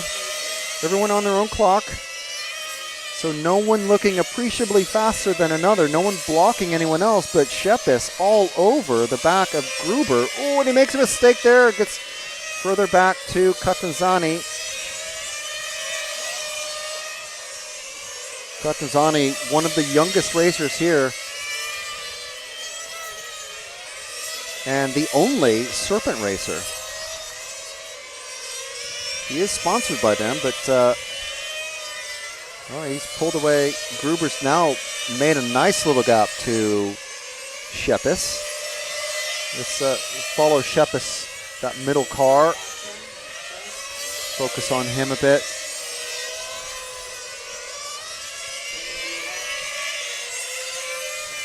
So he's catching. Oh, he's lost some time there to Tony. I mean, they're pretty much equal on pace. I'm pretty sure Gruber running Iolasi engines. Not sure what Scheppes is running. Might be Corsa-Tech, not sure. So we'll leave these 2 go, and we'll drop back to the all-yellow car of number 1, Andrea Catanzani, the young Italian. And here we go. This is our only Serpent racer here at the event, and we have a car who has flamed out. That is not a breakage. We have a car who's already flamed out. There's 20 seconds left in this one. I believe we followed pretty much everybody. So we'll stay with Catanzani, who was TQ, I think, in GT8. He was the racer who inadvertently knocked out Mazzeo for TQ, I think, in GTA in Croatia a couple of years ago. And is that Gruber who's just pulled off? Well, yeah, it's the end of the race, so it's fine. I think everybody is completed. Looks like Senesi didn't, and neither did Guillermo.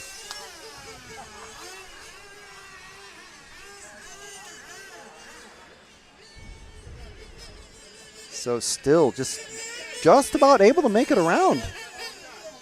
Arnaldi and Catanzani. So they can make a full 7 minutes plus. I dare say it's like 7:20, and mechanics looking very closely at how much fuel's left in that one. So there we go. That was our top heat of GT8.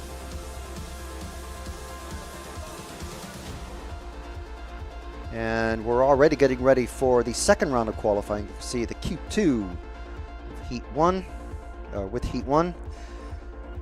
Right, so we'll have just a wee bit of a break.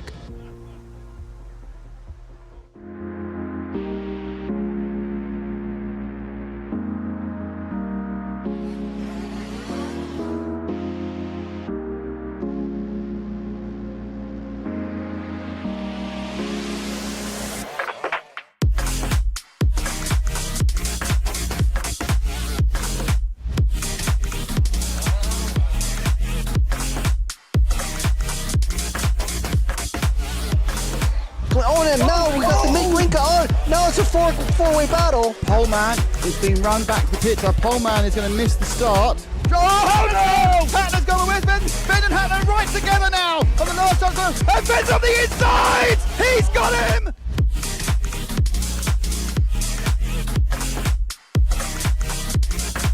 Fantastic display of driving from these two drivers who have pretty much carved up the touring car world between them this year. Gobovic made an error, so Gobovic makes an error. Marcus Karup is through.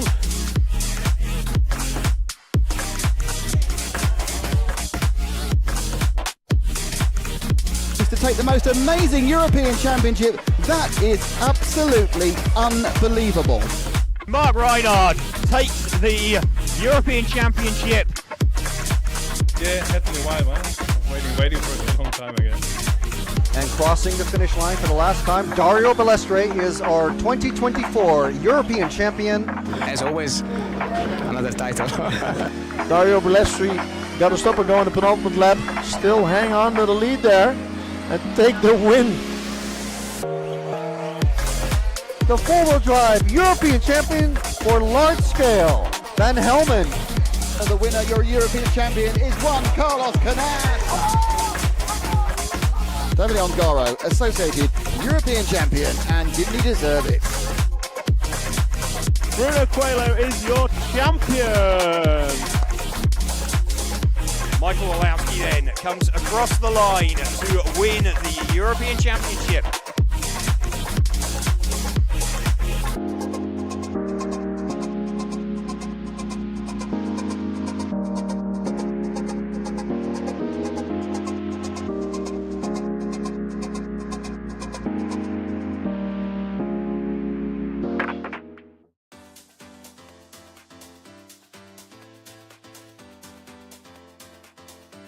Makes an error. Marcus Karup is through. Now it's a four-way battle. And Finn's on the inside. He's got him. I love RCTV News. As I'll see in the background. We're here. Hi, everybody. This is mine. Okay, fantastic. Yeah. So we are here at ETS round number 3 of season 17. Davide Ongaro, associated European champion, and didn't he deserve it? Bruno Coelho is your champion. Today, mamma mia, super happy. It's like a real now. It's like a real.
All right, so we are here with Burak Kilich.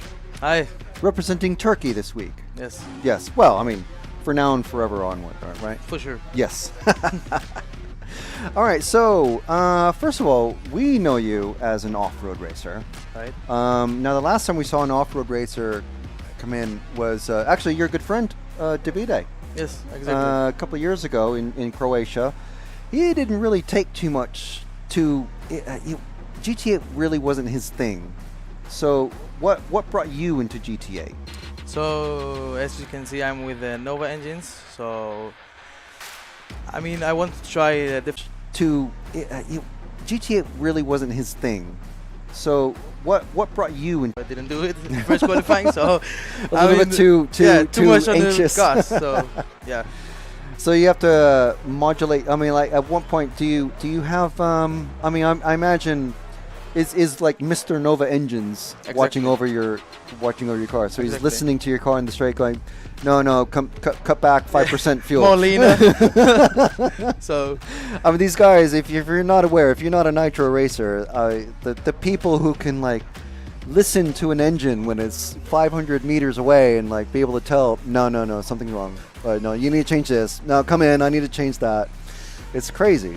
It's really crazy, and even the 7 minutes, it's a crazy situation for all of us here because the engines, it feels like they're dead after this one round. And oh man, so I mean, I assume you're familiar with rebuilding and tuning engines and stuff like that. Just, I mean, or do you? I mean, that was a good question, I guess. I mean, do you just go, okay, I've given a car, you told me to go, I'm going. Do you do anything with the engine yourself? So I'm like off-road or on-road? Yeah, off-road and on-road, yes. So I'm trying to learn from my dad and from Andrea. I'm doing better every race to tune the engines, and but the car Skepis does. We have a mechanic, and he's doing it. Okay, but I mean, you know the. I mean, you must know the basics of like, okay, I'll lean it out and tune the bottom end and all that stuff. Yeah, like to get going. Yes. So. What do you have to do in your head? Like if Mr. Nova weren't here, what would you be doing? And if you were just here on your own, okay, I'm going to learn the track, just in preparation for this event. Yeah, I would do it by myself. It's not I know. Not But a big deal, what would you be fiddling with? What would you be changing around? Like, so I mean, it's difficult to come changing piston and sleeve and all that stuff. No, I wouldn't do it. Just I'm going to go a little bit slower. I would take a different engine then. Maybe I wouldn't do it. So if he's not here, I wouldn't do it. So right, okay. Because his knowledge is more for sure than mine, and or my dad for sure. So I wouldn't do it. I would just change the engine, maybe take the best out of it, and that's it. Okay. All right. Well, now Davide told us. I talked to him at the Croatian European Championships, and that was 2 years ago. And then we talked to him over the winter. It was just too flat. It was just too flat for no him. jumps. He didn't like it. So what's your take on it, coming from an off-road background? I mean, it's just completely different driving. So of course we're missing our jumps. So and you have to be so calm and driving smooth, and this is not my style. My style, I'm more aggressive, more on the throttle, but here you have to be really smooth. I guess also in touring car. So as my brother did, and yeah. And what's your? I mean, you live here in Germany. Yeah, exactly. So have you been to this track before, or no, is it's this my completely first time? Okay. I live like 6 hours from here, okay, so right. I didn't come because the track is changing with many drivers on it, and if you're alone here, it's no sense to practice. Right. Okay. Because the rubber gets laid down, exactly. and the fuel as well. Yes. So that all affects the traction and everything. And of course, if you come here maybe for a club race weekend, it'd probably be a different time of year because you're not allowed to. I think the track is closed for like 2 weeks ahead of time or something like that. I think actually it was 1 week. I'm not sure. Right. Okay. But so the Skepis car, that is they're one of our event broadcast supporters this week. So as well as Senesi Motorsport. So cool. it's so I have the cap on it from you. There you go. So what are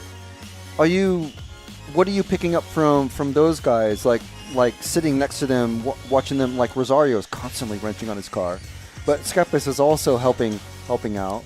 So what are you picking up from those guys? And Daniel? So I mean, Daniel did a good job in Q1. He finished, I think, in P4, and I think our cars are right there, so where we need it, and I think we could have some little bit more pace, but the car is just working amazing. It's the MZ GT25. It just yeah, it's really good. Yeah, and but for your German championship, racing, are you picking up any tips or not? I can't think of another word. Like information, like tuning stuff from those guys. Of course, when they're wrenching my cars, like my mechanic Zabi, I try to look and what he does. So I try when I'm alone, go to like a German championship or something to make it by myself. But it needs to get time because in touring car everything have to be like perfect. You cannot steer it away like in off-road. Yeah. So yeah, it's a bit more precise, I guess. Exactly. I mean, not to say that off-road is not precise. You still have to be pretty much on point, to be at the sharp end. Exactly. So that's good. So we're going to be seeing you, well, not next week. Next week is 10th IC track, which is a whole other different flavor of nitro. Where is it? That's in the Netherlands. Oh. Actually, where we saw your brother last at Apeldoorn. Oh, cool, cool. Well, we saw you there. Yeah, I was there also to watch him, but he did only a half a lap, so then he crashed. Oh my God, Birken. all that way. Oh my Lord. But we're going to see you. I think it's the week after that. Yeah, I won't see you, but Matt and Nick will be. Oh, William also there? Sorry? William also there? I'm not sure. I think so. I'm not sure. Oh. But anyway, for good luck for that. Thank you very much for the buggy Euros in Barcelos. So, buggy racing is how's that going for you? I mean, how do you feel? So I feel like my package in nitro buggy is just at the moment I couldn't feel much better. It's just amazing. I just need some luck, like Montpellier or Philippine. I was leading, and both time I broke, or just something else happened, and yeah. It seems to me, obviously from an outsider point of view, like you, your brother, I mean, even drivers like Pecco, who is it? The Parientes, the David Todd. It's like there's so many drivers who are like just right there, just like waiting for like Canas and Ongaro to kind of fall off the track, and like boom, there'll be a whole new generation. We're many drivers in off-road getting new drivers. I think we're like 25 drivers that are super fast and can make the main. Yeah. So it's like the A finals are just absolutely packed, and then you look at you go, okay, yes, amazing driving, some good luck and great driving, good materials and good package, like you say. But then the B finals also great drivers. Like these guys any of these guys could have been in there. Yes, that's top true. 5. Yeah, like David Todd in Valladolid.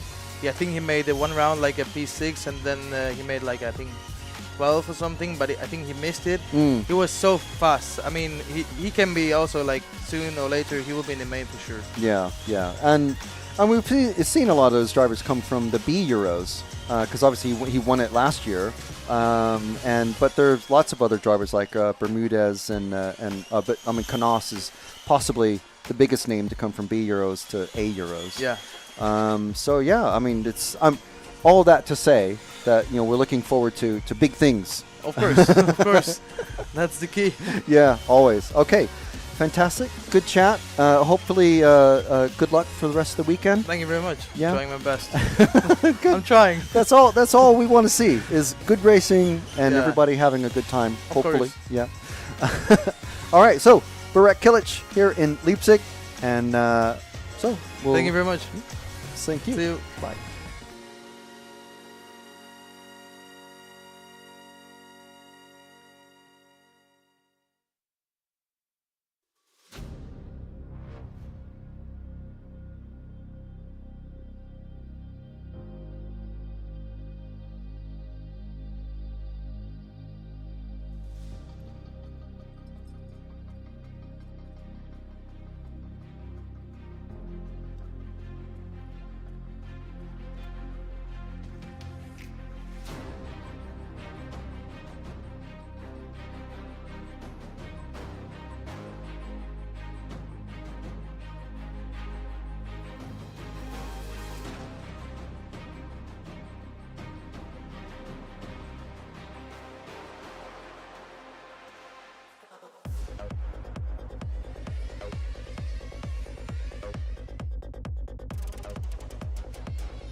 Rosario is your European champion. Fantastic stuff.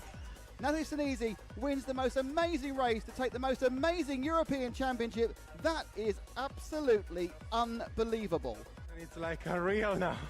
It's like a real.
Okay, timing has started.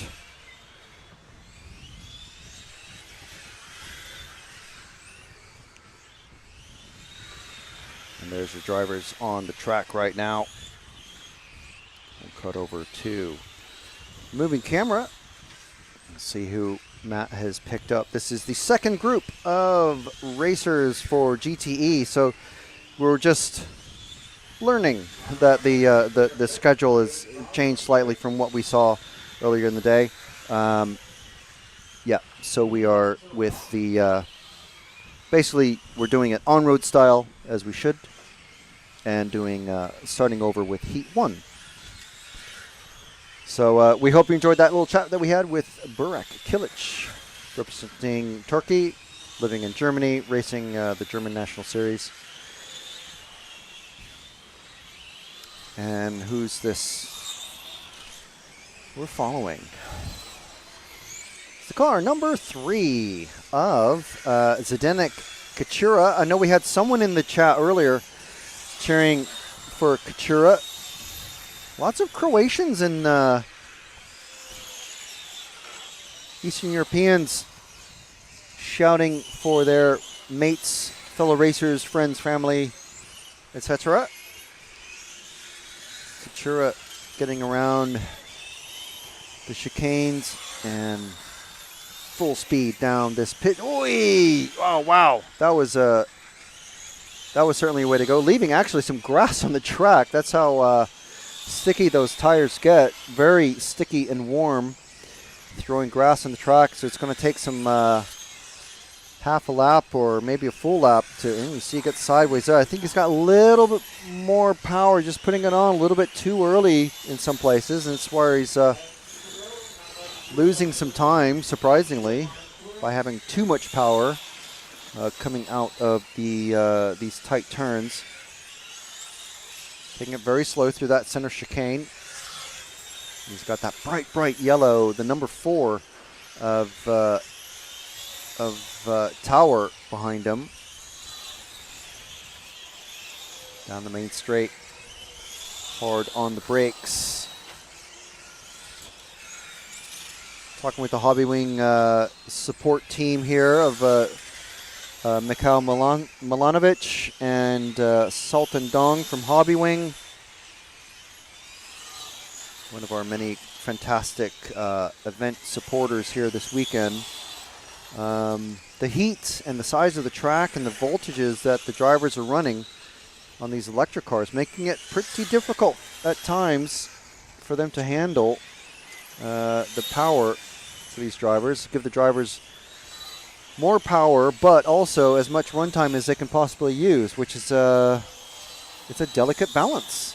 Really. Oh, and he gets half on, half off the track there. That's going to allow who's that Tower go past. So let's drop back to the next yellow car coming down the pit straight, the car 5. Let's see who that. Oh, that's Roland Schrink, our leader. All yellow with the clear wing and white end plates. So very slightly different look to the other all yellow and clear wing car. Also, there's some white bits at the bottom of the car as well, but you can't see them when they're this far away. It just looks all yellow. So, Roland Schrink now dropped down to, something happened to him somewhere along the way. He must have had a slow lap just before we caught him on camera. Dropped down to 3rd now, behind Gunter and, oh no.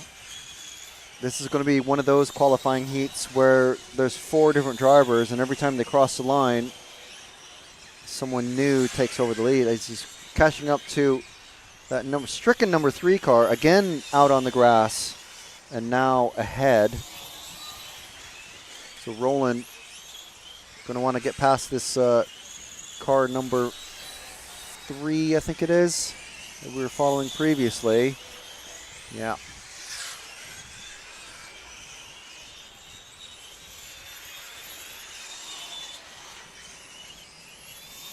But not quite fast enough to really force the referees to call anything.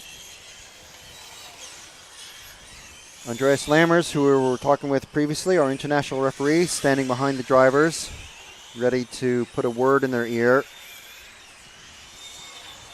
and say, okay, this car behind, you need to let go. But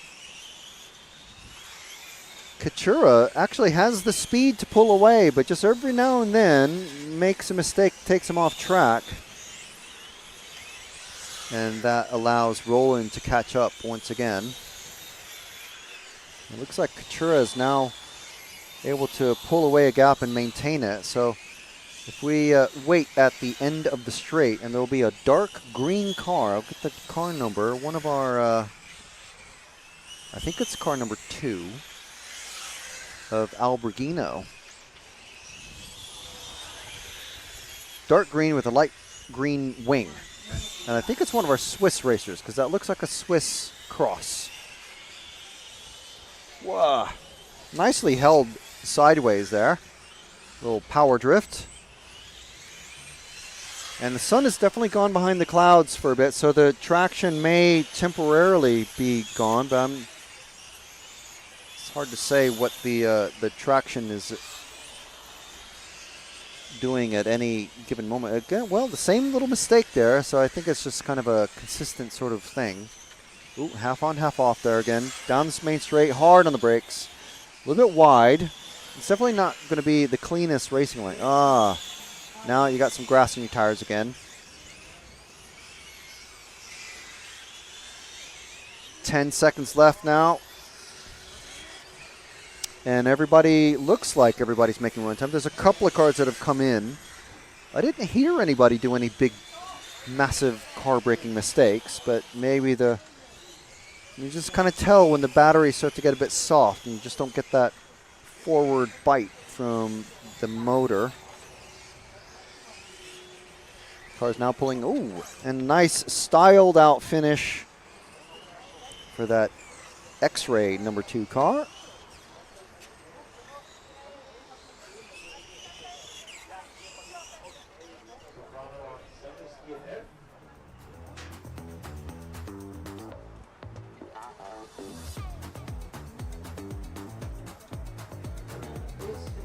And we just wait for our official results to come through. And there we go. There's our finishing order for that last one.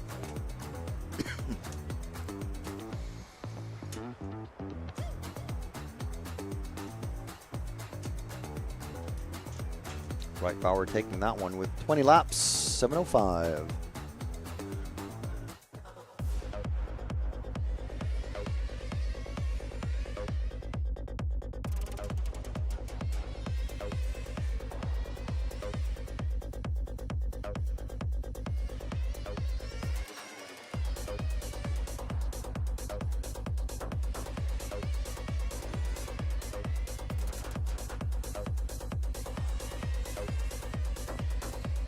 Rosario is your European champion. Fantastic stuff.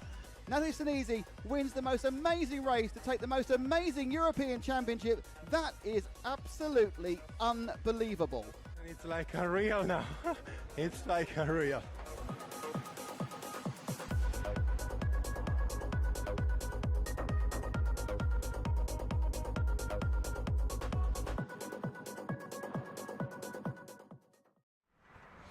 And that was action from the last couple of years of GT8 racing. The last year of GT8 racing for the EFRA European Championships. Heard there from our defending champion, Nataneli Senesi, in the GT8 Nitro category. And we saw our defending GTE European champion, Rosario Gayamo, on the top step of the podium as well. Both of those drivers representing two of our live broadcast partners, Senesi Motorsport, our title sponsor, and Shepis Model. We also want to thank X-Ray, Elsaram, Energy Fuel, Hobbywing, Corsatech, and Gmar for helping us bring you this live event coverage all weekend long from Leipzig in Germany. We're here at the MRC Leipzig EV RC Car Model Racing Club. And it's a nice clear day, not as hot as yesterday, but nice and bright. Gentle breeze blowing, helping to keep things cool.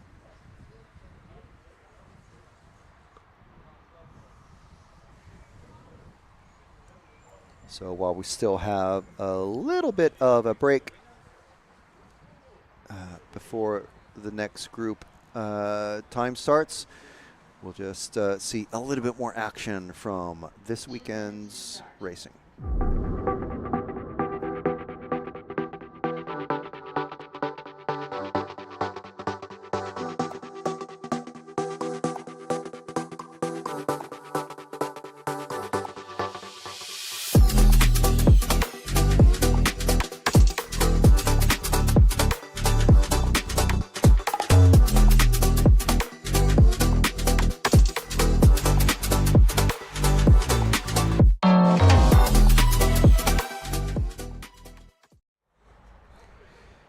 So just looking into the live chat, you're welcome to join in on whether you're watching on Facebook or YouTube. I want to say hi to Franco Desiderio, saying hello from Florida, Forza Italia. We said hello to WWRC Mr. Audio, Ivan Cinco, our latest RCTV hero.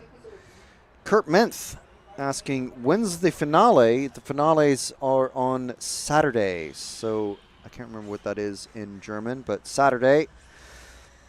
And Robin Frischkopf saying, always funny seeing the Kiliches. When I raced, they were little boys. Yeah. There's quite a few races we've seen coming through the various EFRA and IFMAR racing and the other events that we cover. I mean the one that comes to my mind the most is probably Ongaro, Ronafalk, and Orlovsky.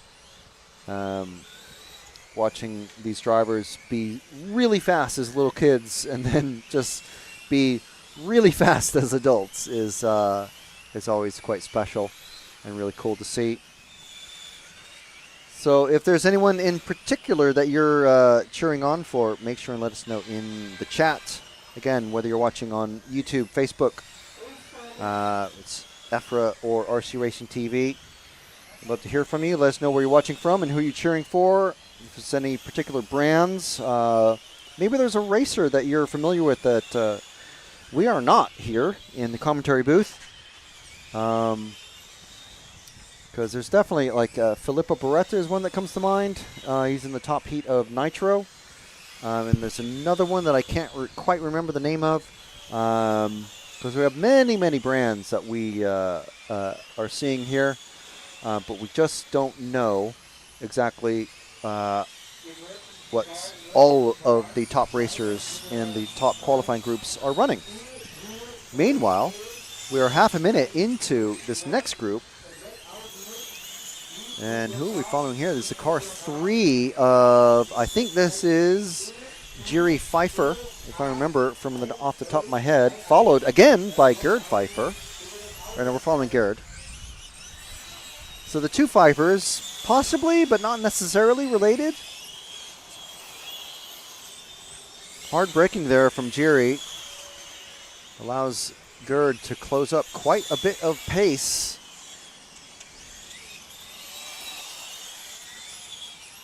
That's going a bit faster, a bit more confidence coming through the various chicanes and the twisty bits. I know a couple of years ago, Gerd was running the Raptor, I believe. There we go. Nice clean pass on that number 5. Ooh, and a little too fast in that sweeper. It's sideways. But I'm sure in the top speed sections, they're going to be able to pull away and make a nice gap. There we go. Just better traction coming out when you're going straight and able to maintain the gap now. Oh, coming up on this previously stricken number 7 car, that is Gerhard Renner behind. So we drop back to the yellow and green car of Gerhard Renner. Follow Gerd, another Gerd. So there's 2 Gerds and 2 Pfeiffers in this one. But we're with Gerhard Renner now.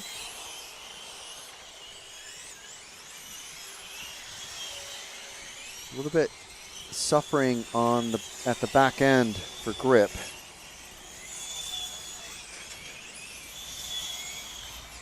It's the great thing about these cars. You can see almost everything that's happening. If you get low enough, you can see the body roll and the nose dipping and everything.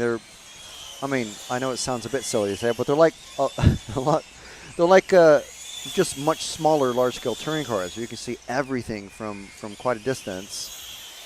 You see that twitchiness of the nose, but it's actually, I think it's the rear end just making it a tank slapper coming out of every turn. It must make it quite hard to drive. So if we drop back to the red and green car as it the number 4, that's our leader, Benk Tomislav, coming up on this yellow car, which is, again, that is Gerhard Renner. Ooh, and there we go. Okay, yep. As a motorcycle gang drives past on the motorway. I say gang, it was at least 4 bikes. I couldn't see them all through the trees. But this here's our leader coming through the big chicane in the, ooh, getting sideways there. A little bit too much throttle coming out of that big chicane around this hairpin across the finish line. That is the official timing and scoring finishing line.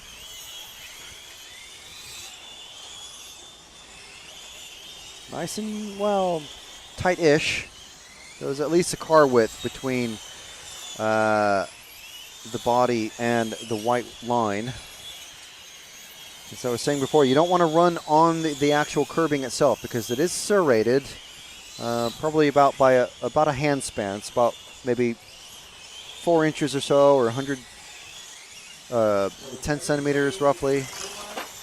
So you don't want to, because that'll upset the car and throw you off really wide and either into a dirty part of the track or even worse, throw you into the grass. And because these tires get hot and sticky, let's drop back 2 cars to the white car. Because the tires got hot and sticky, you're going to lose traction for a lap and a half maybe, I don't know. So we're on the number 1 car now of Benk Carlo. All white with a black wing. Just also, and there we go. That's a big mistake. So that's going to lose loads of rear traction. Let's see how this affects the car coming out now. Able to maintain, stay ahead of this car behind. See if I can get a number on that car. The white, green, and blue. But you see how slow the car is going now. It's car 2 of Jan Cervani. So now the traction comes back to that number 1 car. The back end really suffering there for about a lap or so. You see the back tires ended up on the grass, just hanging out over the red and white curbing, and now it's able to make up the time on that number 7 ahead in the yellow and green. So it's a very visible example of the consequences of running wide, and that was just the rear tires. Imagine if that happened to all 4 tires, if you go off completely. The grass is, I mean, this is real grass as well. This is an AstroTurf. There's no dirt anywhere. There's no gravel or anything. So if you go off the track, you're losing traction for at least a lap or so. And that allows the cars behind to get closer to you. You lose the gap to the cars ahead of you. So if we drop back to the white, green, and blue car, that's the car 2 again of Jan Cervani. Oh, and well, like that wasn't on camera. That wasn't commentator's curse. That was a problem for that car 1. He's now completely on the grass, and now he's going to have dirt and grass all over his tires. He's really going to suffer now. So we're with Jan Cervani now in the car number 2. Car number 1 only just being retrieved and not able to make it back onto the track. So maybe that was a speedo failure. So it's another issue to deal with. Today, not super hot. But these cars, they get hot.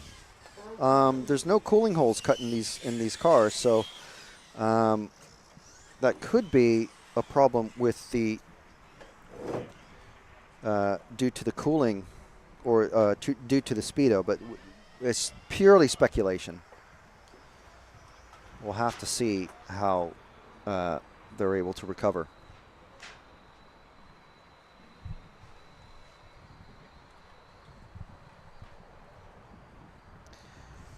So again, let's hear from one of our sponsors for this weekend.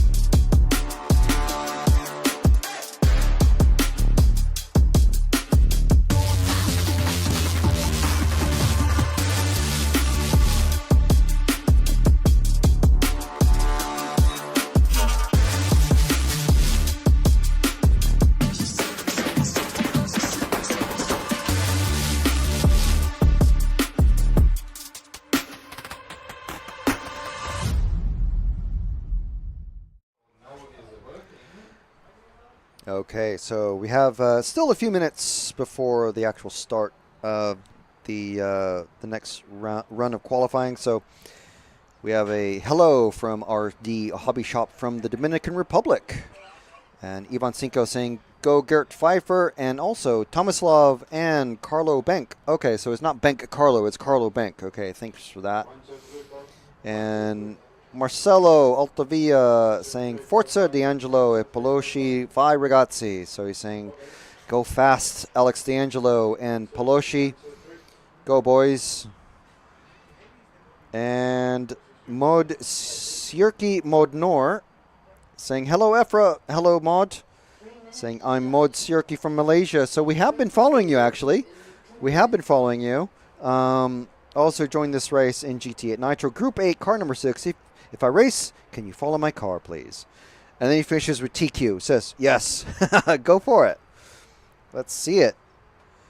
So good stuff. It's fantastic to have guest racers here in from Malaysia. So it's usually we only see that in large-scale off-road, which doesn't have a world championship yet. We usually see Callan Gunn from Australia. I can't remember what part. I want to say West Australia, but I know I'll get that wrong. But Callan, good friend, good racer, and a big fan of RC Racing TV, and we're always happy to see Callan at the races. So we still have at least a couple minutes left. 2 minutes actually. So let's hear and see what is going on with RCTV News. I love RCTV News. I'm Matt McCallum. And I'm Frank McKinney. And here are your headlines. There's RC in the background. Hi, everybody. There he is. Totally secret, no one knows. You got any thoughts on it? No, don't have a clue what you're talking about. That leads us nicely to the 12th Euros. And this week's hot topic. This is a hot topic. Okay, these are rookie numbers. These are rookie numbers. Right where now. we're sitting now is where that crash happened. We did what you expect of us. We tried to stir up some drama. Another good one. Yeah. There you go. Hopefully a helpful reminder to catch the latest RCTV news. Came out only just yesterday. Episode 24. So there's still a minute left to go. So I just want to encourage everybody to catch RCTV news. It's only 12, 13 minutes long. So you can catch on a work break, catch it while you're heating up your dinner or whatever you're doing. There's not much to it. Give it a watch, give it a like, and share it with your friends. Don't forget you can also join the RCTV Heroes, like a few of our fans have done in the chat. Ivan Cinco, our latest RCTV hero. So thank you very much, Ivan.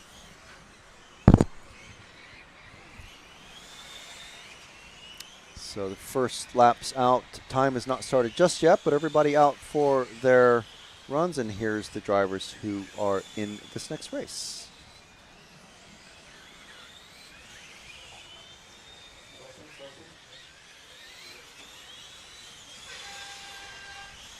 And there's also our complete listing of supporters and helpers for this weekend. Senesi Motorsport, our title sponsor. Thank you very much to Nataneli, we spoke to earlier. Be sure and look out for his that chat as a separate podcast. And also we want to thank Hobbywing, Energy Fuels, Elserum, Shepis Model, X-Ray, Gmar, and Corsatech. Thank you very much for helping us bring this coverage to you, all of the world, for free from Leipzig in Germany. I'm going to intermix Leipzig and Leipzig, and if I had the capacity, I would alternate because I always get it mixed up. I always say Leipzig, and I go, no, it should be Leipzig, and then I say Leipzig. Okay. All right, so let's let Matt pick a car to follow, and hopefully we'll see all of these same cars at the end of the qualifying run. This is Uri Hudi. He's running the same paint scheme in GT8, so he's an easy one to pick out. And I think it's pretty cool. I mean, it's as a two-color scheme. That's a pretty cool two-color scheme. At least it's not all one color. So Uri obviously running the X-Ray car. And some of these paint schemes starting to look familiar again. So they'll be coming to us. We have 5 rounds of qualifying. I'm reliably informed by our chat. I believe it was Nigel W., one of our heroes. Thank you very much, Nigel W. Oh, another thing, if you join the heroes, you get your name thrown up on the at the end of every episode of RCTV News. So, you know, people love that stuff. And you would too if you saw your name in there. So Uri running that number 8 car. And, yeah. Whew, that was a tight one. The old Fox still has plenty of tricks up his sleeve. So if we drop back to the number 4 car, Dan Jones. His engine cut out in GT8, which is why he didn't even start. He's got a DNF. And I believe he had a DNF in the first round of qualifying for this one. So we're hoping for Dan's sake that he's able to get a decent run here. I believe he broke something in his first qualifying run. As I was saying before, well, I thought it was 4 rounds, but it's 5 rounds. You still only want to have, obviously, a maximum 2 bad runs because you're going to have lots and lots of opportunities to mix it up and get it wrong. So we'll let Dan go and follow this green car. Green and gray is the number 3 of Uli Westenfelder. Again, only running two numbers, but is the number 3. Uli catching up to, the reason why he's catching everybody is because he's running oh, and he makes a big mistake on the grass. So again, we're going to follow Uli for a bit. Look how slow his car is going. And all the other cars, not just making up space because of that mistake, but also because he's going slow, he has to keep the car under control because he has just a lot less traction. It's going to start coming to him now because it's been about a lap since he went off track. So all that grass is being burned off the car, off the tires. Not burned off, literally, but, worn off the tires. And now he's making a gap to the car that was behind. You see how that works. It's literally about a lap and a half. It's a visible reminder. Oy, nearly coming off there again. So now that's a proper mistake. Oh, and then thrown onto the grass by getting it wrong. That was not the car, the fault of the car behind. But that is just unfortunate. So if you go to the middle chicane and pick up, not Dan, but the minty green and pink car. Sorry, the car number 7 coming through the middle. That is a car with the number 7 on it, of Pasquale Kogel. It looks different going one direction than the other, just to make it tricky for us. But Pasquale about to catch and pass Dan Jones, who seems to be keeping it steady. He hasn't gone off the track that we've seen because he's been a couple of cars ahead of the cars that we've been following since we followed him, if that makes any sense. I'm sure it does to someone. So Pasquale coming across the finishing line, down the grid. 2 minutes left in this one. So 7-minute runs for everybody in qualifying. Mains will be different, but we'll get to that when we get to it.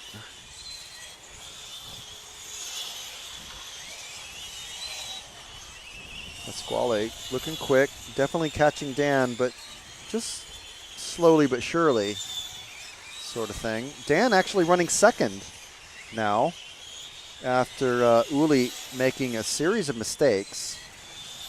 It's just a perfect example of how one moderate mistake can really just throw you completely off. It wrecks your rhythm, and then wrecking your rhythm wrecks just basically the rest of your entire run, because you start making mistakes and you start overcorrecting and over-pushing, and you just make a bunch of mistakes over and over and over. That's just how it goes sometimes. You have a bad run, that's all. But I'm sure Uli had a pretty decent run the first time around, but we'll see how it goes at the end of qualifying today. So let's see, who else can we focus on? The car, top 4 drivers really just jumped, top 5 drivers jumping around a little bit. Car 2 of Dostra is one of those top cars. I'm sure it's going to be either the Salmon or the other. I think it's the Salmon. No, but let's follow the Salmon car because that's one of our quicker drivers, I believe. I say Salmon. I don't know what anyone would call that. Oh, we have a dead car in the middle. I can't see the number, but we do have a dead car. So 5 seconds remaining in this one, and we're on the car 5. As that is everyone finished. That's Frederick Militzer running a Genius, one of well over half a dozen brands of cars that are racing here this weekend. The ones we really want to talk about are the Senesi Motorsport cars and X-Ray cars and the Chapes cars, because they are our event sponsors for the weekend, bringing you this coverage. So we talked to Nataneli earlier and had a good little chat. And there's all the logos of our sponsors this weekend. So thank you very much to EFRA and DMC. DMC, the German RC Federation,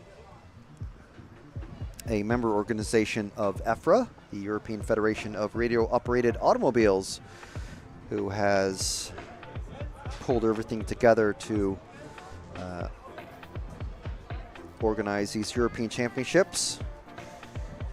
DMC is the German federation, and MRC Leipzig is the host club that has done all of the organizing, from putting the bid together a couple of years ago to host the GT8 European Championships, and not only winning the bid, but actually pulling everything together to make this event happen.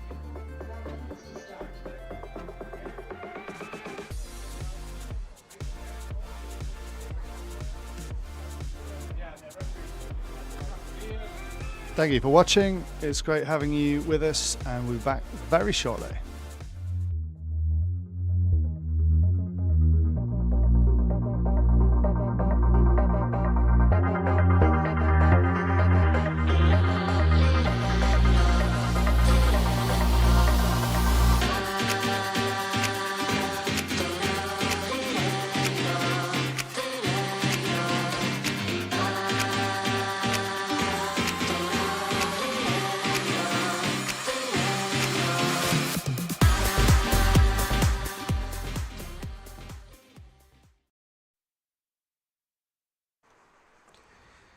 we go. Our latest montage.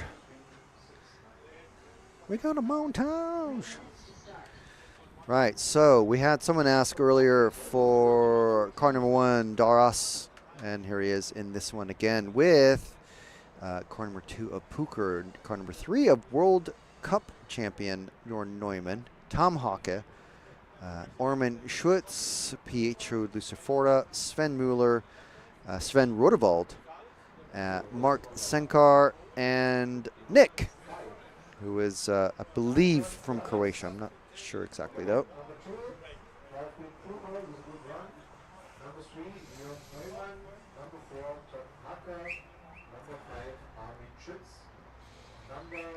So it's still going to be a couple of minutes before we see the cars going on track.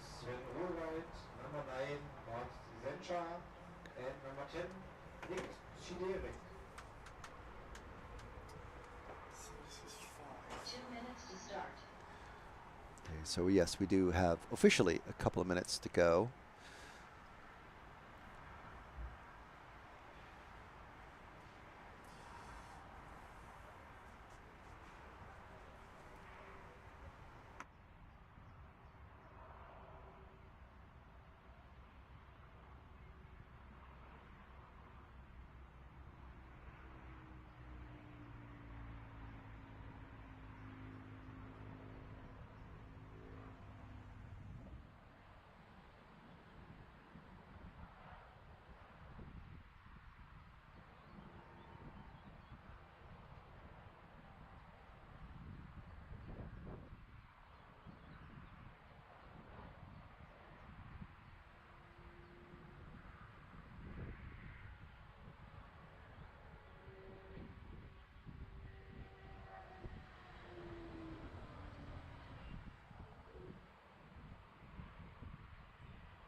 So 30 seconds to go.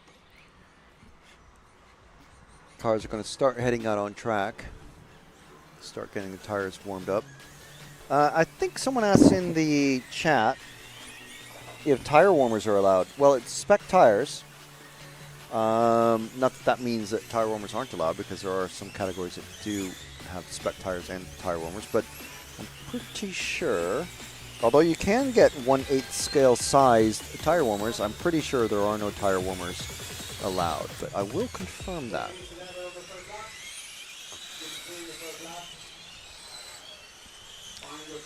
Okay. So it looks like I think everyone is checked in. And, yeah, well, it's still finishing their first laps, so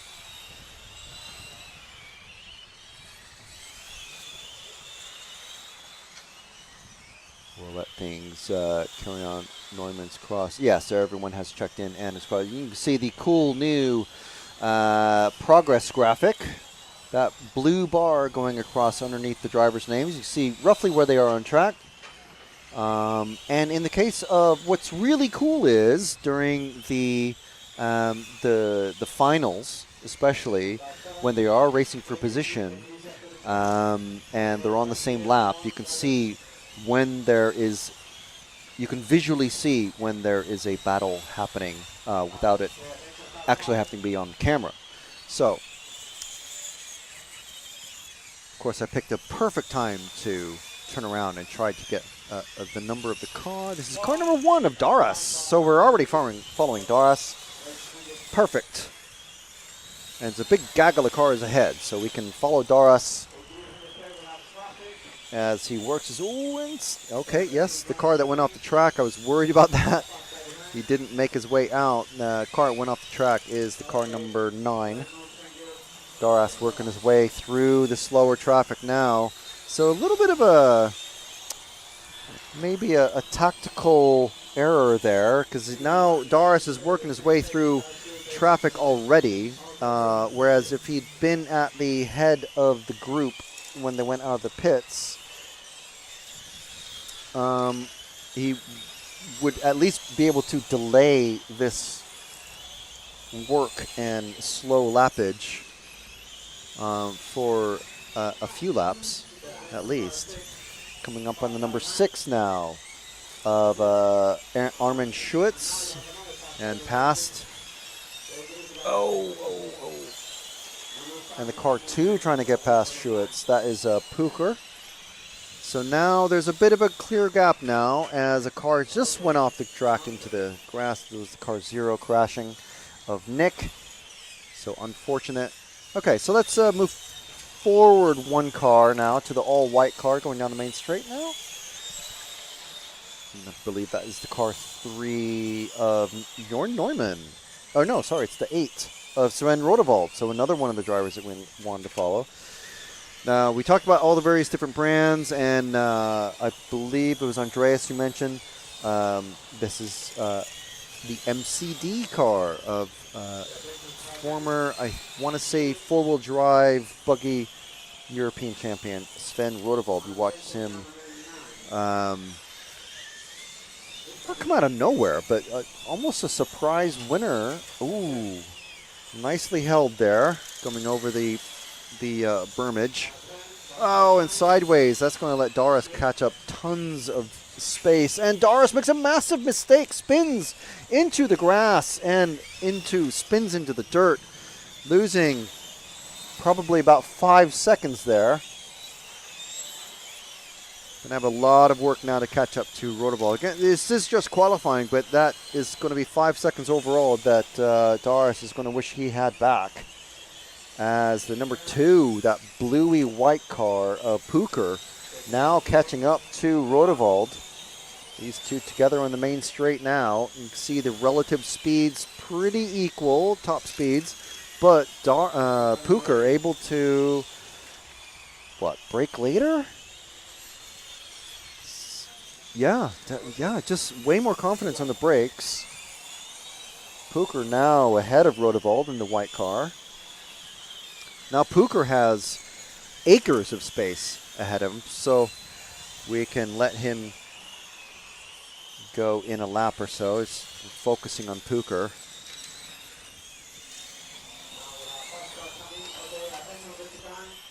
So making a nice big gap to Rodewald now. So if we drop back 3 cars to the white, orange, and yellow car, is about to pass Rodewald now.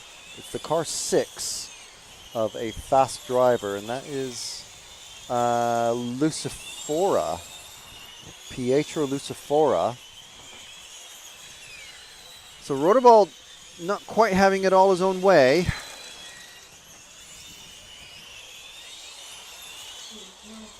Haven't been able to quiz him about how long he's been doing racing the MCD, but I'm sure he's got some good racing tips from Dario Vaselli. Pretty much the MCD driver for the past many years. So Lucifora going down the main straight now, moving fast, let's say, about to catch Doris. So Rodewald just,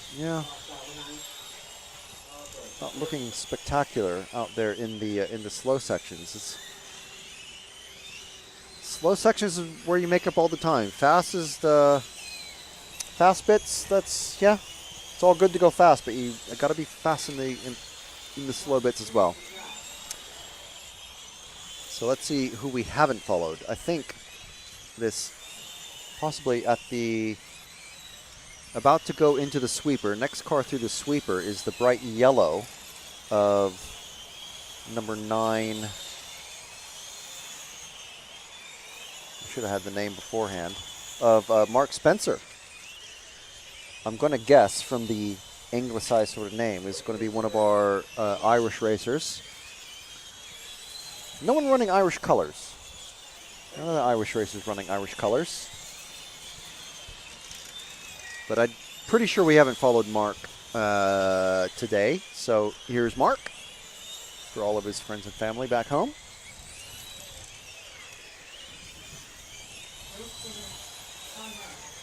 Coming through the sweeper. Full speed, full speed, full speed, full speed. Full brake.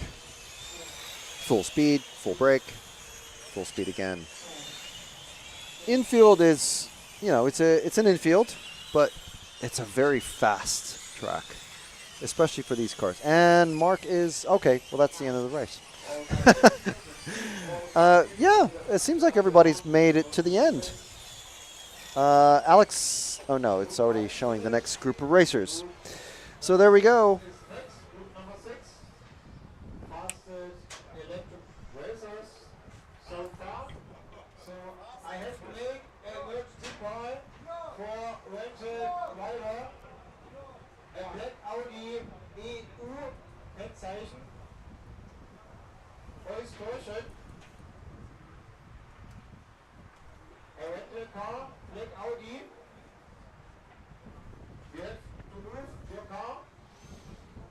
And we're going to have a chat with Jorn Neumann. Jorn, pretty fast out there. How is it? It's tricky to make the 7 minutes. I think this is the biggest challenge. People are struggling in both classes, nitro and electric. Why is it so tough? Yeah, because the track, I think first the 7 minutes is quite long, and the track is almost full power everywhere. So it's a balance between power and runtime. Are you changing the car a lot as you go along? The car, not so much, just the electrics and the nitro setup for the engine. Fantastic. Best of luck for the next one.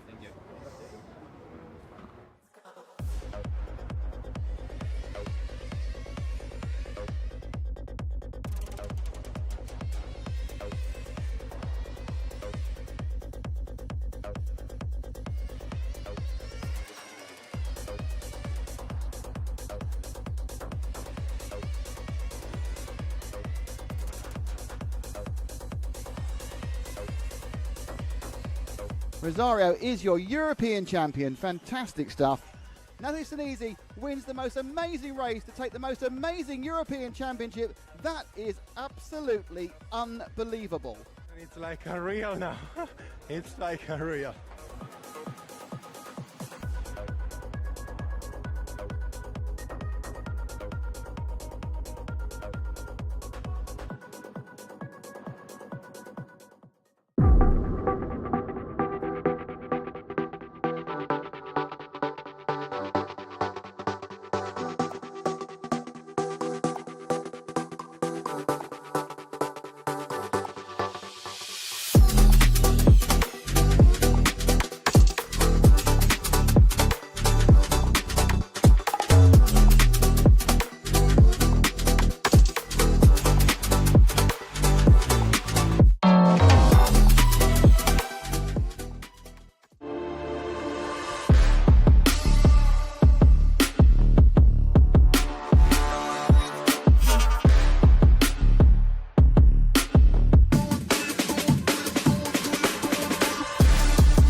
Okay, so 2 minutes to go before the final group of GTE racers out there.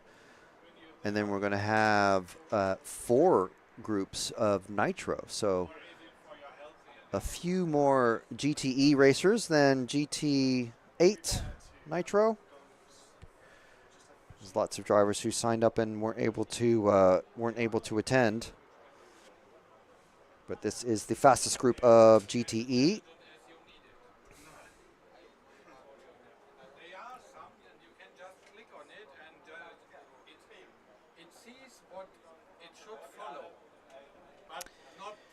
And LS just saying, can't wait until I get my motor and radio for my GT. So what brand are you running, LS Jess? Just know. Marcello Altavia saying, un saluto al grande Pasquale Detto Paco. Uncle Paco. Ivan correcting me. Thank you very much, Ivan. Nick and Mark are from Slovenia. Okay. And of course, saying go Dario, go. Of course. Goes without saying, Ivan.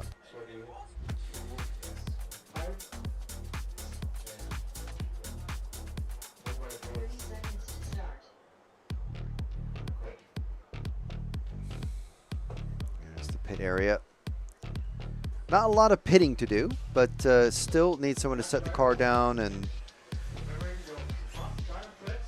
fix the body in case you get tagged by somebody. So everyone heading out on track. That means there's about a minute to go.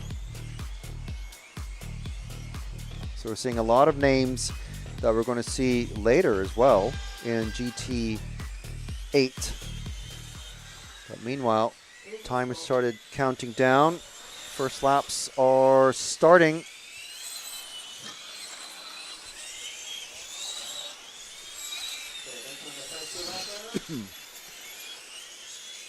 So we'll just pick up the first car that Matt wants to latch onto, and we'll work our way back from there.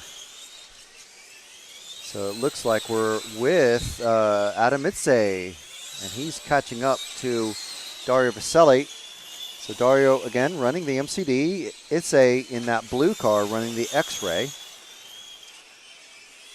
Blue with the hologram tires. I think Senesi's just gone over. Oh, and another, is that D'Angelo's just gone over into the grass as well. So not a good start for either of them. Itze, though, very slowly making up ground. Let's see where he's able to make up the ground. Oh, tighter line. That's one way to do it. Equally tight lines that time around. Dario now making a little bit, increasing the gap. Itze a little bit trying to catch up on the brakes, but then getting sideways in the chicane. So losing a lot of time there compared to Dario.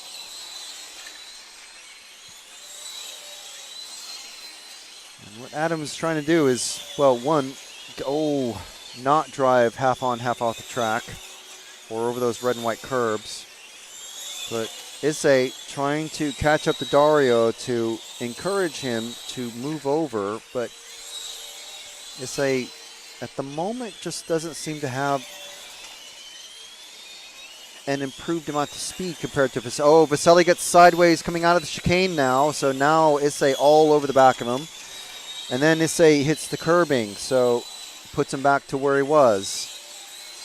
So it's not a qualifying race. It's not a race per se. But nothing there that I can see really that would have the referee say, okay, Dario, move over and let Itze pass. So we're going to let these two go and drop back to the bright orange car that's behind them as Itze makes another mistake. I think this is Maceo in the bright orange and with clear body. It's number 4, yes. And then that is Bayer behind him in the bright blue and bright orange and blue car. So these two, Itze trying to do the same thing. Izze's lost a lot of space now. So now Maceo is catching Itze while Bayer is catching Maceo. Nobody wanting to give up their position on track. I think Bayer had a little bit of a mistake there. Maceo's increased the gap that time around.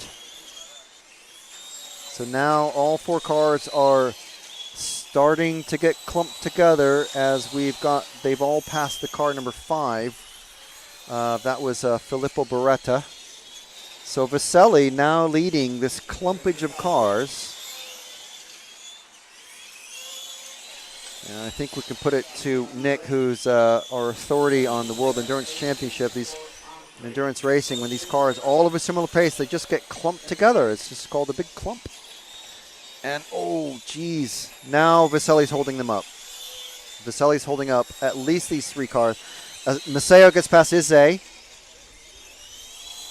And Izze lets Bayer pass. Now, X-Ray teammates, that's a no-brainer. But now Vaselli with Macedo all over the back of him. As the 2 X-Ray cars now. Oh, that was a great pass by Macedo. Man, this is qualifying.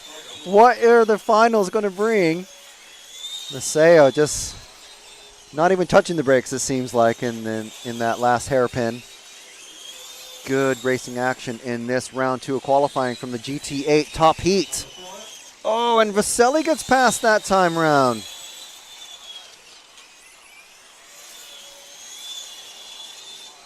All action so far in this top heat.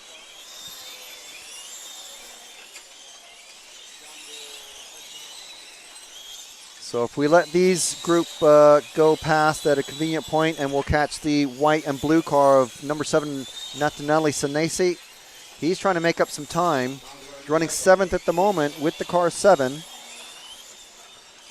So it's going to be a struggle, this one, but this is going to be his throwout for sure, because he was off the grass, or off the track into the grass, so that will be... he's still going, though. Some drivers, I don't know, might have to ask him about it, but some drivers would have saved the tires.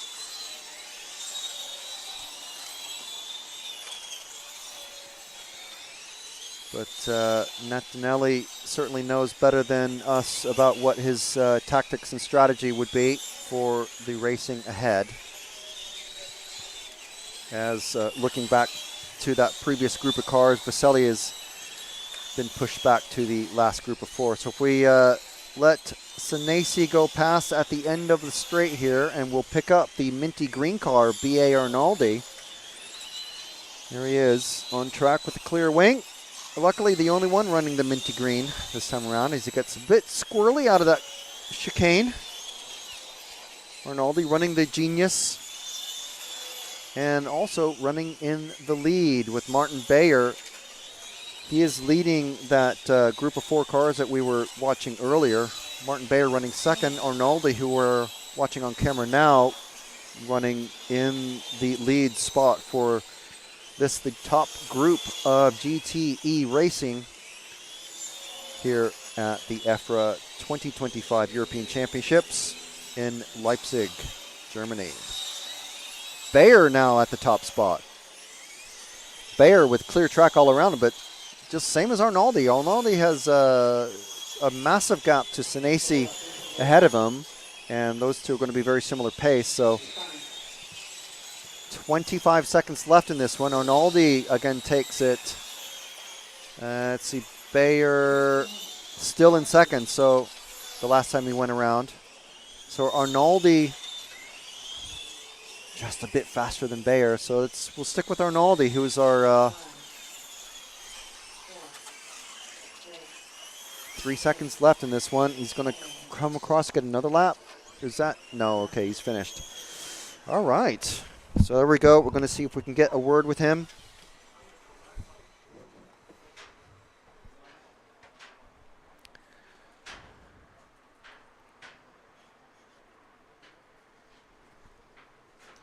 But that was an interesting one, I dare say. He's already gone, unfortunately.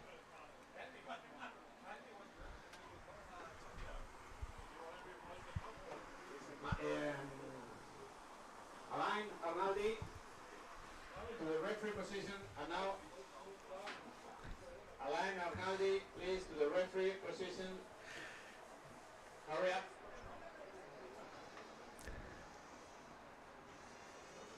Arnaldi, align to the referee position.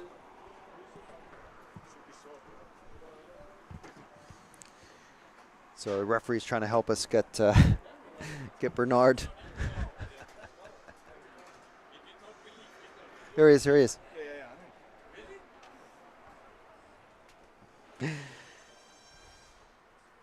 He's not in trouble.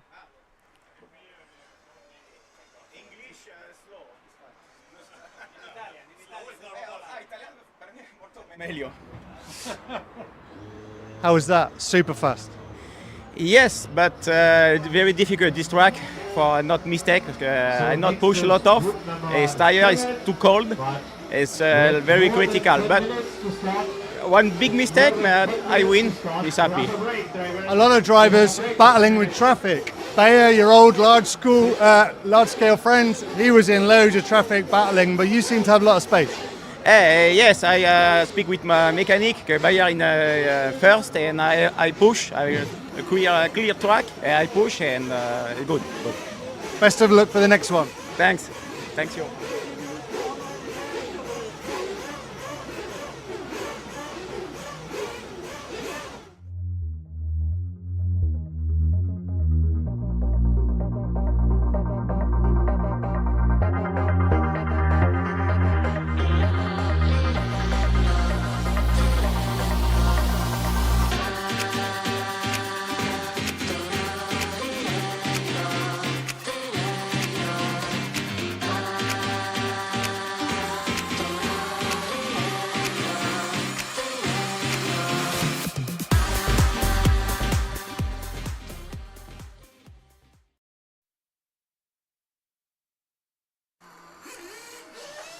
All right, so yeah, as Matt was asking BA there,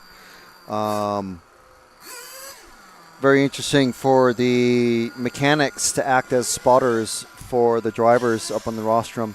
Obviously, the drivers are really going to be concentrating the most on their immediate area of the cars, the cars that they're driving, but the mechanics able to go, okay, well, then you're the fastest. The next fastest driver is driver A, and he's stuck in traffic with these other drivers, which is fantastic news to hear, isn't it? If you're that driver, if you're hearing that in your ears as you're going around. So yeah, very interesting.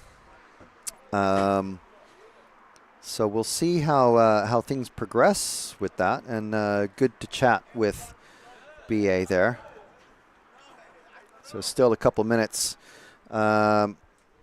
before we get going for the first of the GT8 races. We got 7, 8, 9, and 10 coming up.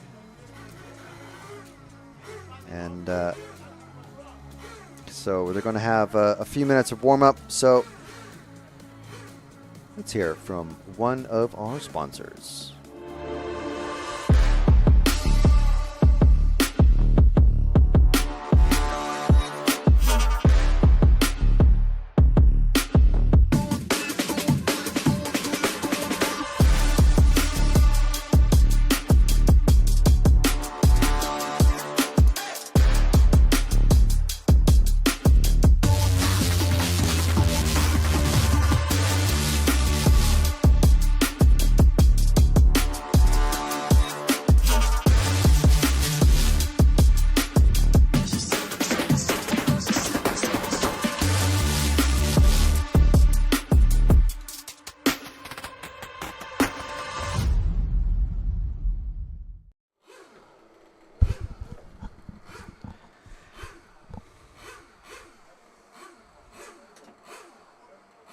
It's always an interesting Tetris job to maneuver and position things for our little commentary positions that we've got.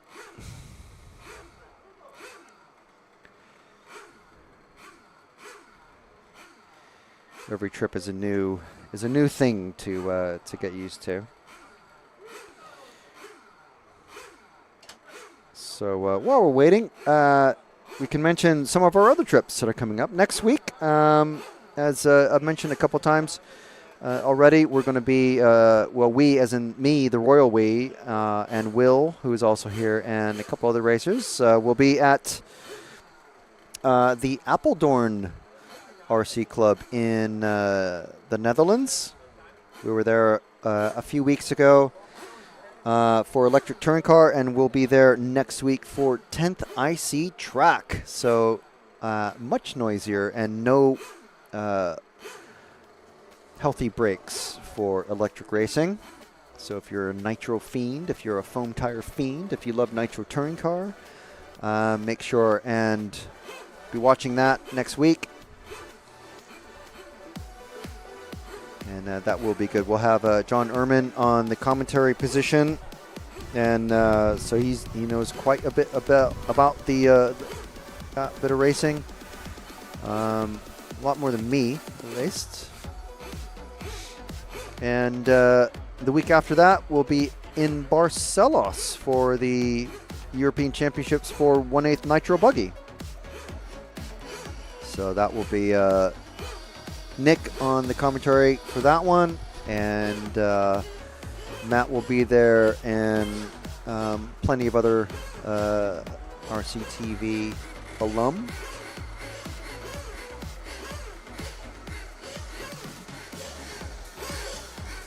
And that's just the next couple of weeks. We have plenty more to come. We've got I think as RC Racing TV will be in. I think we're going to be in. Yes, we're going to be in Eigen, Austria for ETS, and then the week after that we're going to be in at the Hudi Arena in Trenčín for the electric buggy. Two-wheel drive, then four-wheel drive European Championships. So it's a summer of racing, as it is every summer.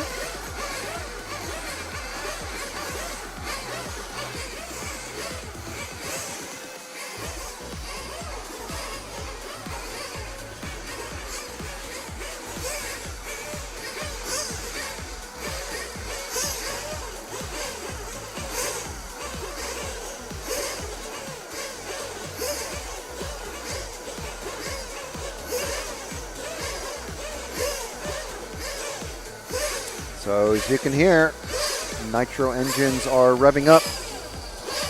I mean, they've been revving for a little bit, but that's just idle. Now they're actually getting warmed up to get the two speeds. Well, the engine's running hot enough for the two speeds to engage. And then, of course, there's several minutes of warm-up out on track, so running racing speeds, getting the tires warmed up,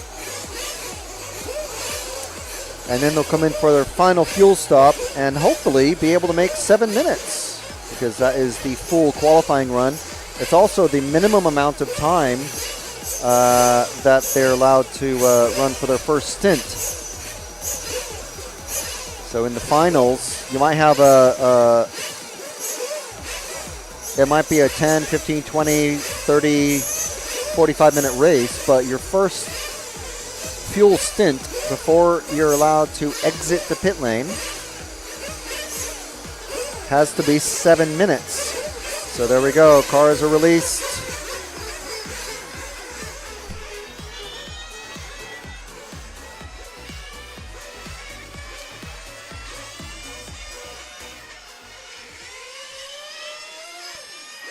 So again, the clock hasn't started, so it's hugely important for drivers not to come off the track, and especially even more important to not crash. You only get 5 chances, 5 7-minute runs to qualify in your best possible position.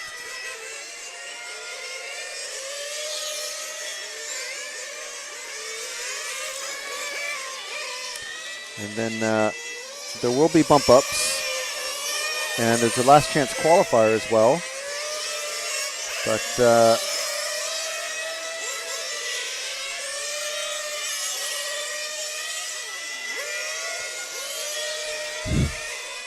gotta keep all the rubber side down, as I like to say.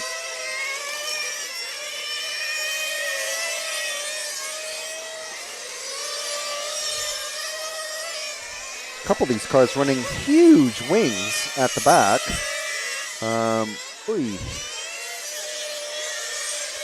Maybe it's just the bright colors that some of them are painted, but the wings look absolutely massive, as in very tall at the back.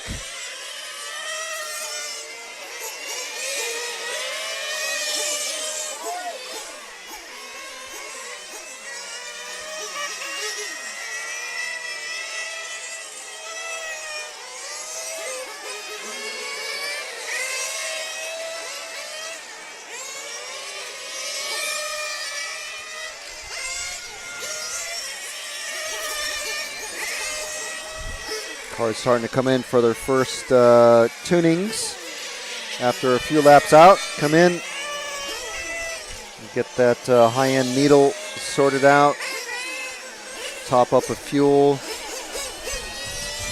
and then back out for a few more laps.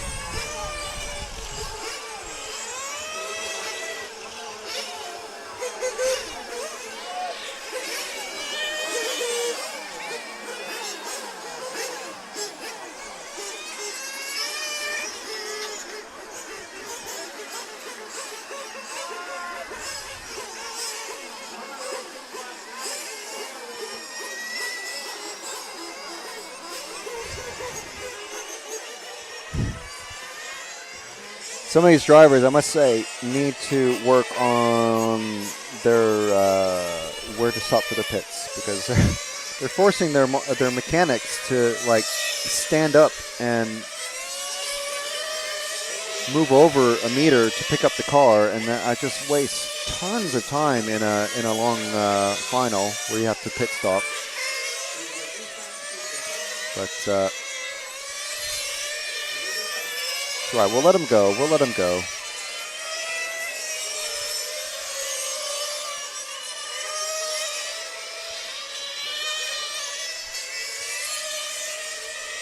So time has started. We're 10 seconds into this one. And we're with this bright yellow, gray, and green car. I think it's, I want to say number 6, number 4. That's close enough. Number 4 of Uli Westerfelder. Coming across the finish line, popping up into the top spot after 2 laps. So pretty good.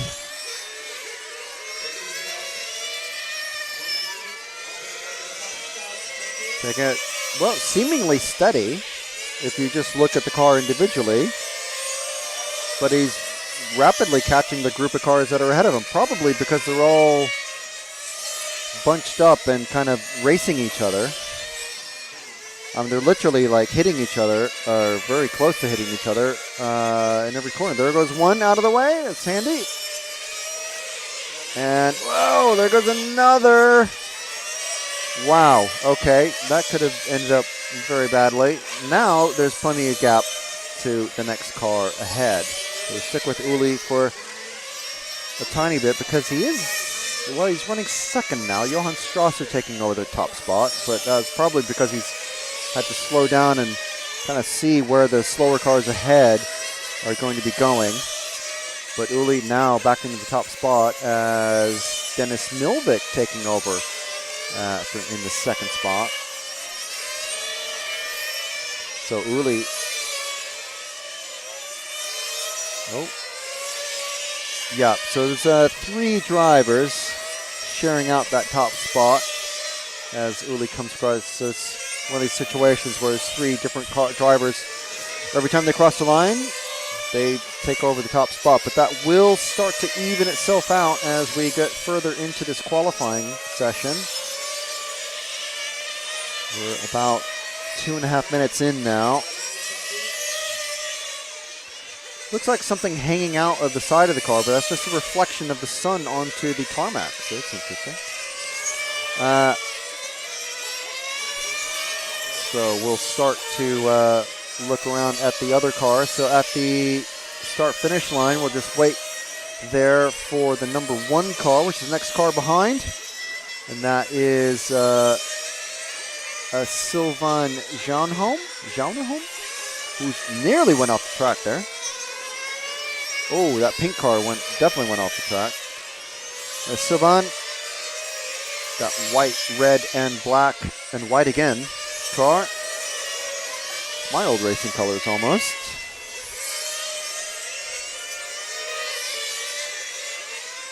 Sylvain running 5th at the moment. Not too shabby. Certainly getting around the. There's no like major mistakes or anything that I'm noticing on these laps here. So we'll drop back to the pink and black car. Pink car with the black wing, the car number 7 of Johann Strasser. as well. Car that we were just following is now ended up doing some donuts in the grass, but that is not our fault. I'm not going to claim commentator's curse on that one. So far, no commentator's curses from here. So Johan looking to be doing all right. And that's a proper pink car. Passing a couple of, whoa, ooh, geez, that's not good for that car that just went off. It's a bad place to be stranded on the infield across from a Marshall, just spinning in the grass. So, we'll let Johan get to the finish line, and we'll wait there for the next car across, which is going to be, I think, the 9. We'll wait there. Well, no, it's not going to be the 9 because they've just let the 8 and the 1 go past. Who's it going to be? Not the one, the pink of 9 with the clear wing. Car in front we've already followed before, and he's trying to make up some space. Yeah. Wow. Okay. You can see why these cars, you lose so much time when you're racing each other. They're trying not to hit each other, which is all fair enough. Oh, and then someone gets tagged. So we're with the Gulf color car, I think now. Number 2. These two. Car number 2 of Milvik Dennis, or Dennis Milvik, I'm not sure which.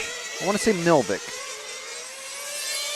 It's the first name. So Gulf colors, very popular in the endurance racing and endurance racing fan scene. Pulling away now, so able to make your way through the traffic. But you can see how tentative you have to be. So you have to step around everybody because you don't know what all the other cars are going to do necessarily. And everyone trying to get around fast, but it's fast without making mistakes. And ideally without hitting any other cars or being hit. So now it's like a bit of a clunchy moment, and then okay, now I'm past. Okay, fine. I can relax a little bit until I catch up to the next car, which is going to be about a half a lap. So Melvik, yeah, okay, yeah, they let me pass. Okay, now I can go full speed. Great. So you can, and eventually you start to learn which cars you need to really stay away from, and which ones you're like, okay, I can pass this guy on this particular corner, I think. And it's even worse when everyone, like half the field's running white cars or all yellow cars. So, that all said, if we wait here at this, oh my gosh, there's a couple of cars off, and catch the pink car with the black wing, which I think we followed very briefly before they made a mistake. This is Johan Strasser, yes, we did follow. So if we wait again at the start-finish line, there'll be a white and pink car. Oh, it's race is finished. Qualifying race is finished. There's so much action, Matt.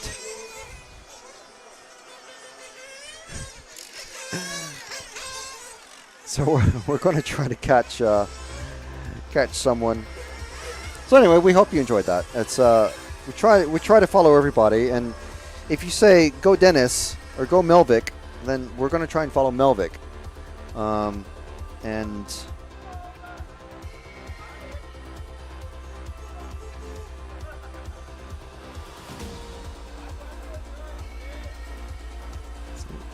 Dennis is the first.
Are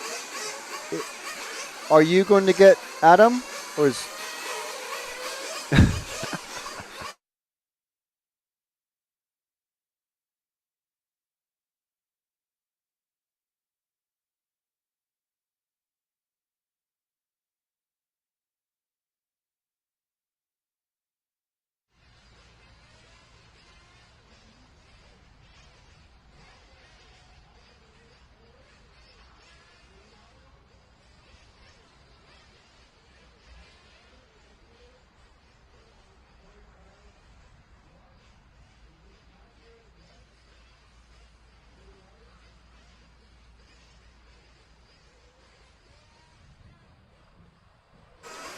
I may have spoiled the surprise there, but yeah, we're working on getting a driver in to talk to.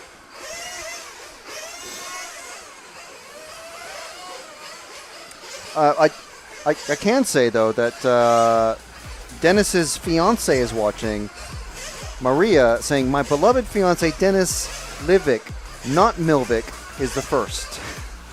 Go Milvik.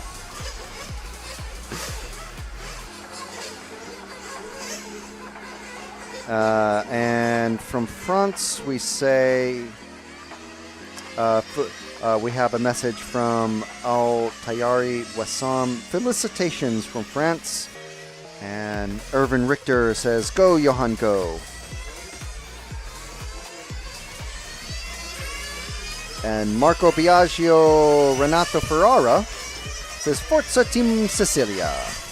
Vinny Martino asking, "So what is the body choice for this class?" Just from, I mean, you can see in the technical area there, it seems like the Pagani Zonda shaped car is, that's what everyone's running. So there are a few of the,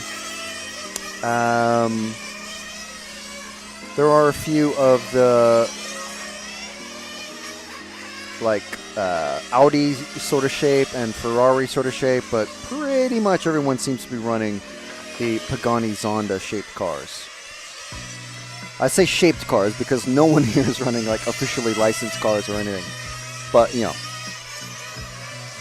you get a car from any of the suppliers, and yeah, it'll be like, you know, Type Z, and it just means Zonda. Yeah. And don't worry, we have had a few racers. Well, the racer himself. Mode Nor asking to be followed, and we have a specific request again. So for car 6 and car 8, we will certainly give them a follow. In fact, they'll be the first cars that we follow. You get a sense of how fast the cars are going. Pretty quick. Pretty quick. Pretty quick.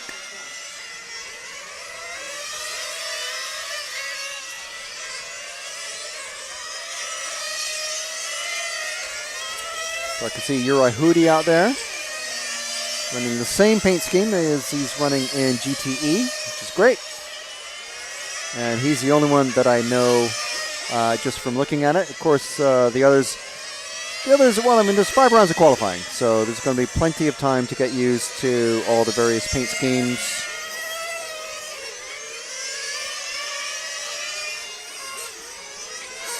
But it helps when you can identify them by sight without having to look up at the timing screen.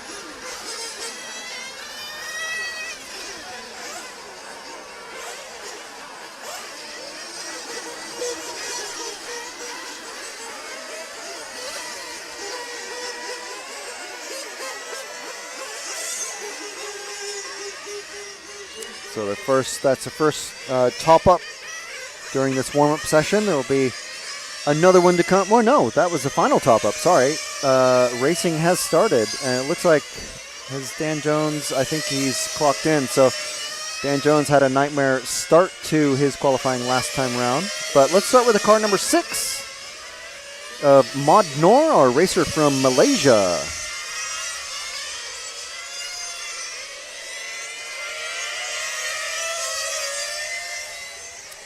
See, spot him coming around. Not yet. Ah, Matt's got him. Very good. And it's the very, very bright pink, yellow, green with a black wing. And I can tell you with a fair amount of confidence that this is one of those Pagani Zonda-shaped cars.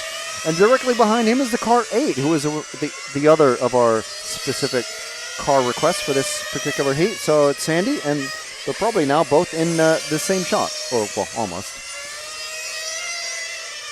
So here we go. First few laps, Dan Jones leading this one now, battling with Daniel Magno. Those two trading the top spot. So these two cars here.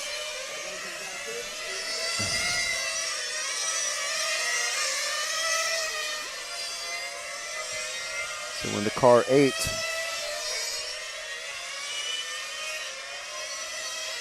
Car 8 of Dell'Aquila. So I had to look up what she was with. So we'll follow Dell'Aquila for a couple of laps.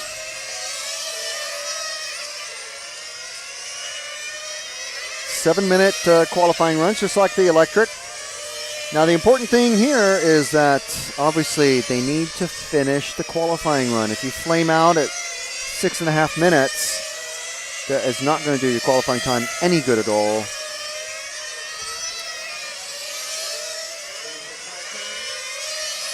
So Dell'Aquila rapidly catching Uri Hudi, who's going to be our next car on camera for a little bit.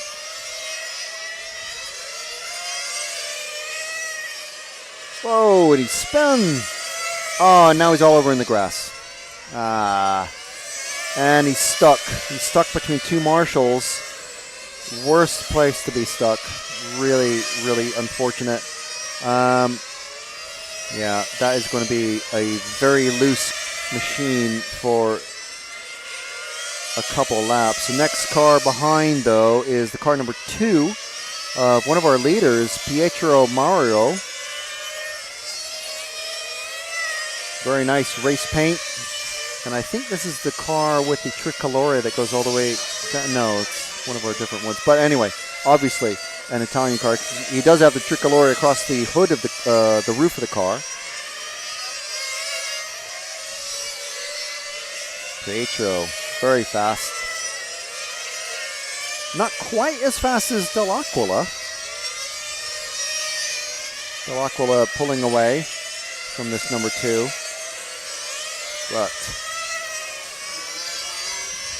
actually now on timing, Pietro actually faster than Dell'Aquila. Well, yeah, he would be because Dell'Aquila had about a 10-second mistake. But on track, Dell'Aquila is able to maintain the gap easily. Ooh, as Pietro goes very wide going into the sweeper for some reason. So if we drop back one car, I believe it's going to be Dan Jones in the car number 1. Our EFRA board chairman of this category, and also for 1/8 and 1/10 IC track. So we'll be seeing Dan next week in Apeldoorn at the European Championships for 1/10 IC or Nitro Touring Car. He's coming through that very tight chicane.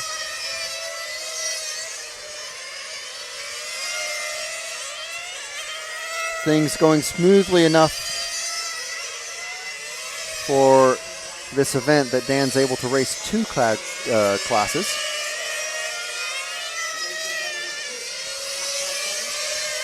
So the next car behind is Fabio Caligari. So we'll wait for Caligari here at the finish line.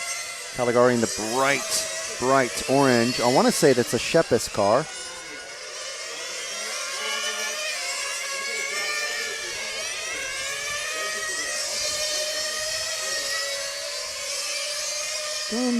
Yeah, pretty decent lines. Not drastically wide, and not getting sideways into or out of the corners. car 7 of Fabio Caligari. We were going to drop back to this 7 car, drop another car back, but it got a bit sideways, had a mistake.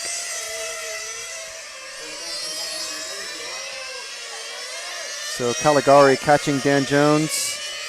Ooh, and that was our previous car that we were following. Big mistake, getting stuck in the grass. So Dan Jones has been passed. Let's drop back to the green car. It's a couple of cars behind. It's the car 5 of a driver of a car of Emanuele Rocchi. Will be the next car to catch and pass Dan Jones. Oi, Dan trying to get him past. Went wide, and I think, unfortunately, Emanuele just wasn't aware, I suppose, of what he was going to do. So, not sure exactly what happened there. Just really bad luck. Obviously, Dan was giving him room.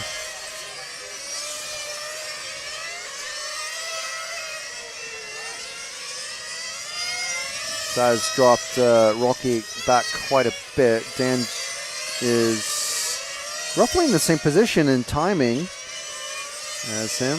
Where's the 4? Did we follow the 4 already? He's our current leader, one of the fast cars. There's another car coming off the track. I hope it's not the 4 that we were going to try to follow.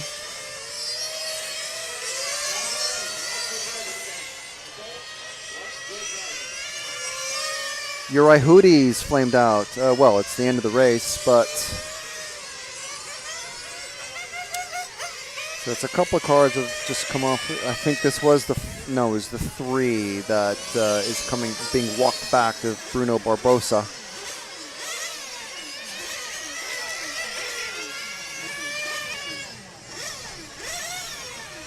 Right. Okay, so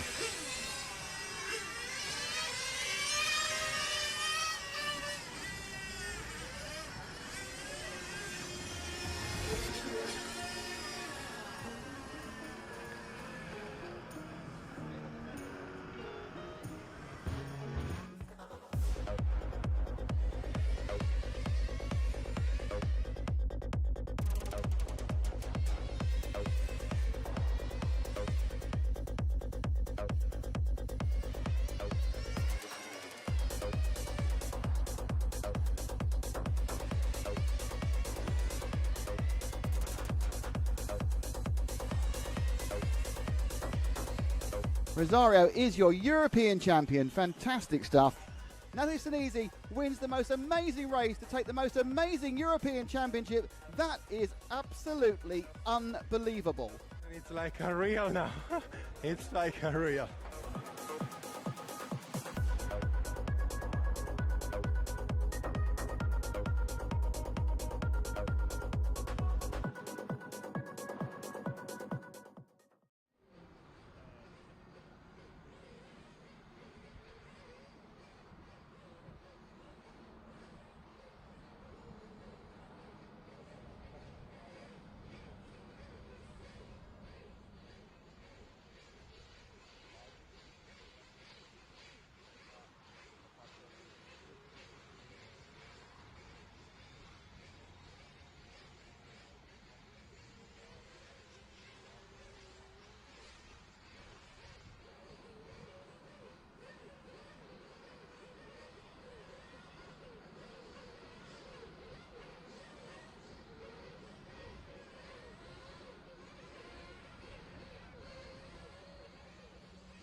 Second to last heat of the day is Group 9, Group 10 coming out next. But we got some very fast names in this one still. Daras, Izze, Pelosi, Bayer, Luis, Kilich, Tarragoni, Newman, Delgado, and Lohid.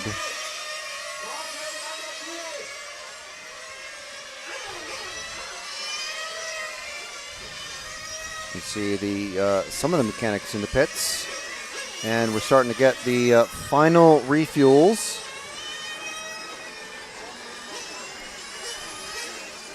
And see what it looks like when they're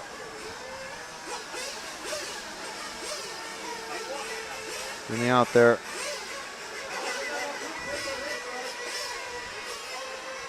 And coming around, this is the exit of the sweeper leading on to the back straight. And time has started. You can see the concentration on these drivers' faces.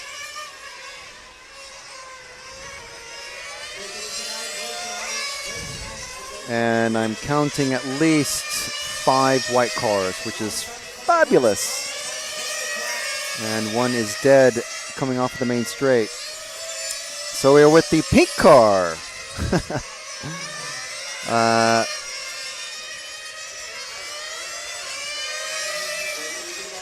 Of number 3, Pelosi, yes.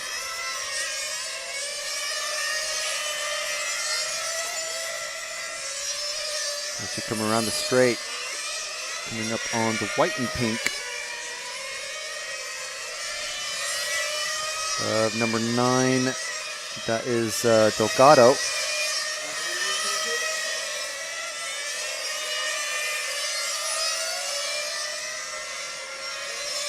They're running decently right on that white line. Whoa, nice tight lines there.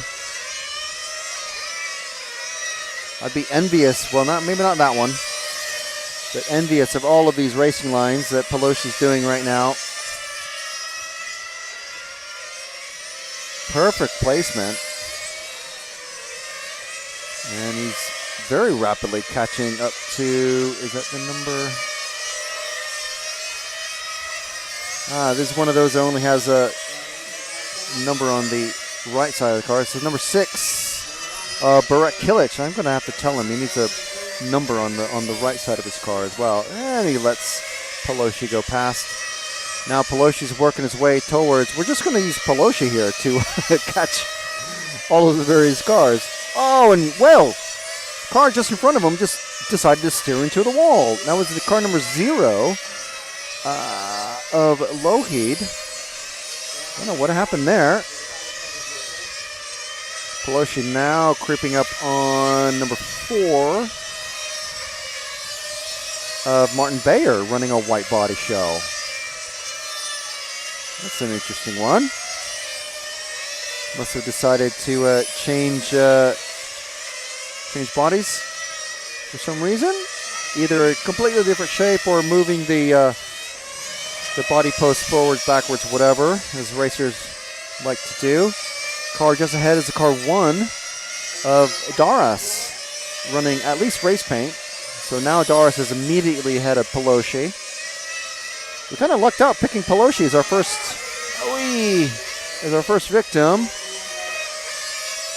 because he's able to work through everyone and give us a little tour of the rest of the grid. At least the ones who haven't broken off yet. Oh, and the white pink. Okay, that's the car we were trying to follow earlier. Number 9 of Delgado.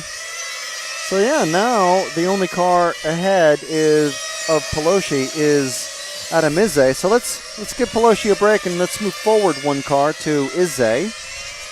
So again, running the same bluey, turquoisey sort of color that he's been running, as far as I know, forever. But with those cool hologram iridescent stickers that give it a little flash in the sunlight. Very cool. They do look nice, I must say. So Izze.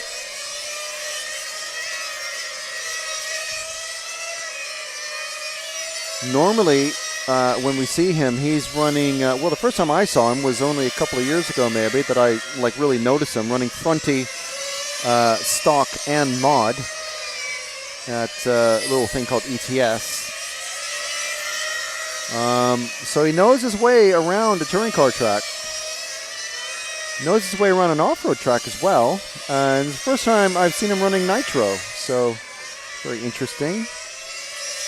And I think we saw Pelosi come off the track. No, that was the pink and white. My apologies. So, coming up on one of the literally 5 white cars out of 10 in this one. So guys, come on, do yourselves a favor. Use all yellow or all orange or something different. He just passed the car 0 of Lohid. And wow, very rapidly catching the car 7. Wow, on the outside pass. As Pelosi's trying to catch up now to Izzy. So Pelosi is our leader. Izzy running second.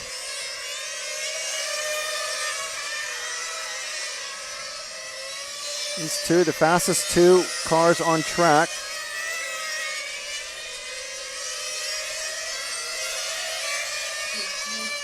Oh, and Adam goes inside wheels on the grass. Hopefully that doesn't affect him in the hairpin, but it will in that turn. And it will in this turn.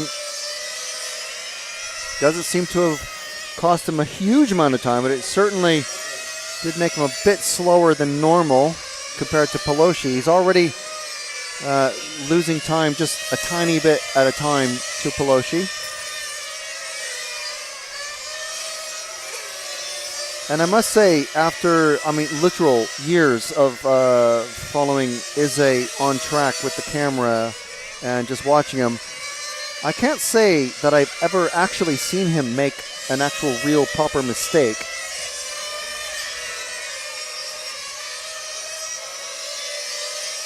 So these two together on screen.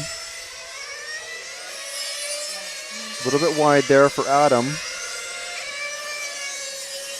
Wide again.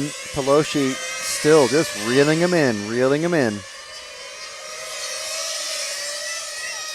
As one of the white cars again comes off the track.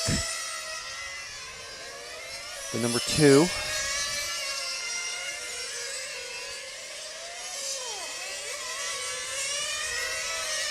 Oh, Adam making a mistake there, hitting the berm.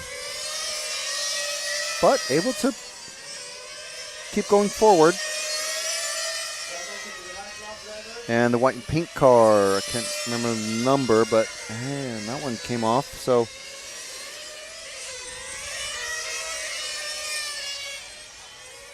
$10 seconds left now. Doesn't look like Pelosi's going to be able to make a... Well, there he goes. Adam lets him by because he has run out of fuel. There we go. That solves it. His car was running lean, and it literally ran out of fuel as he crossed the pit line. And loads of cars. Look at all these cars. Running out of fuel. It's oh, that was Pelosi. Yes, also running out of fuel, but perfect timing. So it seems like just a very slight edge of coolness has allowed everyone to finish the run. But we'll see how it all plays out in qualifying proper.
I love RCTV News.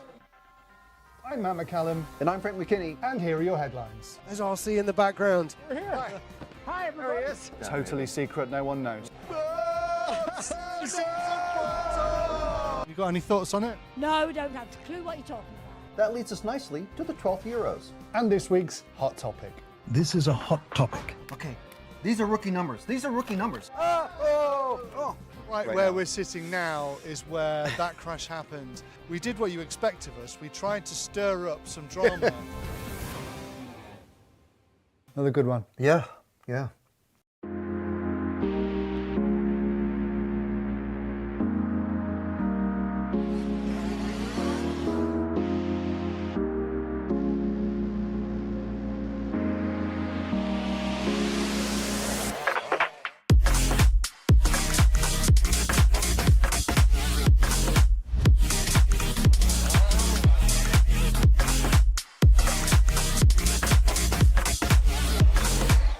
And now we got the mid-wing car. Now it's a four-way battle. Poleman is being run back to the pit. So Poleman is going to miss the start. Oh no! Hatler's going with Vin. Vin and Hatler right together now on the last shot. And Vin's on the inside! He's got him!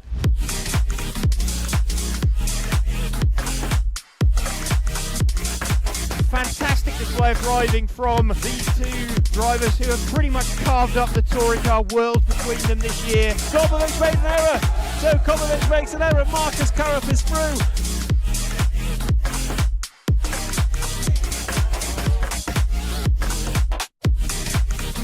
To take the most amazing European Championship, that is absolutely unbelievable.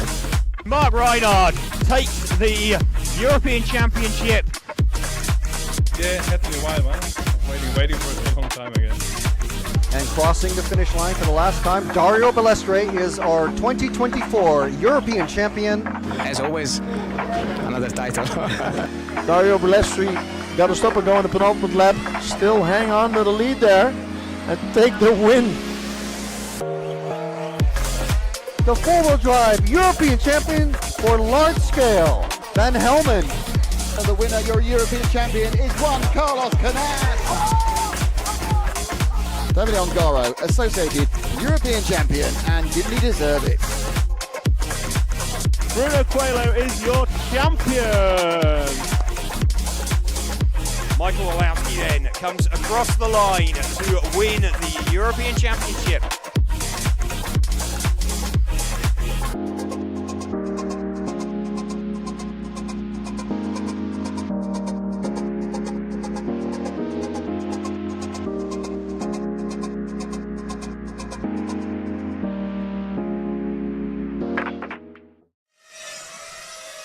Thank you for joining us. We're here in Leipzig, Germany for the EFRA 2025 European Championships for GT8 and GTE.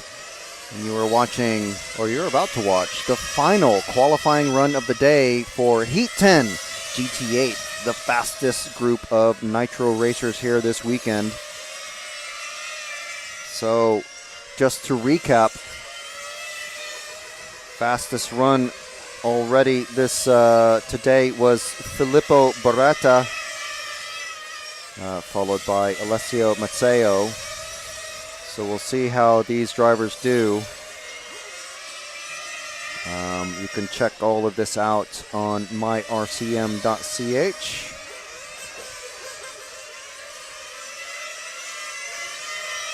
Fastest driver for electric GTE, Bernard Alain Arnoldi.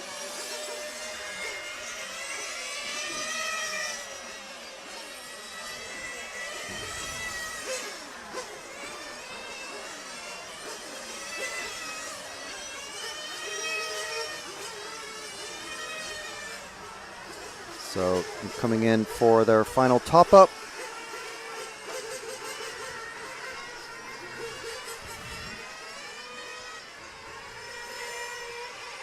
There we go, going down the main straight. And the time has started.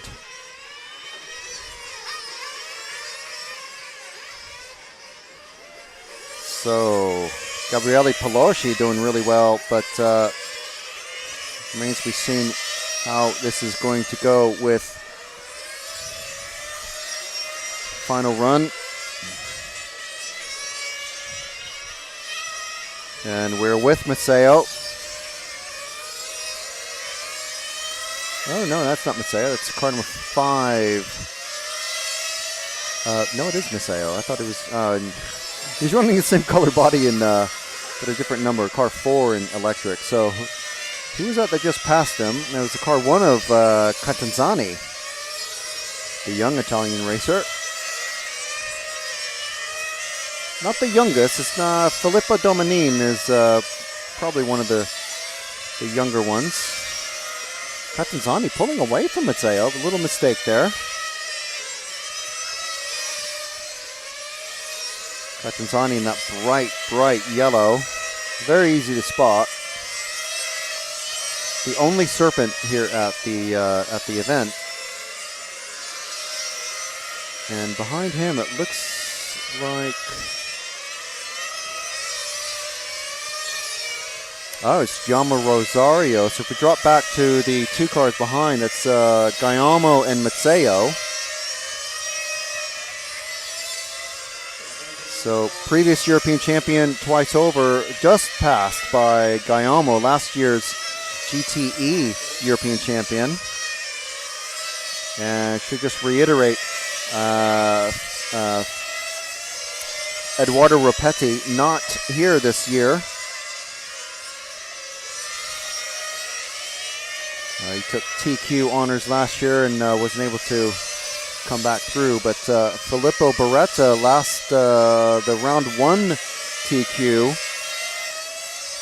Once again in the lead. So if we drop back to the blue and yellow car, now just coming on the straight and into first car into the hairpin at the end of the main straight.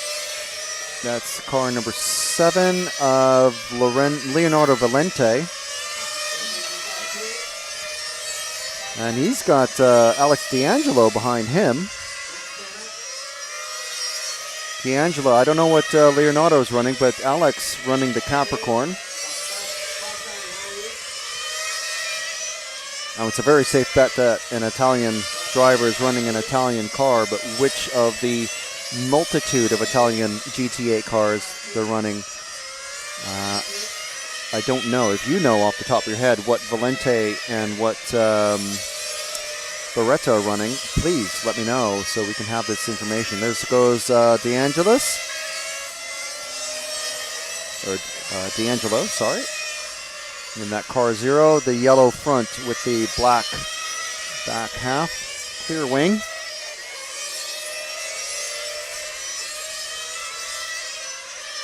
And we'll work our way backwards eventually to Filippo Beretta, round 1 TQ.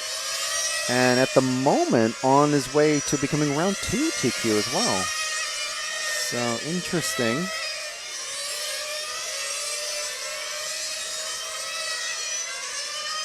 Tony Gruber not in the top 5 yet even.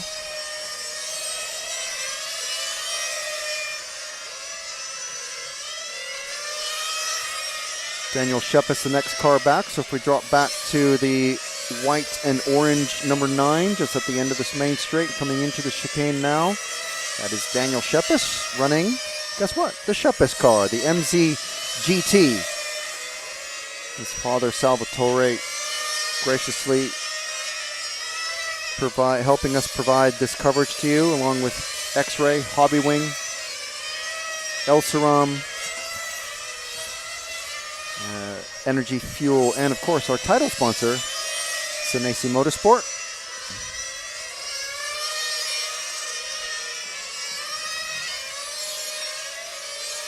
Speaking of which, Nataneli Senesi is out there, but not in the top half of the field, so not sure what has happened to Senesi. But this is Daniel Shepis.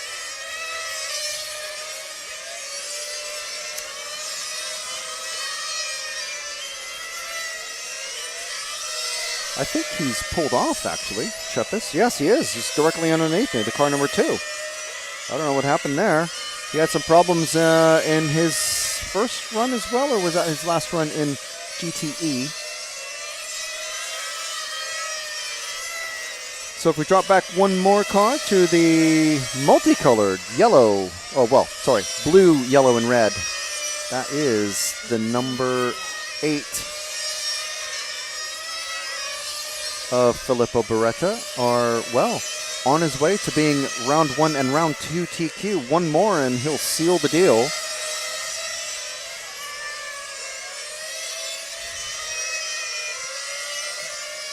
Can't make out any stickers on the side of the car, but minute and a half left for Philippo to nail down another TQ win.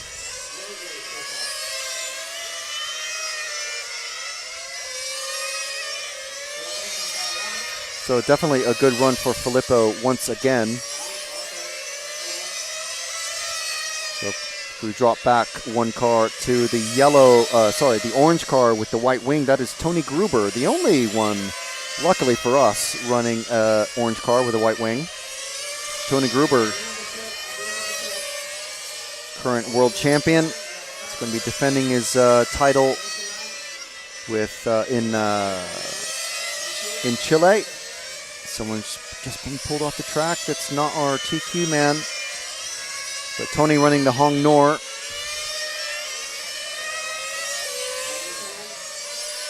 If we drop back for the last 30 seconds to B.A. Arnaldi in the minty green car.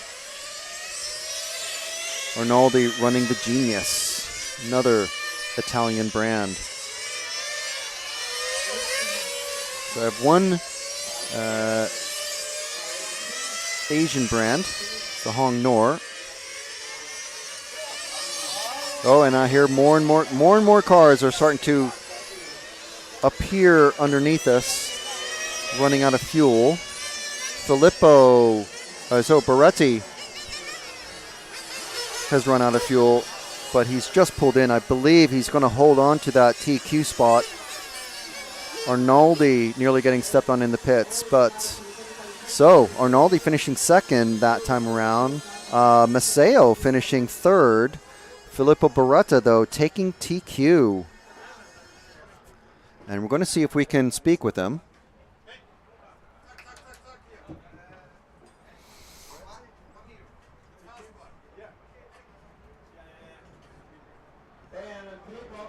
Okay, so we're going to talk to him as soon as we possibly can. But there we go, Philippo Beretta, amazing job, great job, 2 qualifying runs and two qualifying rounds and 2 TQs. Fantastic job for him running the Genius machine, along with teammate B.A. Arnaldi. And this will be fun for Matt because he speaks mostly Italian. But we're ready to go. Congratulations, super fast. Thank you very much. Yes, we are very happy to the car and the tuned engine, and is very fast. Tell me in Italiano about racing on this track. Parlo in italiano. Direi che siamo molto soddisfatti della prestazione. Nella seconda qualifica siamo riusciti a migliorare di 4 secondi il tempo e la macchina sta funzionando egregiamente, anche il motore. Sì, siamo molto contenti. Grazie mille. Okay.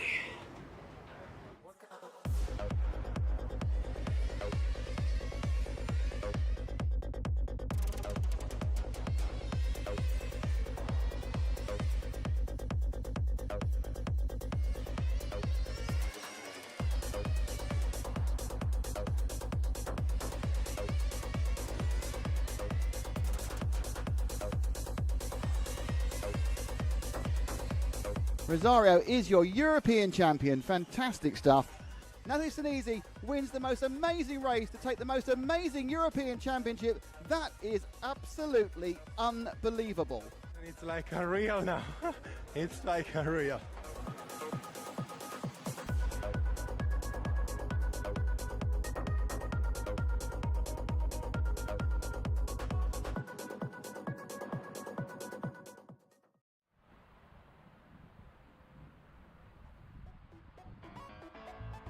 So good stuff there from Filippo. I'm not sure if I'm expected to use my 801 days of Duolingo Italiano to translate all that, but he's happy. How about that? So, on behalf of RC Racing TV, we've got Matt and Will here with us, and EFRA, the European Federation of Radio-Operated Automobiles. Our title sponsor, Senesi Motorsport, Hobby Wing, Energy Fuels, Elseram, Shepis Models, X-Ray, GMAR, and Corsatech. We want to thank you for joining us for this year's first day of coverage from Leipzig, the EFRA GT8 and GTE 2025 European Championships. We'll see you tomorrow. Make sure and join us then.